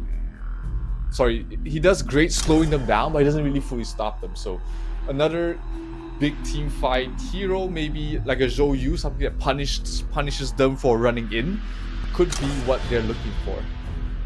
Yeah. They're gonna have to figure out, like, their initiations haven't been great. They've been very reactive to what Loops has been doing. I mean, basically, you know, in simple terms, I think that the initiator, when they take that fight, they will have an advantage, right? People on the enemy team will not be in the right position, all these things. But, you know, as the initiator, if you're like, hey, we're going to go, then everybody's going together, then, you know what I mean? Like, it's going to be a much better initiation, so you have that advantage. Yeah, they need something to go along those lines here for Impunity. Whether it is to have a good counter or just a better initiation. So your favorite hero. This guy's selected. Dune. I mean, the numbers don't lie. Dunn has had a spectrum of successes. He's looked really great, and also looked really terrible in some games. But I think in this draft alone, it does fit into what Loops is trying to do. Fast tempo, fast pace. You got a jungle which provides stuns, who doesn't need a lot of farm, and can really increase the tempo of your team. So Dunn, in that sort of pigeonhole, there's no other hero like Dunn. But unfortunately, that's the only thing he's really good at. So if Loops is drafting him for that specific purpose, then that's the perfect hero in the jungle for them. Okay. All right. Okay. I mean, Dune has done all right in terms of win rate. I think it's close to like a 53% or something. So, I mean, I can see why there's a little bit of disbelief in him and the potential of it. But I'm looking at this draft now, right, where they finished off Impunity with Menki and Angela. Angela, in my opinion, this is the worst pick going up against that lineup from Loops. You're going to get blown up by my Arlie, and Elaine is going to jump on you with it every single death at sunset. Angela's positioning needs to be flawless. Is going to be playing scared almost the entire game. And to be honest, Angela should probably go back to the library. One reason why they pick up the Angela here and not like the Princess Frost or something is that Angela can really punish divers and people get out of position. And you know, with his Blazing Barrage, if she's able to land that skill, that is just such a huge tempo stopper for anyone trying to dive in. So Angela gets a couple of kills early, then you really see that hero start to snowball. She's one of those heroes that really snowballs early if she gets a couple of kills. So Impunity on their last legs of this tournament. Will this be the last time we see them in Season 2, or will they enable us to go to a game number 4? Yeah, okay. Well, you are very positive and Pollyanna, I would say, on the Angela pick. I'm definitely more negative. I think you're going to have a hard time. I think X0, everything is on his shoulders, right? If he's able to get those early kills to kind of get himself started, because if not, he's going to be chased and it's going to be a rough time. As I say this, Wind Slash knocks up Black. He's getting focused in. He can't get away. Wow. He's going to give up first blood, and Sherry will take this one. And already, it's looking in the favor of Loops as they take the Azure Golem. I don't even know what they call it right now. Silver lining is that they're trying to steal the Sage Golem away. It does go towards the Zhang Fei, which, in the grand scheme of things, nothing is basically achieved there for the side of Impunity. But hey, they got something out of that. But you know, Gun already has the blue buff, so he's not gonna be missing that at all. Yeah. I mean, it's already been stolen or whatever, so I think they'll be they'll take it. But you got to take something back, and Impunity were able to do this. But again, that entire shift off with the first blood and the steal, it's already a 1k net worth lead for Loops. So it's just a matter of time. Again, Impunity need to figure out ways to dig themselves out of this hole. Yeah, I mean, that was just such a good game plan to start off with. Clear the mid wave with 3 heroes, rotate 4 heroes to the blue buff, and just make Menki's life an absolute nightmare. And we see here Frenzy, not a very common skill that we see people pick up, but it's perfect there for the Arlie. Speaking of Arlie, he's in trouble, a bit too deep, taking a lot of damage from the tower. Will fall, but not before he gets a kill on towards not towards our Sing. So 1-for-1 trade so far. Can he get something else a little bit more? Oh, nice trade room. ABH in trouble. Can he get out? No, he cannot. That was the start that we wanted Angela to have. That Angela needed to have is an early snowball, and that's a great start. Getting a kill on towards ABH, and Impunity is able to strike back and close things out in terms of the network. Okay, Loops right now, I feel like they're playing a little unconventional. Okay, Kank here, forcing the issue, gets the knockback, and Sherry comes in at the right time. Wow. Kank had the bat signal up, and, you know, Sherry comes in at the right time for this one, and the Death at Sunset. Tempest somehow survives under the tower, and it looks like the Scorching Barrage just barely not able to hit Tempest here. Good movements there. It's just, barely surviving through all of that. Angela still doesn't really feel too bad, you know, just of not getting that kill. Was able to clear out the waves and push out as well. But here we take a look again. Kank really setting things up for the rotations coming in here for Xere, and he picks the fruits of her labor and propels Arlie to the mid game in a much stronger position. What a great play for them. I mean, Loops is just like, Kank is like, sets it up. Sherry already behind because he died, and is like, oh, okay, I'll give you this free food. Come and take it. And the timing on that could not have been more impeccable. So Loops, again, just understanding how to play this one. It's a 2 versus 2 in the enemy jungle, ABH. The Dream Roam from Black just to kind of get in under the tower of the T1, but looks like there's going to be a side rotation. X0 looking for that second pickoff to kind of give him that head start that you were talking about, that good lead that you're talking about. But still, he's a little bit behind in terms of the net worth. 2,000 net worth. He needs around 6,000 to really start bursting people down with the Staff of Reverbation. But things are still pretty even in terms of the net worth on both sides. Dunn has to get out of there. And not going to be an issue. Not a lot of CCs from the side of Impunity at the moment. And the first Tyrant will spawn. Oops, trying to secure it, but they do have to play against 2 smites on the side of Impunity. Oh, nice. Unruly Blade connects, but the Dream Roam gets him out of there. Black is back to safety. Tyrant is about half-life. He knocks up 2, and GRMY just lit steps away, and ABH will take the Tyrant, gets the smite. He's got the fastest fingers. The Meteor Kill, not going to hit anybody. He's going to be knocked up, and the Enlightenment blows him up, and Tempest will take out Black. And it looks like Black is the only one to have fallen. Yeah, Megumi as well as XiaoLin was pretty low, but they weren't able to dive any deeper behind the tower. So Impunity has to be grateful that they didn't lose anymore. That would have caused probably an uncontrollable snowball there for the side of Loops, but still not a good position they want to find themselves in. 1.5k down in 5 minutes in, and Loops still seems to have their number in terms of these movements across the map. Yeah, they definitely have their number. They're already starting to slowly whittle away at them as they've kind of grown this net worth lead. And look at the map, right? Impunity right now playing scared. They're staying on their side of the river, realizing that, you know, Loops could be anywhere. They could be in the bush. They could be right behind me. I don't even know. Like, they're just everywhere, and they're playing scared, and you see it in their movements. Absolutely. It's been...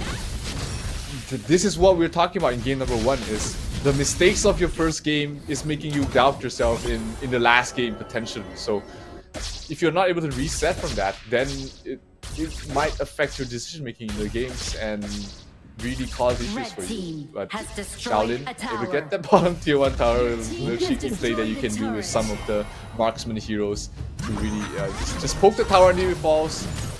But it still keeps Impunity here in the game. Here comes the Maisha Nui trying to go for a kill. Angela pops the ultimate to try to play a bit more defensively. Oh, but the knockback by Dharma. Nothing gets him. Finds Sherry. He's going to be down. He's going to look to back off. The Unbridled Outburst is going to be used. The Unruly Blade keeps ABH alive. And they do get that pick off, and that's a pretty big win for Impunity as they got Sherry down for another 10 seconds. Yeah. Arlie cannot be initiated on if she hasn't set up the parasol. He's just not very survivable if it's caught out like that. So gotta look out a little bit more for positioning, but all in all, not the worst things to happen this early on. It's not gonna amount to too much. It's just the Vanguard, the Overlord Vanguard falling towards the Southern Impunity, which allows Impunity to cut down the lead slightly, but Loops still in the driver's seats for now. Still in the driver's seat, and it's just more of like the objectives and the towers that have been taken out by Loops, right? They've just kind of forced the issue of playing, again, Impunity just sticking far behind. They're trying to make some plays. They are getting some kills. They're getting themselves back into this. But again, it's more of Loops just playing very strategic. Yep, they absolutely have. They've been their aggression has been calculated, and they've been able to stop crucial heroes from getting the front. But here, bottom lane. Oh, Meteor Kill. He's just going to go right for this Death at Sunset all the way in the bottom lane. Kank just trying to stay alive, but X0 Blazing Brilliance, that's going to be aborted. The Dream Roam is not going to hit him. XiaoLin is down for the count already. Megumi runs over the wall, and it looks like X0 on the run as well. And ABH all the way in the front. He wants more. He finds Megumi. He's going to go for this one. Kank actually finds Black as well. The Dream Bubble pushing him out, but Sherry will take that mid T1, and they've capitalized off of that kill. Yep, good engagement there from Loops. They really split up the fights. Everybody was kind of in a small skirmish, and a lane absolutely just feasted on XiaoLin, who cannot get away after using up the flash. So getting the mid tier 1 tower, absolutely huge as well for the side of Loops to be able to control your enemy's jungle. And with the bottom, with the Tyrant spawning in a few more seconds, everybody needs to go back and regen to be in a good position for the next upcoming fight. And the next one's going to be pretty huge. I mean, if we're looking at this one, the replay of what happened, nice Meteor Kill, knocking him up. They go in for this one. Tempest uses the Death at Sunset, keeping himself alive. And it looks like he's chasing after, gets another beautiful Meteor Kill, ensures that he gets XiaoLin, which is the biggest win for all of that. And then now they're trying to look to start this Tyrant here. Yep, this is going to give them a much bigger lead. Oh, but they catch out Asing. Is he in trouble? He did have to use the flicker, the flash to get out of there. Oh, the Unruly Blade connects. Dream Roam, just backs off. Loops are going to just back off, and they're going to look to take a free Tyrant. They push them away. They forced Impunity back, and Impunity, all they can do is just cry home and just, watch as the Tyrant gets taken here. again, another good engagement. They didn't get any kills there for the side of Loops, but they were able to push them back, secure the Tyrant. Now they can regen and really defend this Shadow. This Oh, Enlightenment! Oh. Ajink gives him the truth, throws it down, blows him up. Sherry was like, what just happened? Yeah, these are the kind of stops that, you know, Impunity needs to do to try and get themselves back in the game. But meanwhile, in the bottom lane, it's going to be the lane pushing all the way down to the tier 2 tower. It will fall. Asing trying to do the same in towards the top, but that's just the tier 1. That also means he's not going to be there for the fight that's about to happen towards the mid lane, unless he rotates, starts rotating in. Dream Roam right onto Kank. Kank dashes away. Hits a Megumi. Tries to go for the Forbidden Domain. The Unbridled Outburst is going to be used to just zone them away. The Death at Sunset. He's going to commit for this one. He goes in. He might have gone too deep. He's got the Death at Sunset. He gets himself on out. The Meteor kill, but he's going to be forced and he gets killed. Asing will take him down and ensures that he gets it. This Monk is scary and violent. The Blazing Brilliance, more zoning him away. And it looks like Impunity are going to back off here. They might take the Tyrant. No, Megumi just dashes up the wall. Arlie did so much damage, but she wasn't able to fully deal with the damage, just afraid of dying at that point. Impunity though, backed off after that fight, knowing that their members weren't that healthy. They didn't have any heals compared to Dalia. They might be able to get it. No, ABH will be able to secure the last hit, and the Menki will have to back off. Oh, Asing once again! Another pickoff play. He's had some decent plays. He's gotten some pickoffs. I mean, he throws it out and the damage can be on point, but ABH now going in for this one. Asing taking it to the house and taking out ABH. XiaoLin, excuse me. Asing will fall. Sherry gets the outplay. He did have the list step, so he did dodge that one. XiaoLin is going to be killed, and Black now being focused, and Tempest will take out the cutest hero on the map. Yeah, definitely overstayed that welcome a little bit there for the side of Impunity. I mean, there was no more objective. At that point, you know that the lane is respawning, is coming back towards the fight, and that set up Tempest for a huge double kill, and brings the lead back to 3,000 here for the side of Loops. Also, Asing almost was the savior of that engagement again, but the early XiaoLin was just able to survive with the skin of his teeth, and was just able to get that shutdown on towards Asing. I feel like if Impunity were to be like, hey, we need to focus on the Sherry, or we need to focus on this X-Hero, they would have a much better time. Right now, it seems like there's a lot of isolated fights, and yeah, Asing is able to make a couple plays and supposed to get some pickoffs, but it will really help them because then they're like, okay, we have the full lockdown, we're able to do this, as opposed to being spread throughout. It makes it a very difficult team fight. Yeah, I couldn't agree more. Like, they just need to focus fire on the same target because that will free up your heroes much easier. That means that it will be a 2 versus 1 or 2 versus 2 situation, and with how Asing has been playing, it's been really, really crisp.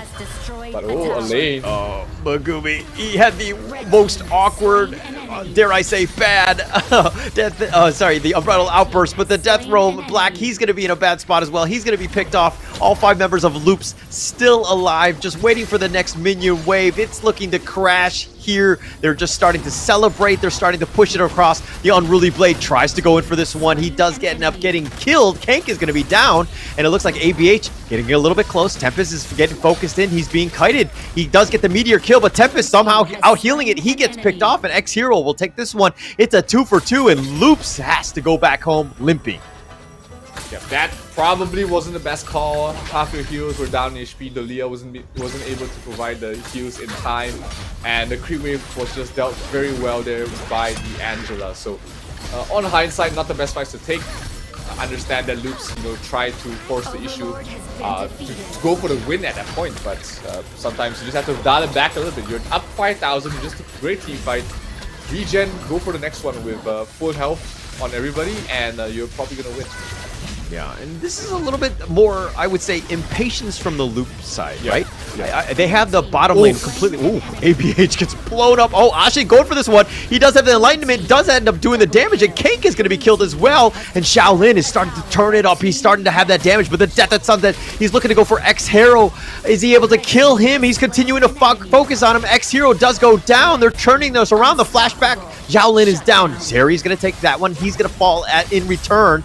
And so it's going to be a 3 3 for 3. They're continuing. Black is just looking to just stand 1 versus 2, while his friend Megumi is just like, I'll just push the wave and recall because there's not much else I can do, my friend.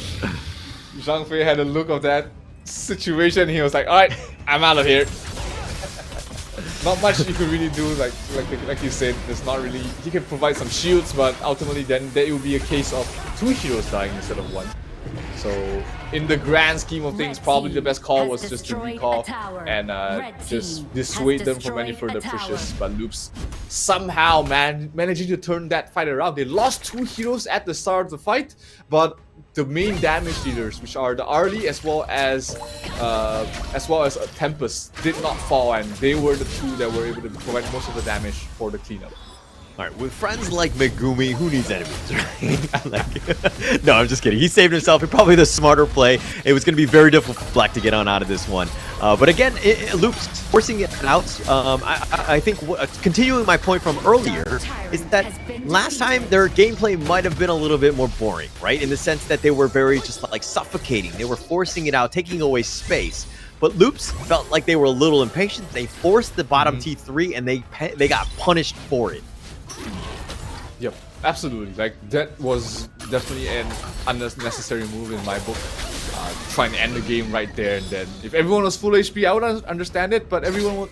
Half the members, especially your front lines, ABH was like sitting around with 25% of his health. And that means nobody's going to be able to frontline for you. And then that means D'Angela is going to be able to land skills on crucial heroes. Yeah. But thankfully for Loops, it doesn't seem like that's stopped them so far. It slowed them down for sure, but they're still able to take this fight. Top tier 3 tower dropping really quickly from the damage of the Arlie. That leaves only the lane. Asing on the bridal outburst, just zoning them away, creating a little bit of space, but the top T3 is already taken out. They've taken the minion wave as well, and Impunity live to see at least the next wave. Alain was a bit spread out from the rest of his team, tried to go for a fight against 2 heroes, but just took too much damage. And unless he gets healed up, I don't think that Loops is trying to look for a fight here. Oh, Arlie! Move the damage from Arlie. Absolutely insane damage. Yep, and here Mankey trying to back away. Oh, Dharma! Asing gets a kill onto Xere. That's exactly what they need, but he pays with his life. Tempest is just too strong at the moment.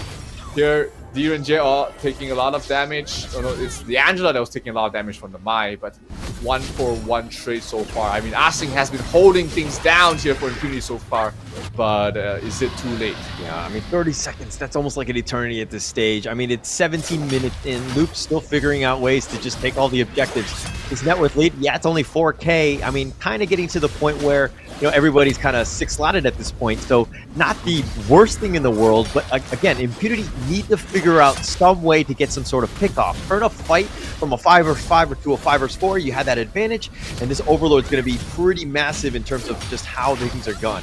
Megumi gets run at, he's going to be knocked up. They've got fights throughout. The Blazing Brilliance does have the damage, and Tempest gets bursted down, and that might have been that window of opportunity. Yeah, that's an absolutely huge kill. That's the second strongest hero on the side of Loops already down. At this point, the Dun is mainly just as an immediate shield and as crowd controller. He's the utility hero for now. They really need a lane to be the ones threatening the backlines, but this is a dangerous situation right now for Loops. They will lose the Overlord, and the creep waves are going to be fixed here from the side of Impunity. That gives Impunity a shot back in this game and in this series. I mean, it's just all about opportunities.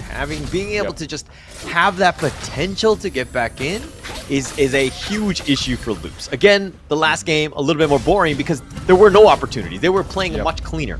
We're seeing a more impatient Loops team trying to just force things out. Yes, they have the advantage, and I'm sure that they were like, hey, we just wanted to try to close this out as soon as possible. But Impunity, this is the never say die attitude that they have. They're going to fight this one all the way to the end. Yeah, and that's because of the situation they are in right now. They are potentially playing their last game of this tournament. So if they lose here, they're out, and that's why they are, you know, taking these risks. That's why they feel like they're hungrier, they're playing more cleaner because their backs are against the wall. They have nothing to lose, and if you're making mistakes against someone like that, a team like that at this moment, You might be punished. Dharma going for the Ashing kill. Burst it down. in the combination. Kink is going to be killed. They do have this. The Death at Sunset. Tempest is trying to fight 1 versus 3. He gets the meteor kill onto XiaoLin. He's trying to focus it out. That's life number 1. He's going to come back. Ashing is down. Death at Sunset one more time. Lands it, and Black goes down this time. And it looks like they've turned this around. Loops have found the opening, and Megumi's been killed. And Tempest will take the double kill. XiaoLin now running for his life, trying to keep things alive. Slow it down. Give yourself a chance, as it's 30 more seconds for the rest of the team.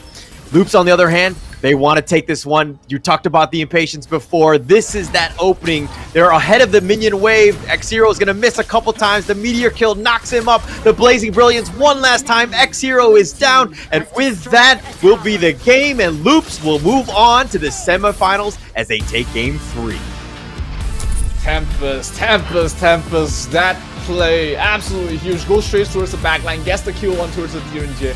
Removes basically half the damage of what Impunity had on the scene, and just demolishing the backline. Secondarily, ultimate keeps him alive, and then he was just able to clean up, set up the win, and what an amazing game there for Loops. Sure, it got a bit messy at the end, but they still got it done. Yeah, I mean, I think that they were doing it messy so they can make it the most interesting game, right? We'll give them a chance. We'll let Impunity just have some fun in this. I mean, all jokes aside, we'll figure out what they were really thinking. I know Choo-Choo's going to have some questions for them as they go into the interview coming up. But in a second, it's going to be one last shake, sportsmanship to Impunity. They played a great one, and it's going to be a great series for them. But again, let's find out what Choo-Choo has to say with Loops here.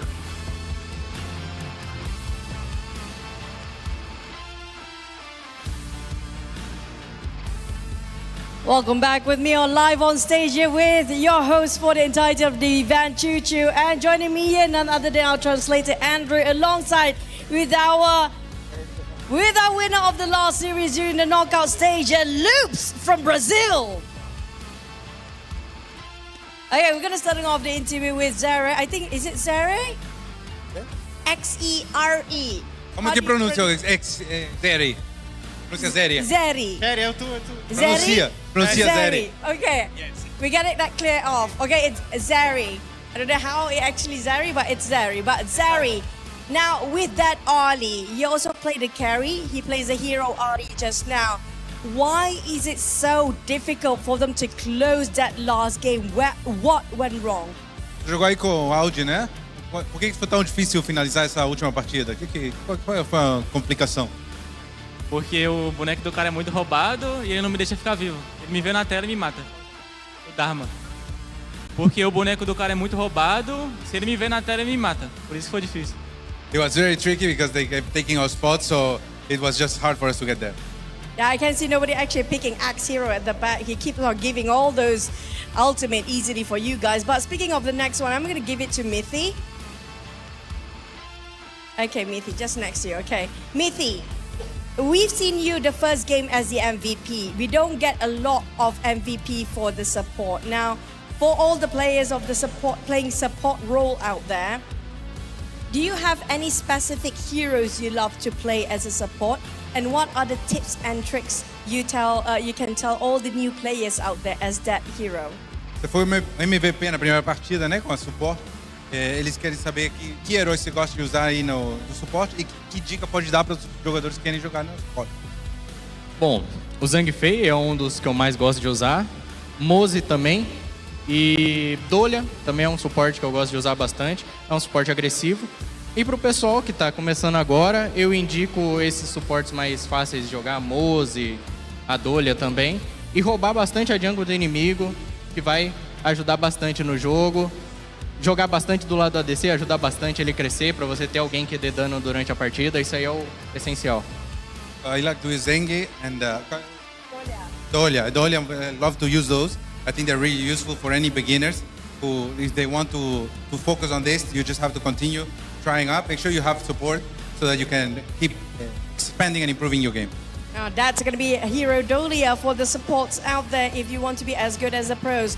Now we're going to shift it over to Abehaga, the captain himself. Yeah, Abehaga. ABH or Abehaga. Now, Abehaga, for the next team that you will have to fight against, it's either LGD or AG. Which one will be your pick and why? Próxima partida vai ser contra o AG ou LGD? Qual que você quer enfrentar na próxima e por quê? A gente não tem preferência. Acho que qualquer um que vai vir, a gente vai jogar pra cima, a gente vai amassar qualquer um que vir. Então, não tem que escolher adversário não. A gente só tem que dar o nosso máximo. We have no preference. We don't choose our opponents. We'll take whatever comes our way and we'll give our best. Oh wow, they don't really care, LGD or AG, who knows? They will have to fight against London Loops for the next contender. Last but not least, as the captain yourself and represent the entirety of Loop, what do you have to say for the fans, all the Brazilian fans, even all the other fans across the entire world, for your, show them a bit of your support as well? Uma mensagem aí para os fãs do mundo inteiro, brasileiros e no mundo inteiro. Acho que a mensagem que eu posso deixar para eles, eu acho que agradecer muito a torcida deles. Acho que hoje também é um dia que a gente jogou mais tarde no Brasil, uma 9 da manhã. Acho que teve muito mais brasileiro assistindo a gente. Agradecer todo esse carinho, quem faz o esforço de acordar cedo para assistir a gente, que a gente está dando o nosso melhor aqui. E com certeza a gente está trazendo esse resultado que todo brasileiro espera, que é trazendo as vitórias. We have to thank them, of course, all the time, to thank them for the support. Today was a day that we play a little later, so it was a little easier on the time zone for more people to be able to watch us. But we wanted to thank you, and we look forward to keep making everybody proud. Yeah, it's gonna be that coming out from Team Loops of Brazil, and it's gonna be good morning for the side of Brazil possibly. But we're gonna wrap things up and toss it back to the caster. Thank you, guys. It's always great to hear the thoughts of these pro players, especially, after a very convincing victory. I mean, first 2 games, we literally had nothing bad to talk about them, even if we tried. Then game number 3, they decided, hey, let's give these casters something to talk about in game number 3. Yeah, for sure, for sure. I mean, again, just impatience, just trying to close it out. I mean, they had a lot of room. I mean, when you have that 2-0 lead, it's one of those things where, like, we can kind of, play a little bit riskier. Yeah, we can mess around and have some fun with it just going into this one. Because you have, again, that 2-game lead, which is pretty sizable. So congratulations to Loops. They're going to move on. And it's going to be interesting to see who they have lined up. Again, we'll find out after tomorrow's matches, because that's going to be the next part of that bracket to see exactly who's going to move on. It'll be very interesting. Yeah, absolutely. It's they don't have, I mean, all these players, all these teams left in this tournament are, very strong, and there's not going to be any easy opponents here. Game number 3 stats. Oof, Tempest with that 10-3-5s, absolutely a beast on the lane. Yeah. Anything else that really stands out to you? Mithy with 0 deaths. Mithy. 0-0-19. We expect that of Mithy, right? The Dahlia was his, like, the cooldown reduction, just everything that was potentially there. It helped, Tempest get in and out, had 2 deaths at Sunset, twice in 1 team fight. It was just absolutely crazy. Mithy, again, look at this. The 10K net worth, right? It pretty much ties Kank, on support. And if we're looking at the other side, he had more than Black did as the jungler, right? So not to make, to point him out, but it's a problem when your jungler and your roamer are getting the same net worth.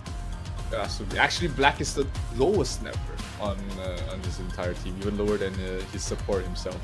But that's Mankey for you. He does fall off towards the late game, doesn't really do much, like no damage, a bit of slows, a bit of tanking the damage himself, but ultimately he doesn't really bring much to the table towards the late game. Yeah, he needs like the perfect setups, like for the Dream Roams to just kind of connect right into it. I think that they really, again, were very defensive and reactive to what Loops were doing. I felt like they needed a different set of stuns. Ashing, again, was trying to do as much as possible, trying to carry the team at times, getting some good pickoffs, because Loops are somewhat squishier, so he was making plays, but again, it seemed like they weren't really all on the same page, focusing the right heroes when they needed to have. Yeah, it's just, different, like, players having different thoughts or have different ideas of how to take those engagements, causing that disconnect, that dissonance between both these, all of the players in a set of impunity. But hey, I'm happy to see that Angela actually wasn't that bad of a pick. It was bad. Okay, it did some damage, but again, I don't think it was like the biggest impact. It was better than I expected. I'm gonna give you that, but I still felt like as a last pick, not the most ideal of last picks to go with. But again, this gold graph completely in favor of Loops, right? They did have that throw midway. You see a little bit of a dip here and there, but just a little bit of impatience, and they need to kind of clean those things up, especially if they want to move further in this tournament. Yeah, definitely. It probably was just them seeing the victory, but also not really thinking about losing, because, you know, like you said, they have a lot of room for error, and even if they lost that fight, they can always come back in later stages of that game or even the next game themselves. So ultimately, a win is a win for the side of Loops. 3-0. It's a sweep just like the first series of the day, and the MVP of this game, no doubt, it's going to be Tempest on the lane. Yeah, just so much impact all throughout, forcing it out, making things just super uncomfortable for XiaoLin to kind of get anything going. I mean, this is the power of the lane, right? Just Death at Sunset wherever you want, plus you have the Dahlia to kind of just round you up again one more time. Just tough situation, and Tempest playing it to the T. Like, this is exactly what you want out of your Clash laner. Just being able to do damage and to just put a lot of pressure on the enemy team. Yeah, lane is basically the better Lubu at this point. You know, deals the damage, survives better. Second ultimate always more impactful. Only thing missing is really just a little bit of more control with the ultimate, but more or less it's the same. You see Async here really trying to pull his team back to a fighting chance, and this was the fight that I thought, you know, hey, Loops is in trouble. They lost 2 heroes at the start, but the Arlie as well as the Elaine was really just able to clean up house here. Yeah, absolutely destroyed. It's one of those things where you took the T1, you've gotten what you've wanted. Why are you sticking around? Why are you continuing to fight? You know that they have a slight net worth advantage. They have the damage and the items to blow you up, and you know, it's a situation where you're like, hey, we want a team fight, but we're still not that strong. We need to play a little bit safer. We've gotten what we wanted, which is that mid T1. Great. But we need to back off. We need to regroup and go back at it. We can't be continuing the fights when they're way, you know, out net worthing us. Yeah, adrenaline definitely came and just caused those issues. And this was the last fight here. Huge pick off on towards Kang there. And here, this was where it was the Elaine show. So just fighting against 3 heroes by himself while the rest of his team was just finishing off the Dharma. And as the second Death on Sunset, really just icing on the cake there. Really great final engagement there, especially from Tempest on the lane. And they secure themselves top 4 of the Season 2 Invitational. Yeah, it's going to be super interesting. Again, they moved on to the semifinals, but they're going to be up against the winner of LGD and, of course, All Gamers Global. That one's going to be coming up tomorrow. And then tomorrow, we're also going to see the winner of Vivo Keyed Stars going up against Kagendra. And the winner of that will be Team Secret, which we saw, again, 3-0 Team Vitality earlier today. A lot of 3-0s, man. I wanted to see a little bit more adversity going into these semifinals. But you know, tomorrow's games will hopefully be much better than today's. Yeah, we've got a couple of heavy hitters tomorrow as well. I mean, LGD has been on a tear, so has VKS. But their opponents might be able to do something about it in the last stages of the round of 8. And then on, we're going to have the top 4, which is looking very spicy. I mean, Team Secret against Kagendran or VKS is promising to be a very good series already. So is Loops against LGD, or even if they ever face up against All Gamers Global, it's going to be a very interesting matchup as well. Yeah, I think if LGD and VKS both win out, and then it's only Brazil and Malaysia into it, and then it's going to be only 2 countries going in with the final, 4 squads, and then the grand finals. That would be an amazing thing, I think. I mean, not to take anything away from the other ones. It'll be very interesting, but I think we're going to see exactly how that one plays out. And of course, all of these teams, because they made the knockout stage, they're going to be making it to the Esports World Cup. And congratulations to all of these teams as they move on for more fame, glory, money, all of the above, all the things that you want as the Honor of Kings Invitational Season 2, of course. This is, of course, the road to the Esports World Cup, and we've gotten you there, and it's with the top 8. Absolutely. And all these teams, they have performed, they have been able to play at their best because of the Infinix GT20 Pro. They have all been playing on that mobile, and like I said earlier, it has that mecha loop LED design. It lights up every time you destroy an enemy in game. So how cool is that? Right? Experience a gaming performance like no other with the Yeah. Infinix GT20 Pro. Yeah, so in my games, it would like light up like once every other game. That's usually sad life. It's a cool feature. All right, and also the Yao just came out. Latest jungle fighter, very fun to play. The Shining Star, it's available in the app, in the game itself, Honor of Kings. Please do download, give it a shot. You'll see exactly how much outplay potential you have with this hero. I'm kind of not looking forward to my ranked games going up against a really good Yao, because you can pretty They are much scary. style on other players. Yeah. Yeah, it's definitely one of those heroes you want to have in your roster. It's a fun hero to play, play with as well. So very good. One of those heroes that perform very well in a team-based matchup, and I can't wait for it to be able to be played in the competitive scene as well. So, yeah, definitely check, get that hero if you want. Even if you don't, you gotta learn that hero to play against it in the ranked ladder. Definitely. And it's going to be, I mean, you were talking about how it's fun to play. It's also fun to play with, but you didn't mention playing against. And I haven't seen it too many times yet, so I haven't really seen it. But I'm scared at this point, right? I don't want to face it. I think it could be potentially just destroy me and focus me down and make me all sad inside.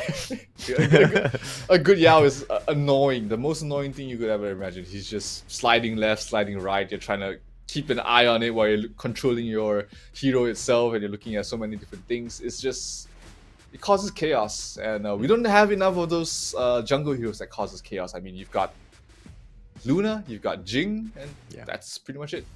Yeah.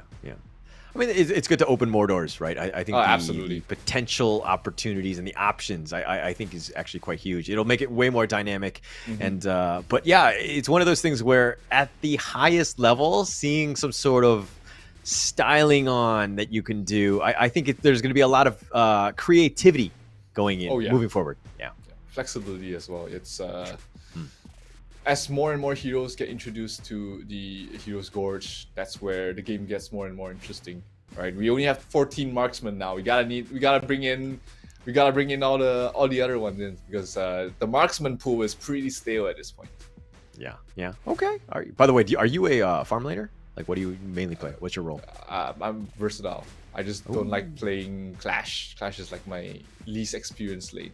Okay. Yeah, I usually farm or roam.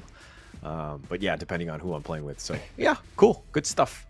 Nice to know that you're versatile and you're very good at this game and all facets of it. So it'll be interesting. Even move forward. Are you going to sign up for the S2 Invitational, the open series? Open I'm series. a little bit too old to compete with all these prodigies, these young guns out there. I'm more than happy to just watch them succeed, because that's esports. You gotta bring up the next generation, and they'll bring up the next, and it's just an ongoing thing, and that's what makes esports so interesting as well. Even in Honor of Kings, people are pulling each other up and making sure that they celebrate the wins. Okay. All right. Well, let's check out tomorrow's schedule. A whole bunch of games will be coming at you. It's going to be LGD versus All Gamers Global. It's going to be 5 p.m. plus 8 GMT.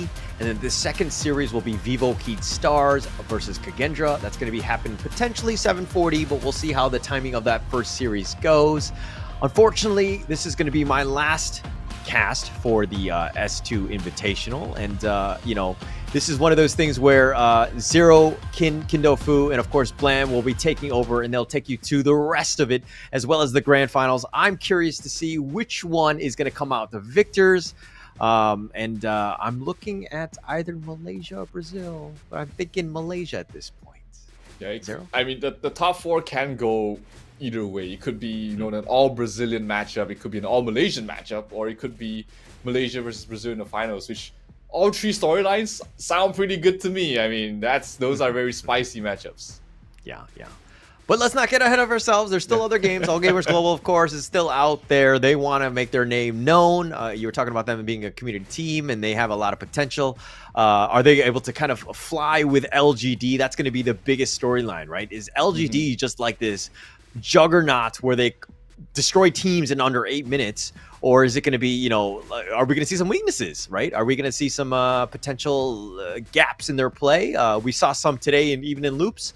But we're going to have to find out. That's going to be an interesting series. But all of them coming up to this one. We've got 6 teams left. Let's see who's the best. Yep, the top 4 will be finalized and decided tomorrow in the second round of the round of 8. So that's going to be definitely something you don't want to miss. You know, Holler, it's been great having you here. I'm sure I speak for all the audience. Thank you for being able to, you know, just make everyone happy with your presence. Thank you so much. All right, we'll sign out and we'll catch you guys tomorrow.